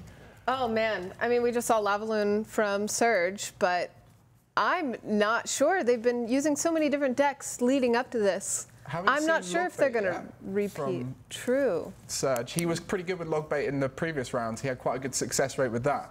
Yeah, I like both these players playing Hog as well, so we could really see anything from them. We'd have to get to the next match. I have no idea what it's going to be, right? Three Musketeers heal earlier on, maybe that will be coming in. Let's just get straight into the action. I'm sure all of you at home want to go watch it. So, game 3 at the second best of 5.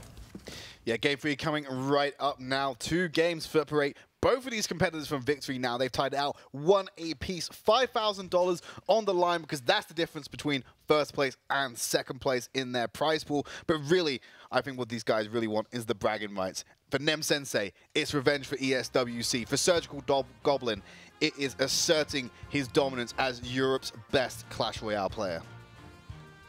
2 legends meeting once again. The rematch of the year. This is going down in the history books. Clash Royale will not forget this match, and especially because we're going to see them again in the fall.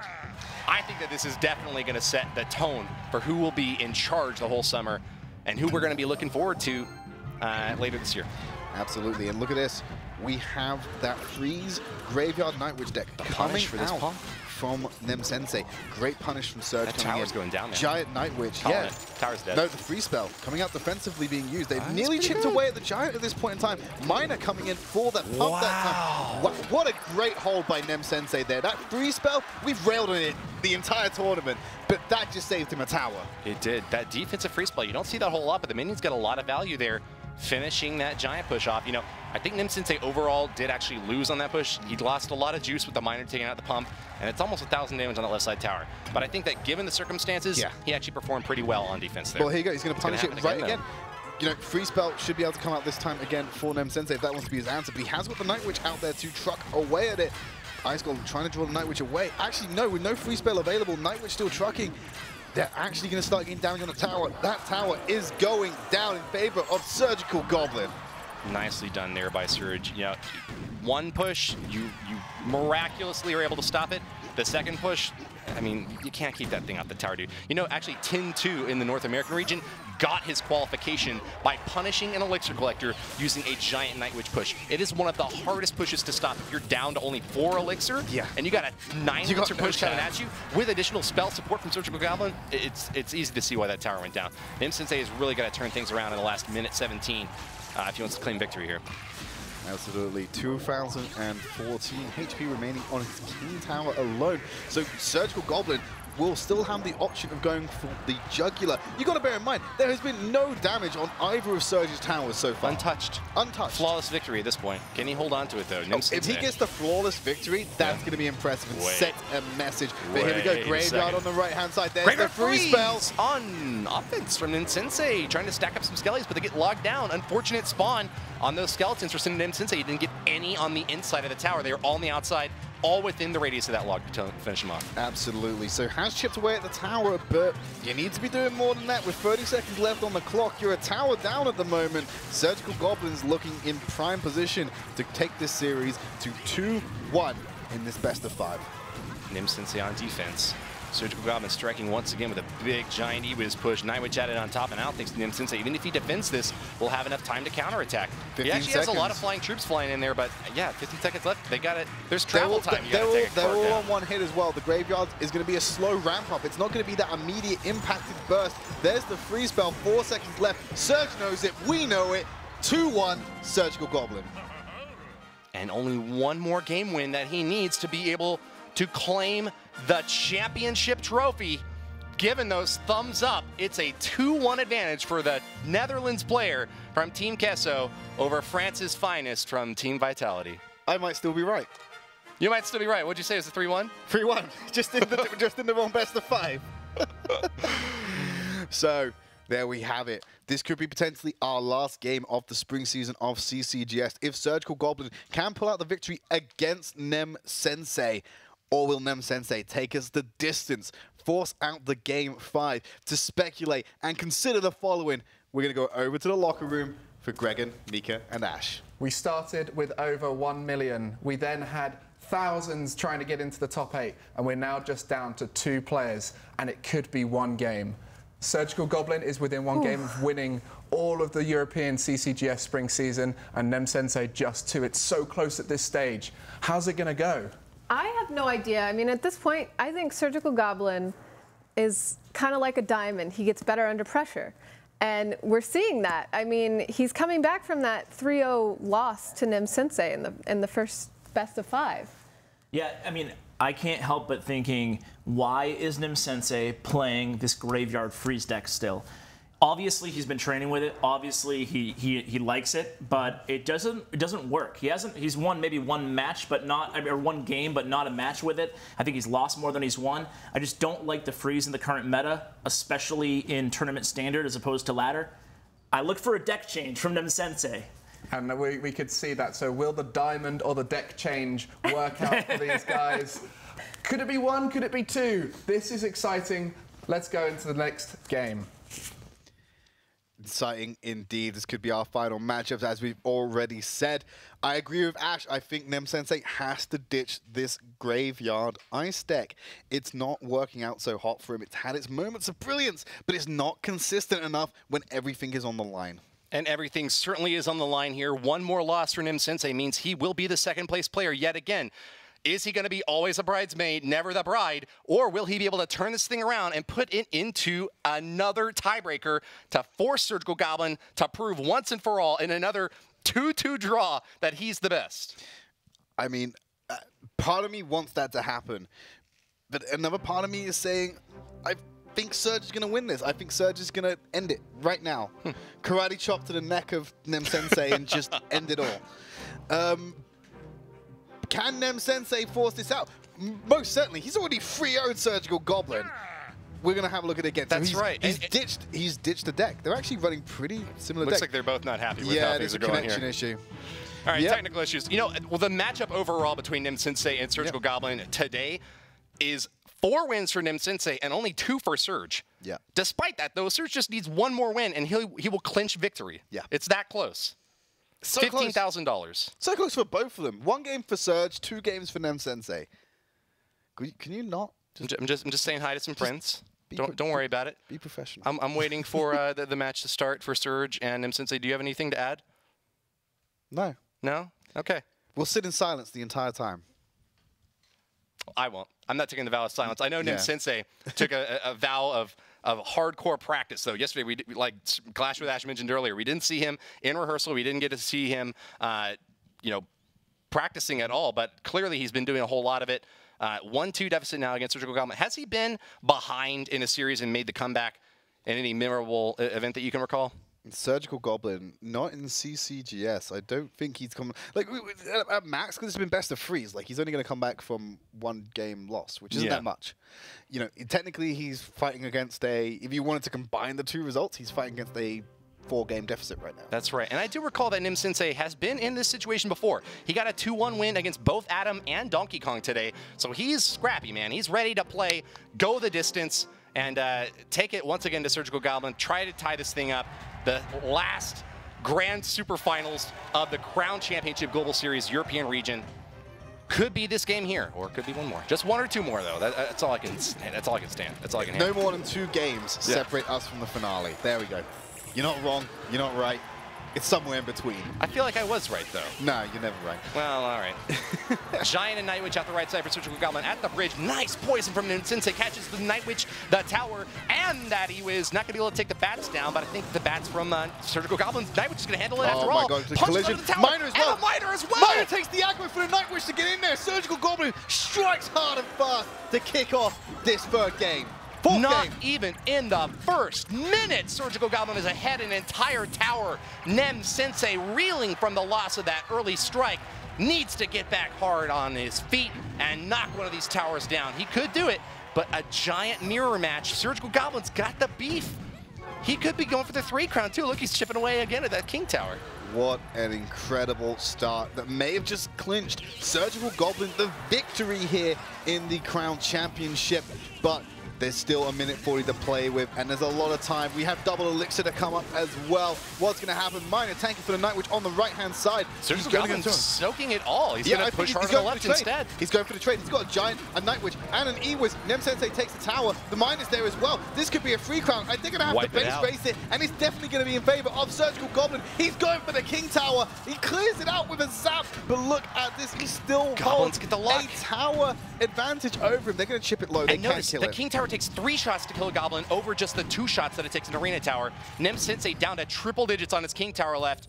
Only 672 hit points. For the victory, if he really wanted to. Oh, absolutely, yeah. Only 672 hit points separate Surgical Goblin from another championship title. Aggressive Giant answered by Night Witch and Mega Minion. Poison is there to start chipping away on the tower. He had to make sure he got that. 5, 4. Miner on the back end. There you go. Miner comes on the backside. Oh, just get the catch with a Miner of his own, though. Well played from Surge. I think Nem Sensei understands the gravity of the situation here. One more Poison Log will win it for Surge. Wait, Giant, Ewiz, and a Night Witch is there. Ewiz to answer.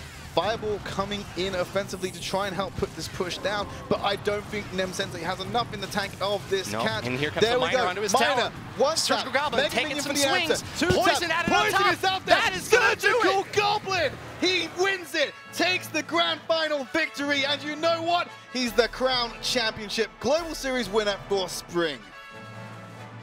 There you go, claims the trophy. Our European champion, the once and future king, Surgical Goblin. What a champion right there. Incredible scenes, very shaky to lose that first best of 5, but to find out from the man himself, we're gonna take it over to Ash on stage with Surgical Goblin. Thank you, Woody and Trid. Surgical, Frank, you did it. You beat out millions to get where you are today. How do you feel, man? I feel amazing, really tired, but definitely really happy that all the time and hard work I spent on this game paid off. You were certainly one of the most hardworking guys, and so was Nem Sensei, your opponent. What were you thinking on that final match, switching to the deck that he used against you, the Giant Miner deck? What was your thought process there?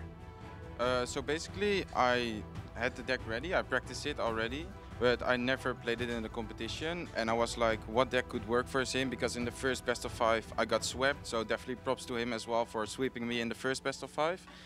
But after that, I played a deck which I didn't use yet, and I managed to get back-to-back wins. So definitely really happy. Well, congratulations, man. Go ahead and claim your trophy. You have earned it, my friend.